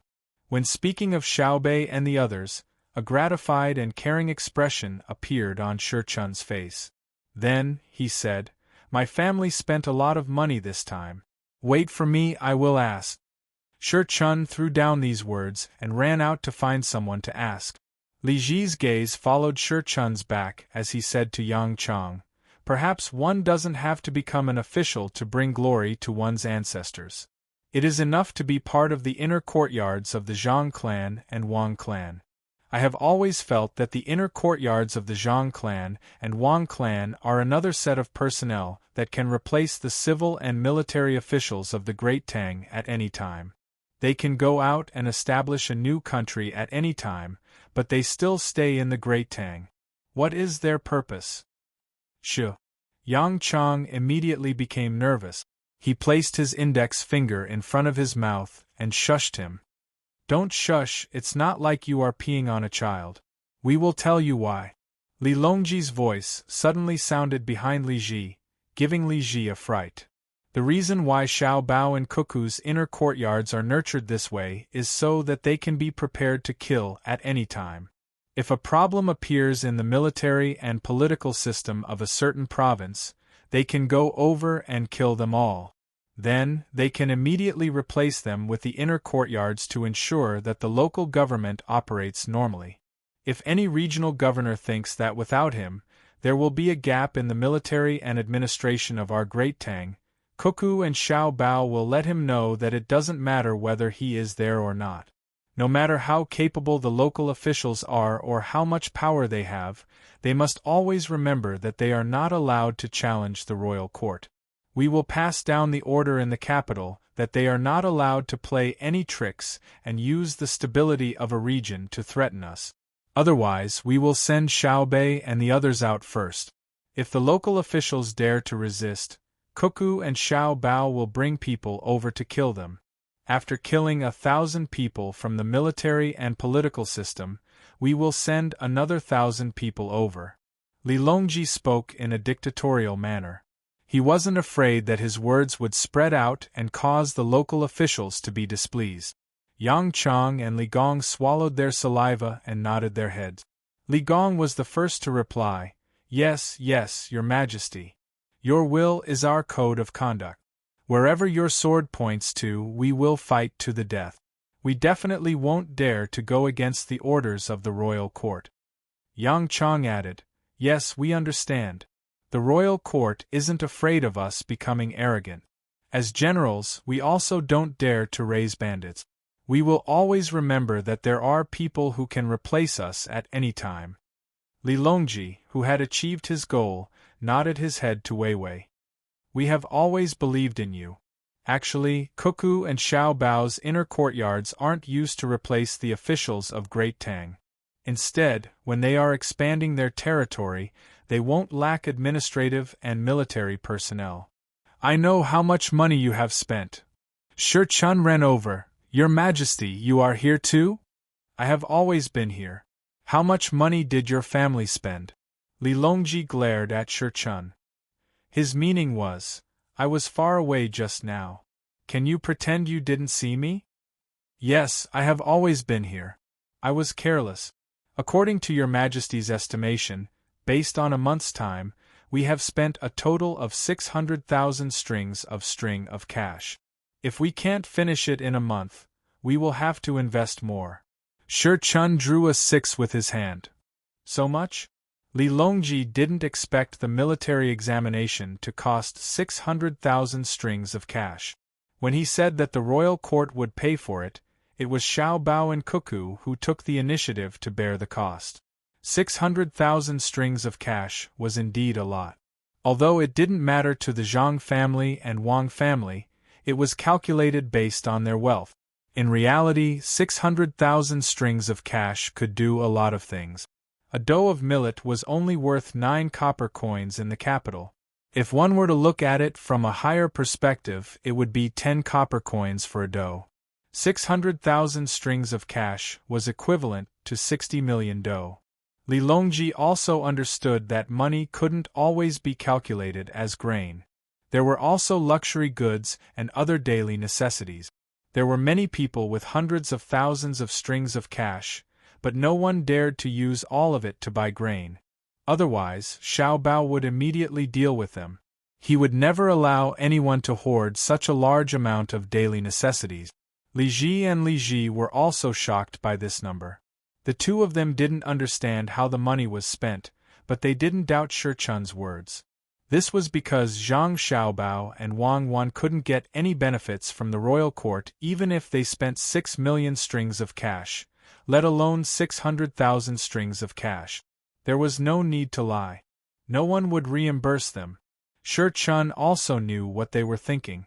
He explained, "One is the cost of building the house, and the other is the cost of making the sand table and small models. There are also subsidies for the relevant personnel. We can't let people work for free." Little young master and little lady's purpose for the military examination wasn't just to become the martial champion, but more so to collect information. That's why the scale was so big. Otherwise, they wouldn't have to use the central sand table and countless small sand tables to carry out the military examination. They just needed to use the elimination system and fight in pairs. The final winner would have to play a small sand table simulation with Little Lady. However, Little Young Master and Little Lady wanted a comprehensive analysis. The most important thing was the ability of the large army to cooperate in battle. Shi Chun's words made Li Longji and the other two nod. It was indeed so. They all understood. Normally, the martial champion would definitely be Wang Wan. However, Wang Wan had deliberately increased the difficulty. Her goal wasn't for the title of martial champion, but for the overall military command of the Great Tang. Shi Chun continued, "There's also the cost of the hibiscus garden. The hibiscus garden is open for a large portion of the time. It's open for free. Now, the entire hibiscus garden is under martial law and no one is allowed to enter. The commoners naturally have fewer places to go. Therefore, Little Young Master and Little Lady took out money to subsidize the zoo, skating rink, and other places. The commoners can go there to play. Those who want to hold a poetry banquet in the hibiscus garden will also pay to send them elsewhere." Li Longji and the other two understood that this was how money was spent. Li Gui couldn't figure it out. If the hibiscus garden is occupied, then so be it. What else do the commoners dare to say? They don't dare. Shi Chun replied, "Just because they don't dare, it doesn't mean that they don't want to. It's easy to shut people's mouths, but hard to win their hearts." Little Young Master said that if he wanted to occupy other people's places, not to mention the hibiscus garden, who would dare to disobey him? However, they shouldn't do that. Only those who don't have enough power and status will think of showing off in front of others. When one's status reaches a certain level, they won't use their power to oppress others. For example, Your Majesty. The entire Great Tang belongs to Your Majesty, but Your Majesty still has a standard when doing things. What you should think of is not how much sacrifice the commoners should make, but how you should consider the commoners' interests. With this, Yang Chang and Li Gui could no longer raise any other opinions. Li Longji nodded repeatedly. "That's right. In the past, when I went out, part of the money was paid by the imperial court, and the other part was paid by the local government. It was a waste of money and people. Now, I prefer to go out and not use the imperial court's money or the local government's hospitality. I have money, so I can buy it with money. However, I don't use my money. It's all paid by Xiaobao and Cuckoo. They will arrange it. When I went to Jili province, I found that the lower the rank, the more arrogant they are. A provincial governor's son actually bullied people there. He bullied Xiao Bei and my Junior and Pan. How arrogant is he?" Ah! Yang Chang and Li Gui were also stunned. Their status was not high enough, so they didn't go to Jili province. They didn't know what happened there, and only heard the emperor mention it now. Who is so daring? Bullied Xiao Bei? Xiao Bei didn't beat him? As a general, Li Gui's first thought was to use force to solve the problem. Beat what? Xiao Bei kept giving in. He even discussed building a snowman with that kid. In the end, there was no other way, so he caught that kid's father. If Xiao Bei didn't insist on handling it impartially, I would have cut off his head. Just tell me, how ambitious is this person? He actually dared to cause trouble in Jili province. He doesn't know how to use his power when he has reached a certain level. People who have reached a certain level of status are all easygoing. They think about others and show off because they feel inferior. Li Longji was still angry when he mentioned this. Li Gui and Yang Chang nodded in agreement. Your Majesty is reasonable. People always say that the county magistrate is not as good as the current one. In fact, it's because the county magistrate doesn't want to argue with ordinary people. Only the current one is worried that others don't value him and feel inferior. Therefore, he always looks for opportunities to prove his status.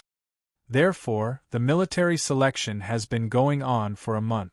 The young master and young lady spent 600,000 strings of cash. The information collected from the various commanders is very precious. In the future, I will take it out and explain it in class. The young lady said that the analysis isn't about who is right or wrong. During war, everyone is scheming against each other. What we need to analyze is a pattern. When the generals go to war in the future, they will have a few comparisons under different circumstances. Then they can choose. This way they can save time and energy. Shi Chun took over the conversation. When he talked about the young master and young lady, his face was full of admiration. Look, this is how we do it. Divide it into 3 sides. No matter which side it is, it will look like the front. After making it, we have to color it.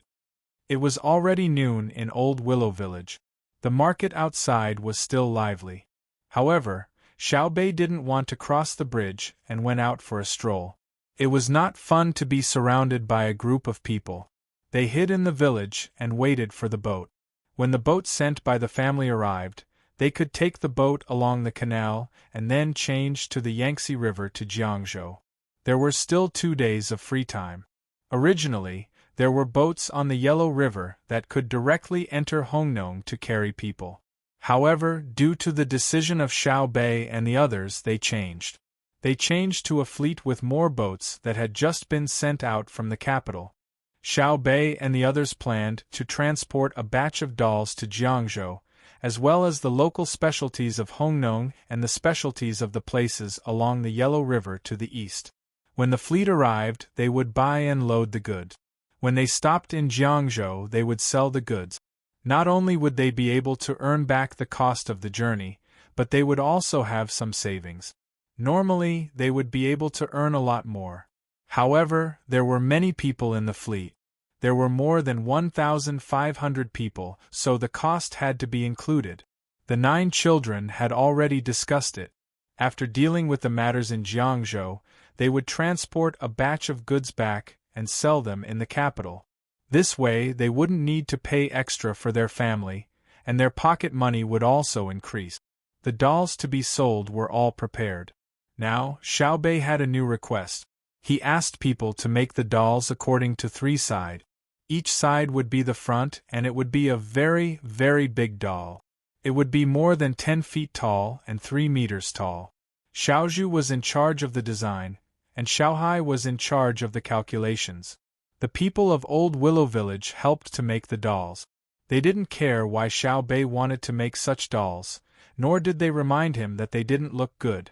Anyway, if Xiao Bei asked them to do it, they would do it. Not to mention making dolls, even if they were asked to use thin willow branches and weave patterns to make a 2-story building, they wouldn't hesitate at all. This was because everyone liked Xiao Bei and the others.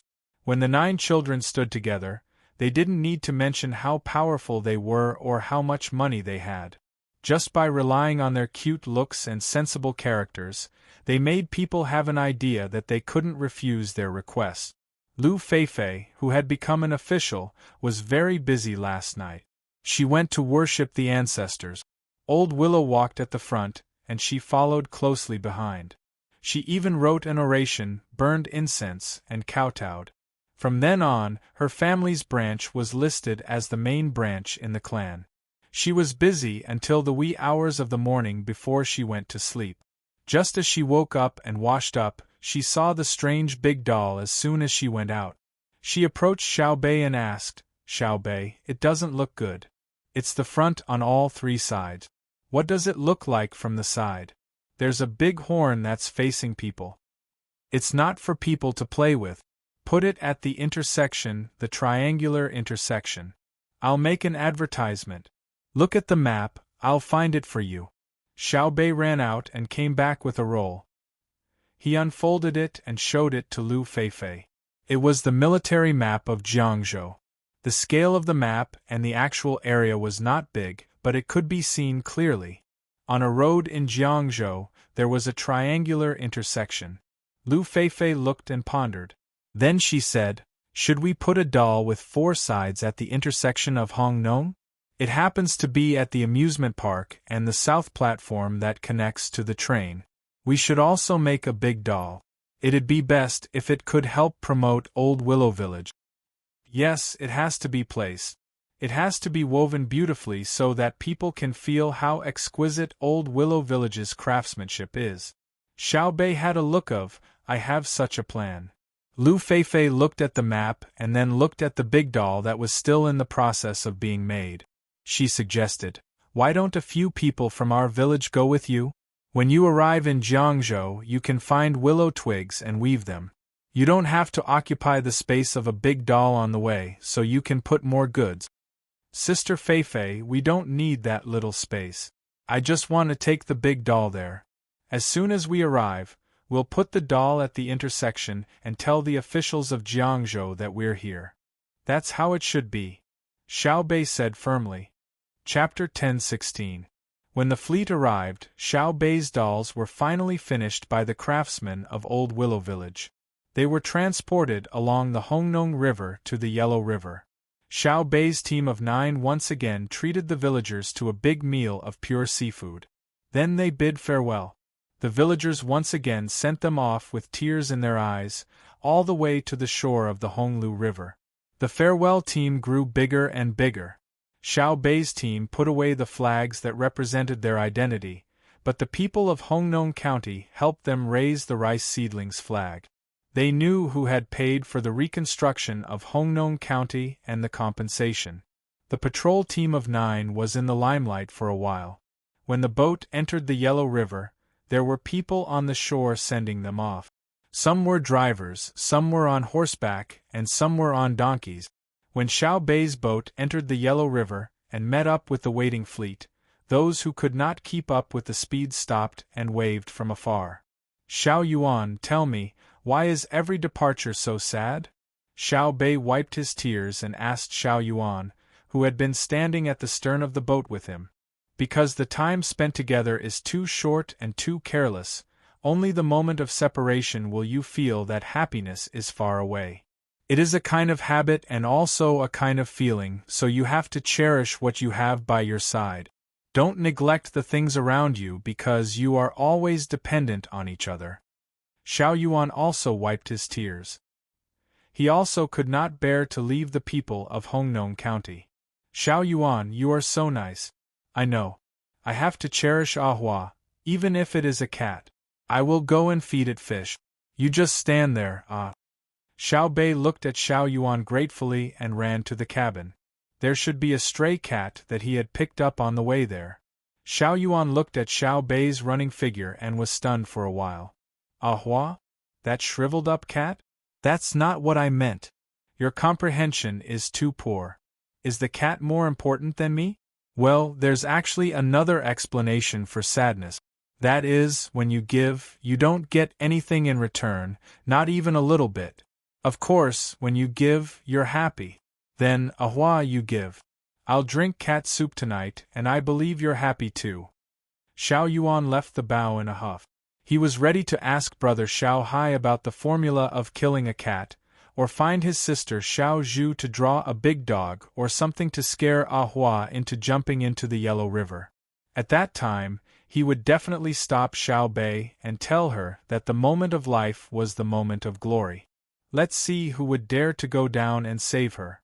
Xiao Bei ran to the cabin and searched for Ahua, but he couldn't find her. He asked a lot of people, and finally confirmed that Ahua didn't come on board. He muttered angrily, I won't have a cat anymore. My brother was right. Cats are not as good as dogs. Dogs know how to be loyal to their owners, but cats are different. It's just like the Japanese.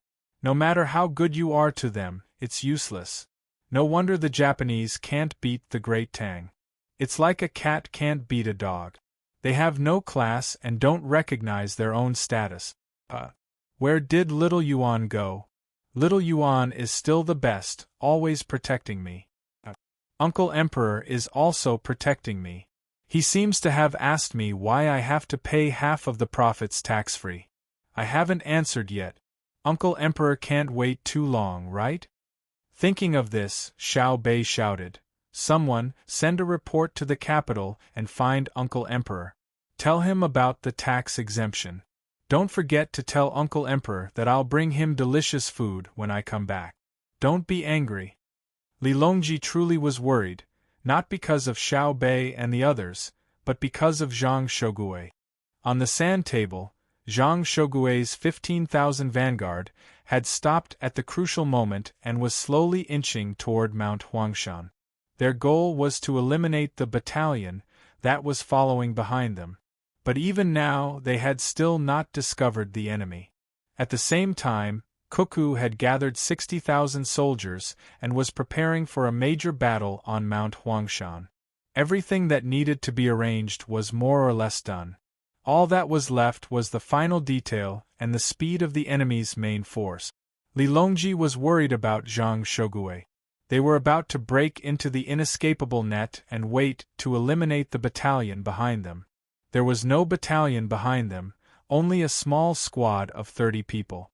They had already eaten up several information relay squads and fled. For the last day, Li Longji had been watching Little Dong's squad. Because they were advancing, it was impossible to gather information. The sand table had been removed, so Little Dong could only follow the map. When the messenger reported to Little Dong that the enemy had left clear carriage tracks, Little Dong knew that he could not be discovered, because it was impossible for carriage tracks to be clear. They still had to walk. As the army advanced, the supply team could not move alone. But when the messenger reported the conclusion of the referees, Little Dong knew that they were baiting him. Little Dong felt that his opponent was teasing him. Did they not know his position in the inner courtyard? He was not in charge of attacking, nor was he in charge of covering the rear. Of course, he was also not a tracking commander. He was a commander who had scanned the terrain and arranged his men. He was a suppressive commander who could fire with his eyes closed. One of his specialties was concealment and his ability to judge the situation.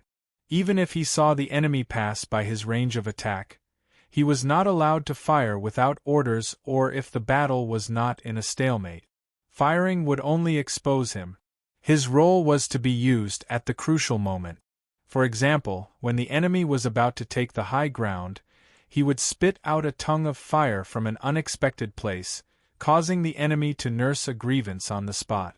In their panic, they would not dare to rashly advance, giving their own troops time to reinforce their defenses. If he wanted to conceal himself, he naturally had to understand the tracks and the mentality of the people. The enemy had left too many flaws. Did they think that he was a fool?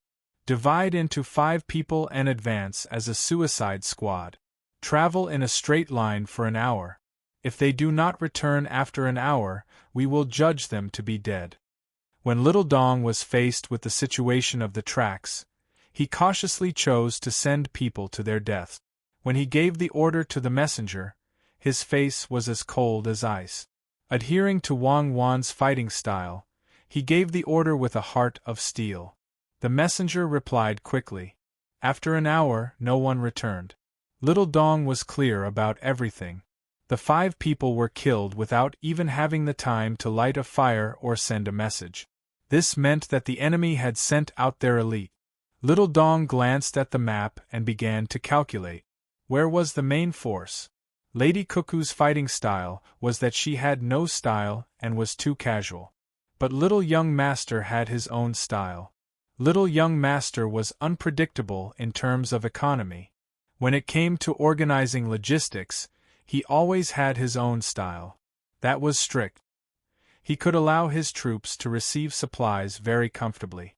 Where is Little Young Master's logistics? To whom did they supply? Why didn't they appear here? We were the ones who lit the fire.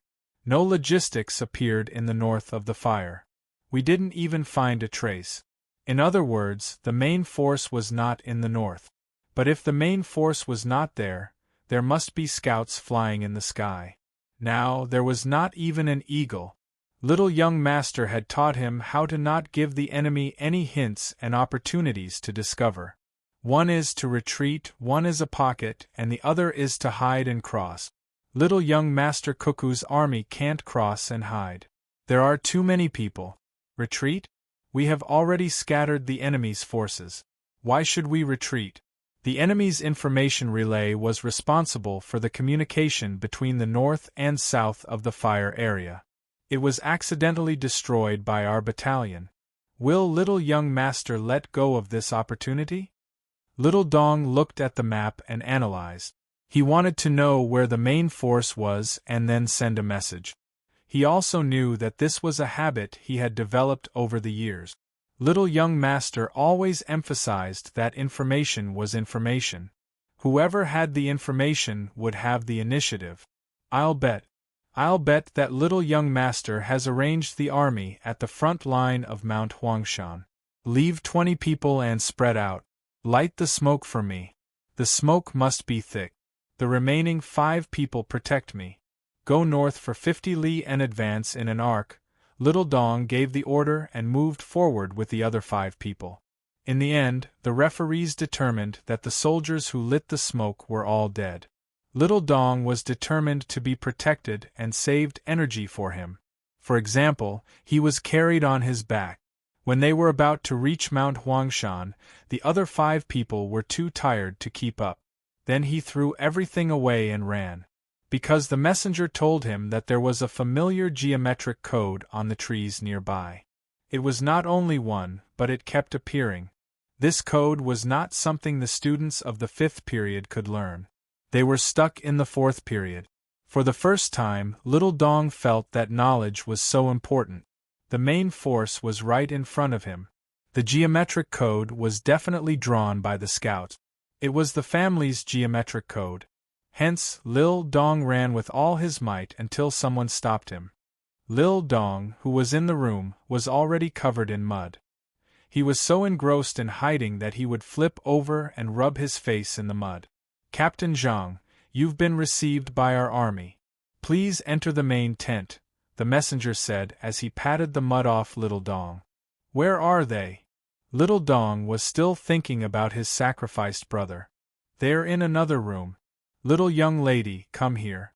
Do you think it's appropriate? The messenger said. Right, I should change rooms. Sorry, I forgot. According to the rules, this is how it should be. So, the main force of our army is really here? Haha, Zhang Shogui, you're dead. Little Dong laughed heartily. The main force and Zhang Shogui's vanguard were about to meet. Little Dong had not slept for the past 2 days. He was constantly giving orders. After washing his face with cold water, he entered Wang Wan's room with a big meat bun in his mouth. Comprehend the Tao. Little Dong wanted to say, I'm here to report. Okay, you eat first. Don't choke. It won't take long. Someone, bring me a bowl of soup. There's still some marinated beef, right? Give it to Little Dong. When Zhang Xiaobao saw Little Dong, he was very happy. He was too far away to see the smoke, but when he saw Little Dong, he knew that there were still people alive in the sniper camp. Little Dong could not wait. He picked up the teacup in front of Wang Wan and gulped down the tea. He wiped his mouth and said, Little young master, little young lady, I finally see you. When I came out, the 14 commanders of the sniper camp were all there. There were still more than 500 people. We haven't given up. There are still so many people? When Wang Wan heard this, her eyes lit up. She asked, Did they all come with you? Did they all die? No, they didn't die. It's just that some of my team members died. There are still 5 people left. We're walking slowly behind. We're divided into 14 teams. Wang Yi led the team to Hangzhou Harbor. The others scattered and moved freely. I chose the north side of the forest fire district. We killed a lot of small groups of the enemy, about 5 to 10 people. We picked up a lot of things that they used to see very far. I found that the main force of the enemy's vanguard was approaching Mount Huangshan. They were not moving fast. I guess they were waiting for me to fall into the trap. I took a big detour and ran over here. Little Dong blinked and said that he had killed a small group of the enemy's vanguard. He also gave more than a dozen telescope models to Wang Wan. Wang Wan took the telescope solemnly and said, Send someone to pick up the 5 brothers immediately. I asked the referees to decide that the reconnaissance field of our key points has increased. The referees decide that there are 15 locations to use telescope. You can assign and transfer them at any time. Inform us in advance. The messenger ran out and ran back, pointing to the 15 telescope models. Wang Wan said to Little Dong, "You go to wash up first and then have a rest. You don't need to worry about this place for now. After you've had a good rest, wait for my next order." "Yes, I'll eat as I wash up. They'll probably arrive in another 2 days." Little Dong gave a military salute, left behind these words, and ran out to rest. Wang Wan played with the telescope model as she said to Zhang Xiaobao, "I'm thinking that the first to arrive is the vanguard of the enemy's vanguard. According to the news from the Fuyang Beacon Post, the enemy should be surrounded by at least a brigade. My great Tang's vanguard is normally equipped with 20,000 people. The ones coming from the north should be 15,000 at most. Eat them up. Your logistical forces will be sacrificed and engaged in a stalemate with the vanguard of the enemy's vanguard. Do your best to kill as many of the enemy's forces as possible." "Yes, my logistical forces are prepared to be sacrificed to draw away the enemy's main artillery so that you can determine Zhang Shogui's disposition of firepower. For the sake of the entire people, someone has to die first." Zhang Xiaobao understood what Wang Wan meant. Throwing out a group of people for Zhang Shogui to fight would also allow Zhang Shogui to make a mistake in his judgment of the soldier's strength. "Okay. Go to your command center and keep in touch. I'll give you the telescope and 3 of them. Remember, you have to stay alive. You'll be more useful alive than dead." Wang Wan took out 3 models and handed them to Zhang Xiaobao. "Yes, I promise that I'll stay alive and chat with you. I won't accompany anyone else to the central sandbox to play," Zhang Xiaobao said casually. "Who else can you play with? We came to see Little Dong. You fought well, but we also have to tell you something else. We already know why Xiao Bei and the others felt that it was a good deal to spend half of their profits on their children even after they were exempted from taxes." Just as Zhang Xiaobao finished speaking, Li Longji's voice rang out, and his figure appeared at the door. "Your Majesty, the battle is about to start, yet you're still in the mood to wander around? Little Dong has gone to rest. Once he's rested, I'll have him come to see you. Did Xiaobei send you a message?" Zhang Xiaobao was waiting at the door. He had to return to the logistical headquarters to give orders, so he waited for Li Longji to move aside. Li Longji was taken aback. "How did you know that Xiaobei sent us a message? Oh, did you think that I wouldn't be able to think of a solution if they didn't send me a message? Don't push me. It's not a big deal. Let me tell you, the idea that Xiaobei and the others came up with is very good. I'll study it with you. I have an idea, do you understand? I estimate that it will take another 2 days, and we have 12 hours here. How can I not be anxious? Good, everything is good. Of course, it's good. Your idea is to implement it in all parts of Great Tang. One of the benefits is to reduce the gap between the rich and the poor. Another benefit is to increase the demand for goods to be produced and sold, thus increasing the labor force. Another benefit is that the poor will increase their consumption or deposit their money in the bank. Increasing consumption will increase the local revenue, and I will have more money to operate the bank. At the same time, it will increase consumption. Will it be better if I lower the interest rate? There was no need for Zhang Xiaobao to think too much about it. He began to list out a bunch of ideas. Furthermore, he hadn't perfected them yet. Otherwise, there would be more benefits and there would be more areas where he could guide the implementation process. Li Longji widened his eyes and listened to Zhang Xiaobao with his mouth slightly agape. When Zhang Xiaobao was done, he nodded repeatedly. "Xiaobao, you mean Xiaobao. Did you tell Xiaobei and the others to do this? Otherwise, why are you so clear about it? There are still many things that I haven't thought of. It's a small matter. Xiaobei and the others don't need me to personally plan for them. Isn't it normal for me to know about it? Isn't this what you want me to do? If I don't know about it, I'll be derelict in my duties. I'm about to fail in my duties, so I have to go and command the logistics. Your Majesty, you should think about it first. We can discuss it later." As Zhang Xiaobao spoke, he tried to squeeze his way out. Li Longji wasn't able to block him, and he was squeezed out. Li Longji immediately chased after Zhang Xiaobao. It's not too late. Xiaobao, do you think it's time to promote this to Great Tang? What you should do the most is to grasp the discipline of the officials. Only when you grasp it well can you promote it. Otherwise, if the local officials decide that the rich people are poor, and in the process of tax exemption, how much can the rich merchants sell? Zhang Xiaobao's footsteps were quick. By the time he finished speaking, he had already entered his command center. Rearrange the sand table and map. Organize the data of my logistics team. Report to the Central Army that my logistics commander is in position. Gather the commanders of the barracks and above for a meeting. Zhang Xiaobao picked up his baton and gave the order to the orderly. Li Longji also entered and discussed. Xiaobao, let's talk about the economy.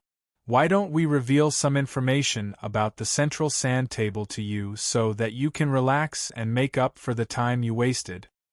My dear Your Majesty, please don't harm me. All right, I'll answer you first. When the time comes, you can return to the central sand table. Zhang Xiaobao really wanted to push Li Longji into Zhang Shogui's room and have him torture him. Seeing that Zhang Xiaobao had agreed, Li Longji found a chair and sat down. All right, you can speak. I'll immediately return to the central sand table to cheer you on. Tax exemption and management fee exemption naturally have to be based on the county as the smallest unit. Have the county magistrates of each county report the data. Those whose income is lower than a certain amount, tell them to give them subsidies. Those whose income is higher than a certain amount, give them rewards. If they report to the capital, there will be a problem of falsification. They can push the middle-income people as high and low as possible so that they can obtain more subsidies and reward. But our goal is to find people with low incomes. No matter how they falsify the data, the county magistrates will definitely classify those with low incomes as poor. Then, send people to investigate, especially those with low incomes.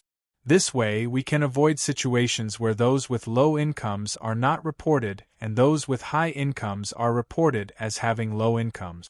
Under those circumstances, it will be much more difficult to investigate than if we use this method. The people investigating won't be familiar with the area, so their workload will be much greater. Zhang Xiaobao was quite skilled at scheming. Li Longji nodded. I understand. You're just tricking the local officials, right? When the time comes, we'll give them a piece of paper with the word fortune printed on it. Who dares to say that our rewards aren't good? Yes or no? Yes, then Your Majesty, you should go and cheer me on. Zhang Xiaobao drove him out. Chapter 10:17. Good, I'll cheer for you. Slow down a bit. Wait for Xiaobei and the others to come back. I still have something I need their help with, so it might take a few more days. Li Longji was very satisfied with the things he wanted to know. As he walked out, he suddenly stopped at the door and said to Zhang Xiaobao, Mount Huangshan is a large area. There are low and high, big and small. There are many mountains. It must feel good to jump down from them. Thank you, Your Majesty. Please leave quickly and don't reveal the secret. I understand. They don't have hot air balloons, but they still have hang gliders. I have a way to deal with them. Zhang Xiaobao personally pushed Li Longji out. As Li Longji walked, he turned his head and said, There are still parachutes. Even if I tire them to death, they won't be able to use parachutes as hang gliders. Oh, I forgot. I should have found Cuckoo and told her that parachutes can also be powered. They just need to bring a box of batteries. Zhang Xiaobao pushed Li Longji far away. When he returned to the room, he suddenly thought of this problem. Powered parachutes were very useful in light winds. They didn't need to fly for a few hours. After flying for 10 minutes, they would be able to drop a group of combat personnel behind the enemy.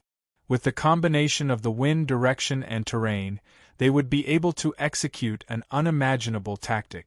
Not to mention the enemy who had never seen a paraglider before, Even if he and Cuckoo were to suddenly see a group of paragliders flying in the sky, they would still tremble. Thinking of this, Zhang Xiaobao said to the group of battalion-level commanders and above, "You guys discuss first. I'll go to Cuckoo's room." Leaving the group of people behind, Zhang Xiaobao ran to Wang Wan's room. He waited at the door for 10 minutes before he was allowed to enter. When Zhang Xiaobao came back just now, because the emperor was there and they were discussing the political and economic affairs of the country, the referees didn't judge the ratio between the sand table time and the actual time. Therefore, no one stopped Zhang Xiaobao from waiting outside the door, which was a small advantage for Zhang Xiaobao. The real situation was that Zhang Xiaobao used his time to give Li Longji advice. The two sides were even. Even if other generals saw it, they wouldn't be dissatisfied. Zhang Shogui had seen it. Seeing the emperor chase after Zhang Xiaobao and force him to answer his questions, not only was Zhang Shogui not angry, he even chuckled and said to the generals in the room, "Actually, we've always had the advantage. We're generals, so we're only in charge of fighting wars. Xiaobao and Cuckoo have to take care of their own businesses, as well as answer His Majesty's questions at any time. Do you see that? Don't know too much. The more complicated things you know, the more tired you will be. You have to take care of your family, your younger siblings, and the country's affairs. Why bother?" The other generals said nothing. They could tell that Zhang Shogui was clearly jealous. His Majesty can ask you for advice because you are capable. The more you meddle, the more capable you are. They want His Majesty to ask about economic matters. However, if His Majesty really asks, how should they answer? Seeing that no one agreed with him, Zhang Shogui's face darkened as he ordered, "Don't look at each other. When fighting, my vanguard has to fight for a stable territory for the Central Army." Zhang Xiaobao didn't know what the others were thinking. As soon as he entered Wang Wan's room, he said, "Cuckoo, I suddenly thought of something.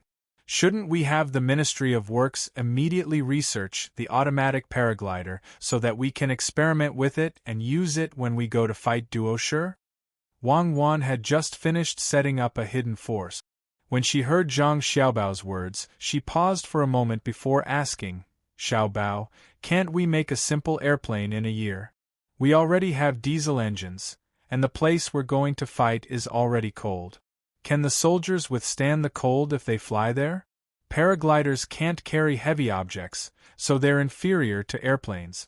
I'm not asking for airplanes to exceed the speed of sound. As long as it can fly faster than hot air balloons, it's fine. The earliest airplanes have 2 layers of 4 wings. In theory, it's fine as long as it has 2 engines." Zhang Xiaobao shook his head. "I don't understand. I've never collected such things before. I only like to buy yachts, and I don't like to buy second-hand goods. If we can't research it, we have to achieve our strategic goals at the crucial moment. Let the Ministry of Works make a paraglider first. This can increase the data collection and organization of the technology. In the future, we might be able to use it for other purposes. Once we understand the propulsion system, we can put it on a large hot air balloon.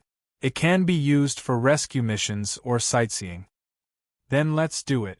Wang Wan pulled a piece of paper over and started to design the paraglider with Zhang Xiaobao. Although it looked simple, it wasn't easy at all when it came to designing it. Wang Wan always regretted that she didn't learn more about the subject back then. Zhang Xiaobao, on the other hand, was recalling how he learned when he was playing. After he became rich, he learned how to parachute, fly an airplane, drive a yacht, dive, and so on. He was also good at golf and surfing. Anyway, he had to master all the recreational things. He was good at deceiving people. In Wang Wan's house, in addition to Princess Jincheng, there was also Li Longji, who came to talk to Empress Wang about how to reduce the tax and management fees. Li Longji knew that the fight would definitely not start within 3 hours, so he didn't go to the central sand table. Instead, he returned to Wang Wan's house. It was mainly because of Empress Wang. She liked her goddaughter very much. Princess Jincheng was also very grateful to Wang Wan, so she always liked to stay in Wang Wan's house. Even if she didn't talk or disturb Wang Wan, she was happy to see Wang Wan. At this moment, they once again understood the difficulties of Xiao Bao and Cuckoo. They had to consider everything. Although they solved the problems very quickly, there were always problems that kept appearing. Wait a minute. I'll find something and come back to draw. When Zhang Xiaobao and Wang Wan discussed the problem of the materials, they threw down the pen and hurried out. After a while, they ran back. When they were about to enter the door, they were stopped by the messenger. Young master, according to the rules, you have to wait for a moment. The messenger was from the Zhang family and the Wang family. He blocked the door and said to Zhang Xiaobao. Zhang Xiaobao's face showed a very helpless expression. He patted his head and stood at the door. Wang Wan also sat there helplessly. Wu Huifei was unhappy. She didn't have the slightest dislike for Xiao Bao and Cuckoo now. She had long stopped thinking about the past. When she saw that Zhang Xiaobao was stopped and they were not allowed to communicate, she stared at the messenger and said, "You met masters like Xiao Bao and Cuckoo. If it were me, I would skin you alive." I. The messenger felt wronged. He had to act according to the orders of the referee group. That was the master's request.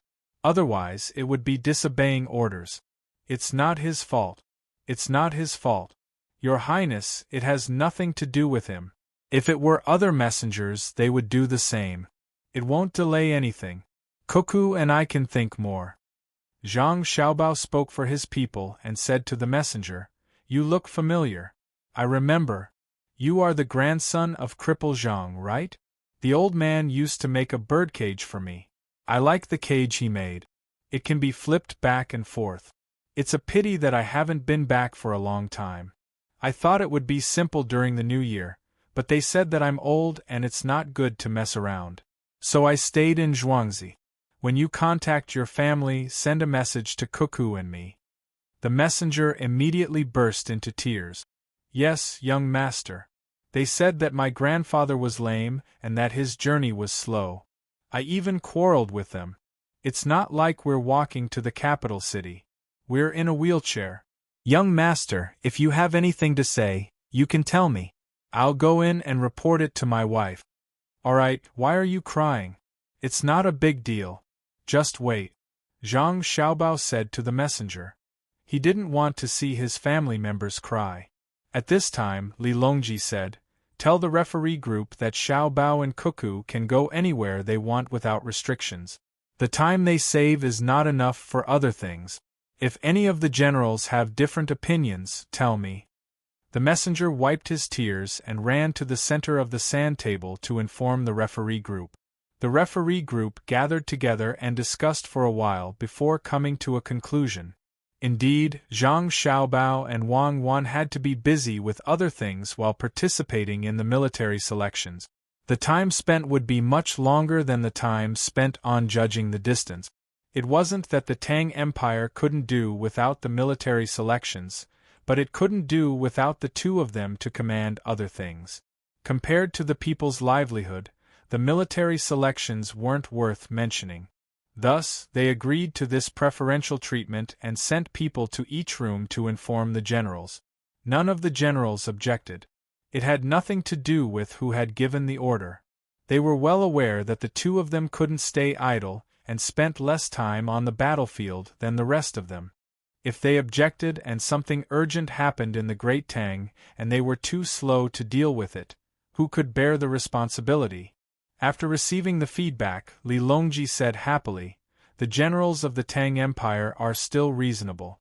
If something happens and they need to use my money and Zhang Xiaobao's logistics system, Xiao Bao will have to deal with it. We can't just ignore it because the military selections are ongoing."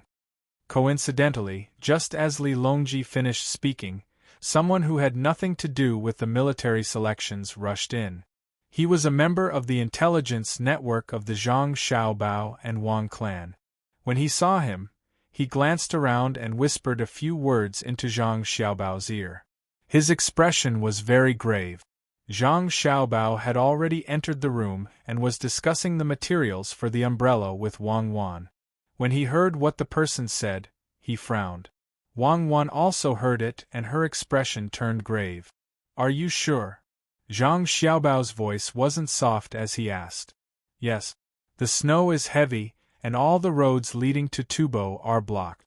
All the supplies are blocked. Our special team in Fengzhou is still in the spiritual state, which is closer to Tubo. I've sent an order for deer and dogs troops to reinforce them. However, although the distance is relatively short, it is actually very far.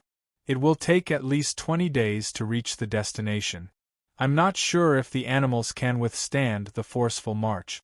The eagle is very fast and will reach the destination in 2 days. After resting for half a day, it will be responsible for transporting the supplies. However, the weight it can carry is limited. Little young master, what do you think? The person explained the situation in a loud voice. He understood what the little young master meant. He wasn't afraid of being heard and wasn't guarded against others. Ancestor Qi De couldn't sit still anymore. He stood up and asked, You said that it's snowing over there? Very heavy? Even the roads are blocked? Princess Jincheng also stood up and looked at the person. Yes, it's snowing. We just received news that our people are trying to open up the roads and transport the supplies to Lhasa City. The breeding industry in Lhasa City has suffered heavy losses. The person answered honestly. Xiao Bao, I just had a good year this year. I can't bear such a big loss again. You have to think of a way. Princess Jincheng was anxious. She ran over and looked at Zhang Xiaobao. Zhang Xiaobao didn't directly reply to Princess Jincheng. Instead, he looked at Wang Wan.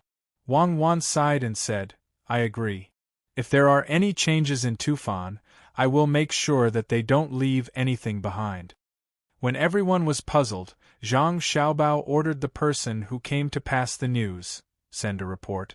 Order my family's forces in Tufan to take out all the military reserves and provide emergency support to Lhasa City. My family's ski business in Izhou, mobilize all the forces. Don't let out the sled dogs that are usually used for rescue. Order all the merchants in Pingzhou who have business cooperation with my family. Tell them to bring out the emergency military supplies that we have prepared for Tufan when we signed the contract. Send them to the border and wait for them to receive it. Done. Understood. The person who came hurriedly ran out. Zuzanchai's eyes widened and he took a deep breath. At this moment, he realized that Xiao Bao and Cuckoo had been keeping a backup plan. This wasn't for disaster relief, but to attack him at any time. No wonder they didn't care about his attitude. It turned out that everything was because of this. He didn't even know how many people they had arranged for Tufan. Princess Jincheng didn't think too much about it. When she heard that Zhang Xiaobao and Wang Wan were willing to take out things to help, her eyes turned red. She pulled Wang Wan's hand and said, Cuckoo, big sister thanks you. Our people will also know the benefits of Tang Empire. When we go back, we will tell them how much Tang Empire has sacrificed for them. In the future, if you want to obtain anything from us, just let us know first. Even if we don't use it ourselves, we will send it to you first. We will raise more cows and sheep, dry the milk, and send it to the children of Tang Empire. Wang Wan forced out a polite smile. She was unable to smile sincerely. Although Tufan was on their guard, she and Xiao Bao had already treated them as Tang Empire's people, who would be willing to see people from their own country die. Nodding her head, Wang Wan looked at Li Longji. Your Majesty, where is your team? Li Longji didn't hesitate. Pass down my orders. Guangzhou and Guangping, send the 2,000 hot air balloons that were sent there after the New Year. Unload the war weapons and bring along the logistical supplies. Determine the direction of the wind and think of a way to fly there as fast as possible. Treat it as a real war. Do your best and minimize the losses of the Tufan people to the minimum. Remember to bring along frostbite medicine and salt. After giving out his orders, Li Longji looked at Zhang Xiaobao and Wang Wan. I can't keep any secrets.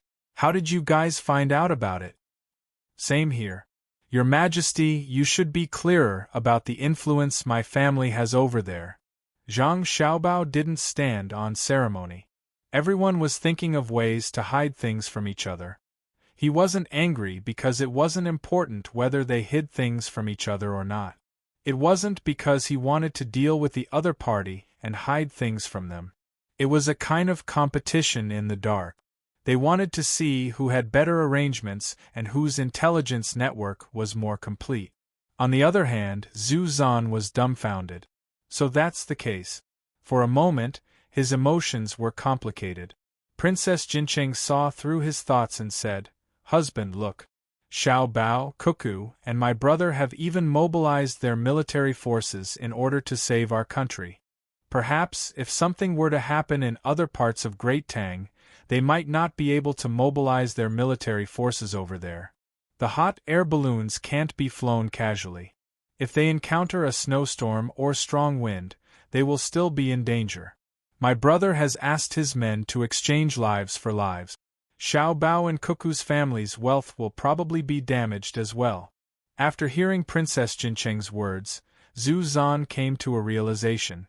It wasn't wrong for the other party to be wary of him. Perhaps there were such hidden forces in various parts of Great Tang. It was just that it wasn't time to use them yet. After pondering over Wang Wan's words, he hurriedly assured Li Longji and Wang Wan, "Tufan doesn't have an army. They only have a small group of security personnel, and their numbers don't exceed 10,000. If anyone dares to make use of this opportunity to harm Great Tang, I will kill him first. His entire family will be killed, and not even a blade of grass will be spared. I don't expect my men to be able to send the news over. Their speed is too slow. By the time they arrive, the snow would have already stopped. Xiao Bao, give me an idea. What should we do after the disaster? I won't be returning either. I will stay here to hide from the snow first." Zhu Zan said what he should say, especially the last sentence. The reason why he was staying here was to express that he was in Great Tang. If something were to happen to Tufan, you guys will deal with him. Zhang Xiaobao temporarily put down the matter of his logistics team and started to think about how to make arrangements for Tufan after the disaster. He knew that he didn't need to make any arrangements. The resources and personnel had already been sent over. When the time came, he just needed to spread the news and the local people would be grateful. Then, he would casually send some things over to comfort them. The real pain and loss would be borne by the people of Tufan themselves. The tolerance of the people was still very strong. No matter if it was the loss of their wealth or the loss of their loved ones, after putting up a front in the imperial court, the people would lick their own wounds. However, this wasn't Zhang Xiaobao's style of doing things. He, Zhang Xiaobao, could kill people without batting an eyelid. He could bring disaster to an entire country. However, he definitely wouldn't be able to ignore it and let the people of his country suffer. Wasn't it just manpower and resources? It couldn't be more precious than the lives of the people of his country. If he didn't have the ability, he would just sigh. If he had the ability to help but didn't do so because he was afraid that it would cost too much, what right did he have to sit on the throne of the country's ruling class? Wang Wan was also considering this problem. How should she make arrangements to ensure the interests of the people of Tufan as much as possible?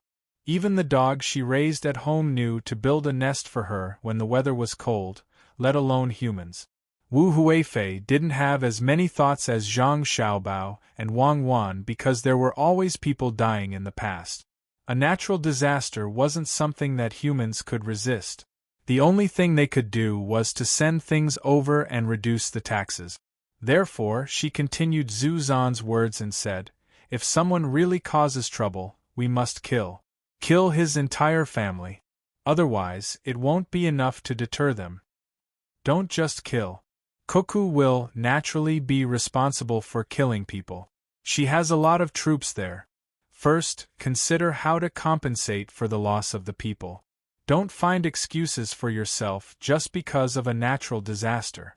Li Longji was afraid that Zhu Zan would think too much, so he stopped Wu Huifei from speaking. Speaking of natural disasters, he thought of the matter between Zhang Xiaobao and Wang Zan. No matter what the natural disaster is, people have to save themselves first. Try your best to spread the news to the local people. Tell them that the imperial court has already sent out rescue teams and resources. Tell them not to worry about losses and think of a way to survive.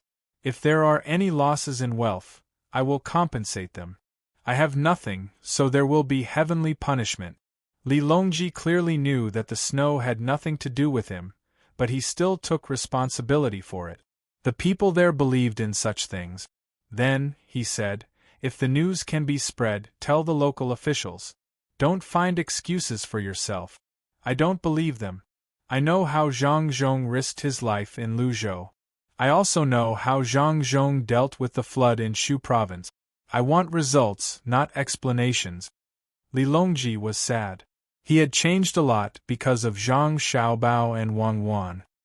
He was no longer the high and mighty emperor who did not know the people's lives. Now, he was an emperor who traveled or observed the situation of the construction site. He had a deep understanding of the lives of the people.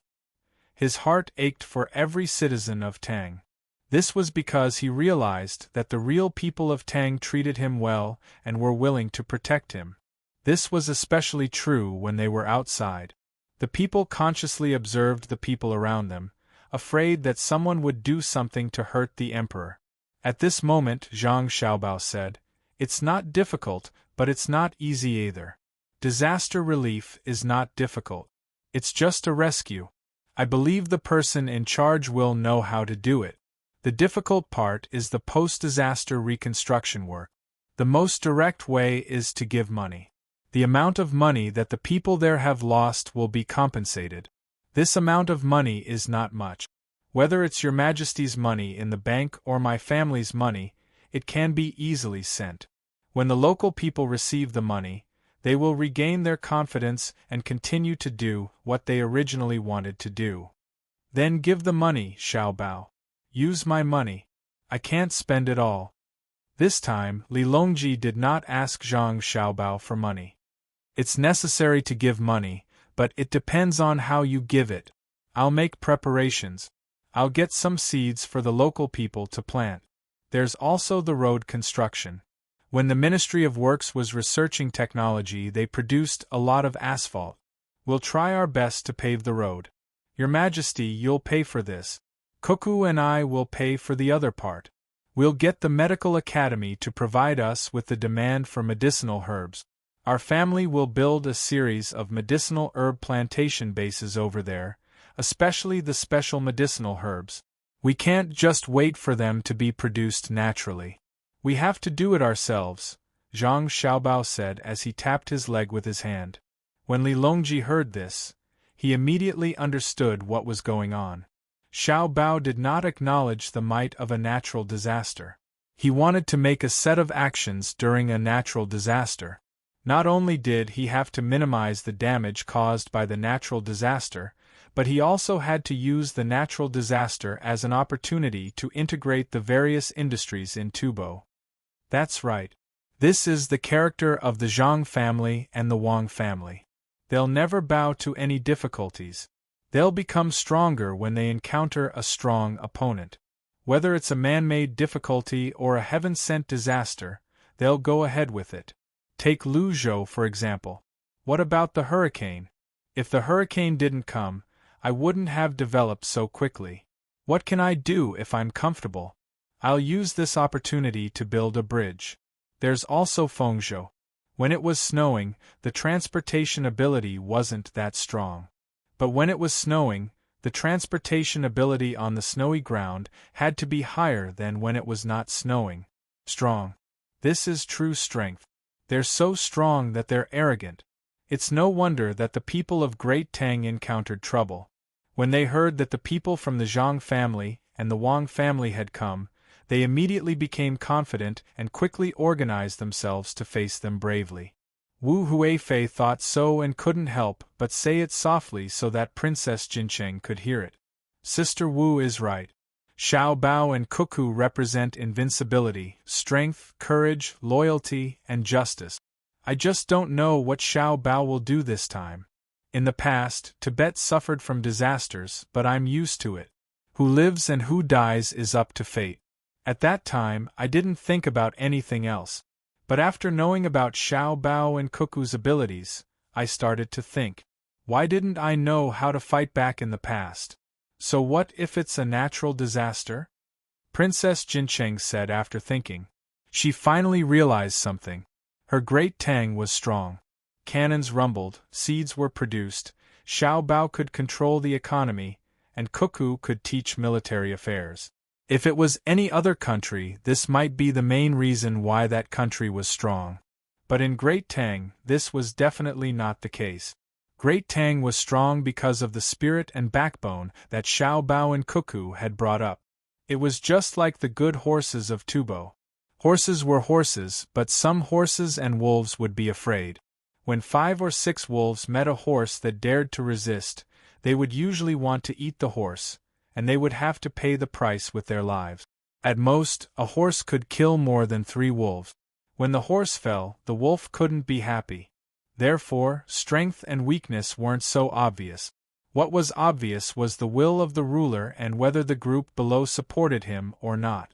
The current Xinhua and Japan were very sad. The people of these two places were very supportive of the ruler, but the ruler was weak. He thought about this and that. In the end, Xiao Bao and Cuckoo only used a little force to deter them, and they became like this. It was just because of Xiao Bao and Cuckoo's will. If you dare to refuse, I will teach you a lesson. Even if I have to pay a greater price when I teach you a lesson, I still want to tell you this. This was like 2 children fighting. One child was always afraid that his family wouldn't have a good time after he hit the other child, so he would always tolerate it. The other child didn't think about it. After all, if he hit you, you would soften. Then, the child who was always bullied would always be bullied. He had too many worries. He didn't even know that his family didn't want him to be bullied. But some children would go all out. In the end, the other party was afraid and didn't dare to bully them anymore. This was what Xiao Bao had told her the last time she returned to Great Tang. Peace had always been supported by the will to fight to the death. If you didn't have this thought, you could only be bullied. If a child was bullied, it could be said that it didn't matter. But if a country was bullied like this, it was too sad. Could it be that the ruler would only be satisfied when the people became as weak as the ruler? Thinking of this, Princess Jincheng said loudly, "The power of Great Tang lies in the ruler's love for the people, and also in the ruler's never yielding." Her voice was very loud, giving Li Longji a fright. But after hearing Princess Jincheng's words, he understood why the current Great Tang was different from before. It was because Xiao Bao and Cuckoo didn't allow Great Tang to cower in the face of external matters. It was also because the people of Great Tang felt that they were living a good life and were willing to work for Great Tang. Or it could be said that for their own glory and their current lives, they were willing to pay the price with their lives. Just like the 100 people outside, every single one of them was willing to give their all for Great Tang. All of this came from the will of Xiao Bao and Cuckoo. It was no wonder she couldn't treat them like how she treated others. Even if they didn't kneel or kowtow to her, she wouldn't do anything to them. Other than their abilities, there were also other aspects of them. A person couldn't be without spirit or strength, and this was even more so for a country. We have decided.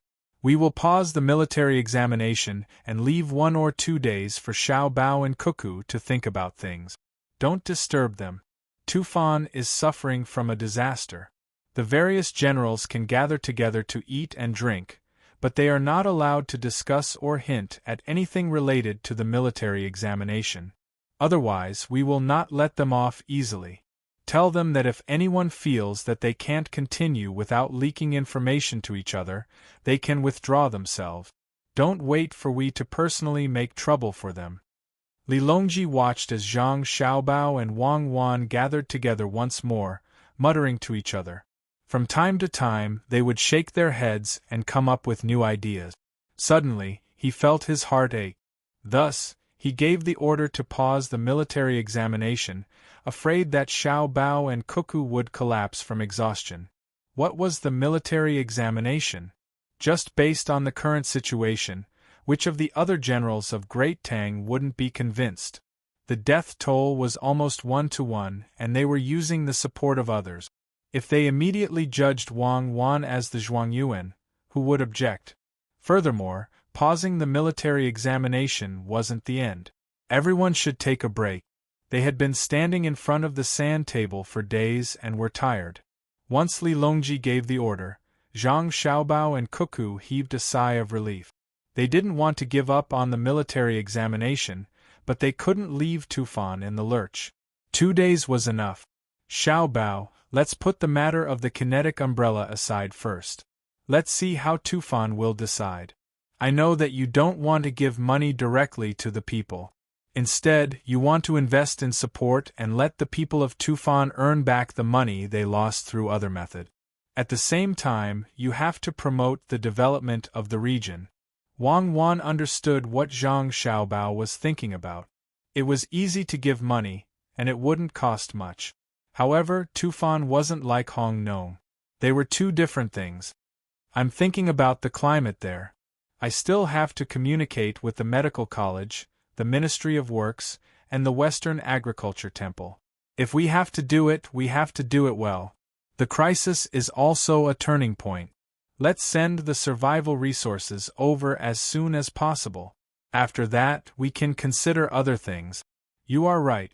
We should make the airplanes, even if they aren't very useful. If we have large transport airplanes now, we won't have to worry. We can send out 1,000 airplanes, and it will be enough for the local people. Zhang Xiaobao also felt pained about the logistics. The roads had been blocked by heavy snow, and it wasn't something that could be solved with simple transportation. This incident happened too suddenly. Who would have thought that it would suddenly snow in Tufan during spring? It would be good if there were satellites. He believed that with the power of his family, they would be able to react quickly when they discovered that there might be a problem in Tufan. Even if it was just 3 days, they would be able to send the resources over in advance. Wife, there aren't any decent roads in Tufan. I intend to make an asphalt road, which is better than a cement road. It might be able to withstand the changes in temperature to a greater extent. First, let the people in Tufan survive. After that, let them help to build the roads and give them wages. Don't worry if the ground freezes. We can continue to invest money and sprinkle salt. I don't care about the environmental pollution. Let's melt the snow first. Even if we have to invest tens of millions of strings of cash, we still have to carry it out. Send a message to the merchants who have businesses in Tufan or those who intend to do business there in the future. Ask them if they are willing to invest in the infrastructure. When Zhang Xiaobao thought about Tufan, his head started to hurt. It was easy to cause trouble, but difficult to build. Wang Wan also didn't care about how much money she had to spend. After hearing Zhang Xiaobao's words, she pondered for a moment and walked over to Li Longji. Li Longji also discussed with Gao Lishur and the rest about how the imperial court should act to help Tufan. The ones who were most worried were Chai Zuzan and Princess Jinqing. After all, Tufan was their territory. Chai Zuzan scratched his head with all his might. He accidentally scratched his head, but he didn't feel any pain. Your Majesty, I have discussed with Xiao Bao. We request for a certain amount of tax compensation. Wang Wan said to Li Longji. Compensation? Tell me what you want. My Tang dynasty doesn't lack any tax. Tufan can be exempted for 5 years. If your family is willing to fork out a lot of money, you can also be exempted. Li Longji discussed with the others to mobilize the army. The army at the border would be sent out, and the army at the back would move to the border to fill in the gap. When he heard Wang Wan's words, he thought that they were going to reduce the taxes for Tufan. Furthermore, Zhang Xiaobao and the Wang family were willing to fork out money to give benefits to Tufan. Wang Wan knew that Li Longji had misunderstood and explained, "Your Majesty, we are not going to reduce the taxes for Tufan. My family should be able to get a tax reduction. Otherwise, other merchants wouldn't be able to get a tax reduction. Xiao Bao and I don't care about money. I request that the merchants be given a tax reduction based on the amount of money invested." Li Longji was stunned for a moment. He looked at Wang Wan and Chide Zuzan before asking Wang Wan, "Tufan is unavoidable?" Chide Zuzan was also confused. Tufan was suffering from a disaster. Why shouldn't they be exempted from taxes? The citizens couldn't pay and were forced to rebel? Wang Wan didn't need Xiao Bao to remind her. She knew what Xiao Bao was planning. She said, "Tufan's taxes are unavoidable because after the disaster, the citizens of Tufan will have more income this year. Xiao Bao has decided to invite the merchants from Tang dynasty who are willing to help to build the infrastructure for Tufan.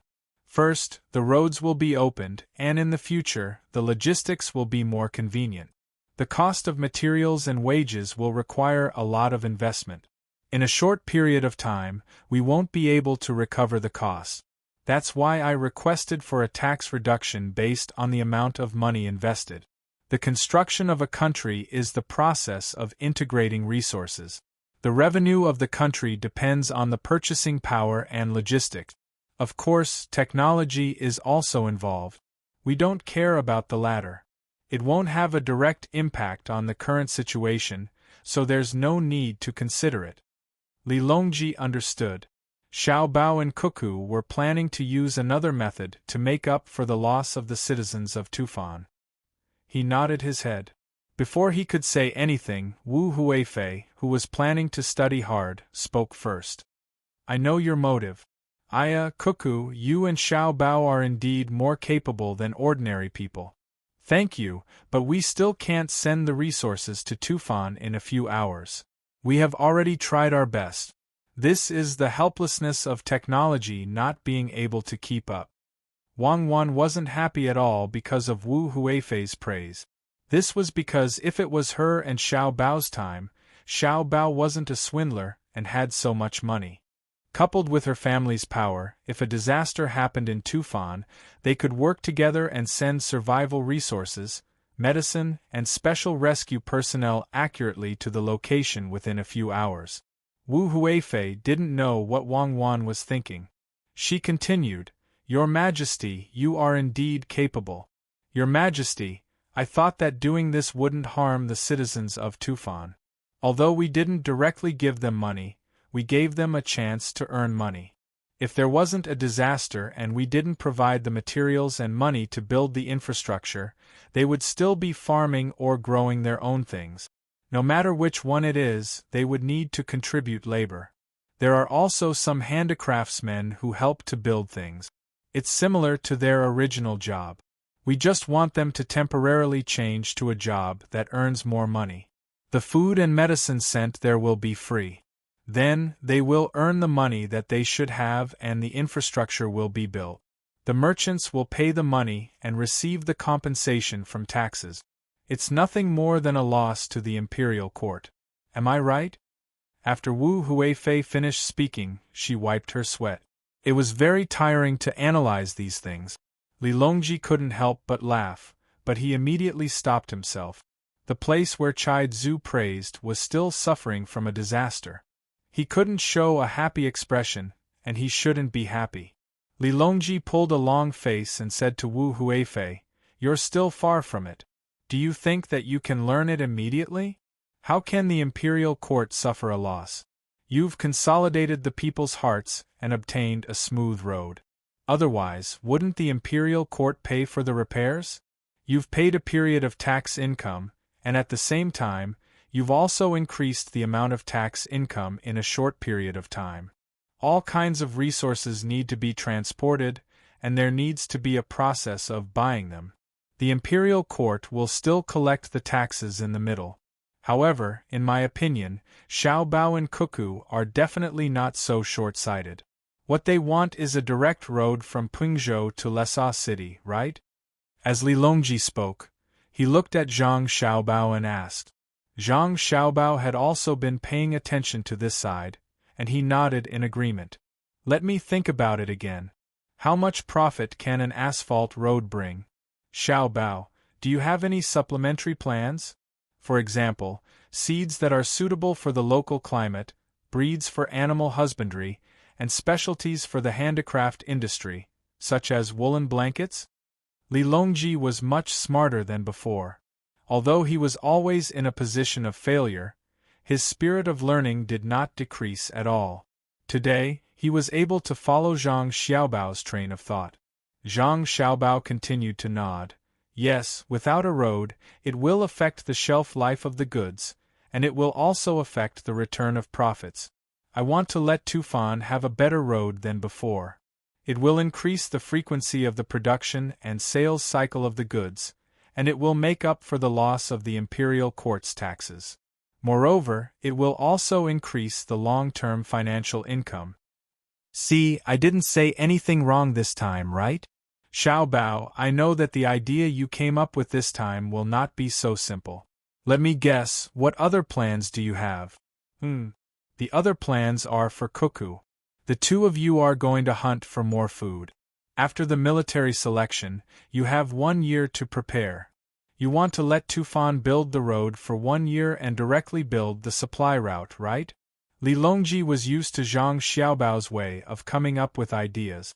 It was definitely not as simple as it looked on the surface. If he really wanted to take action to solve the disaster, how could he be Zhang Xiaobao? Zhang Xiaobao smiled at Weiwei and immediately became serious. He cupped his hands at Li Longji. Yes, I have this plan. Your Majesty is wise.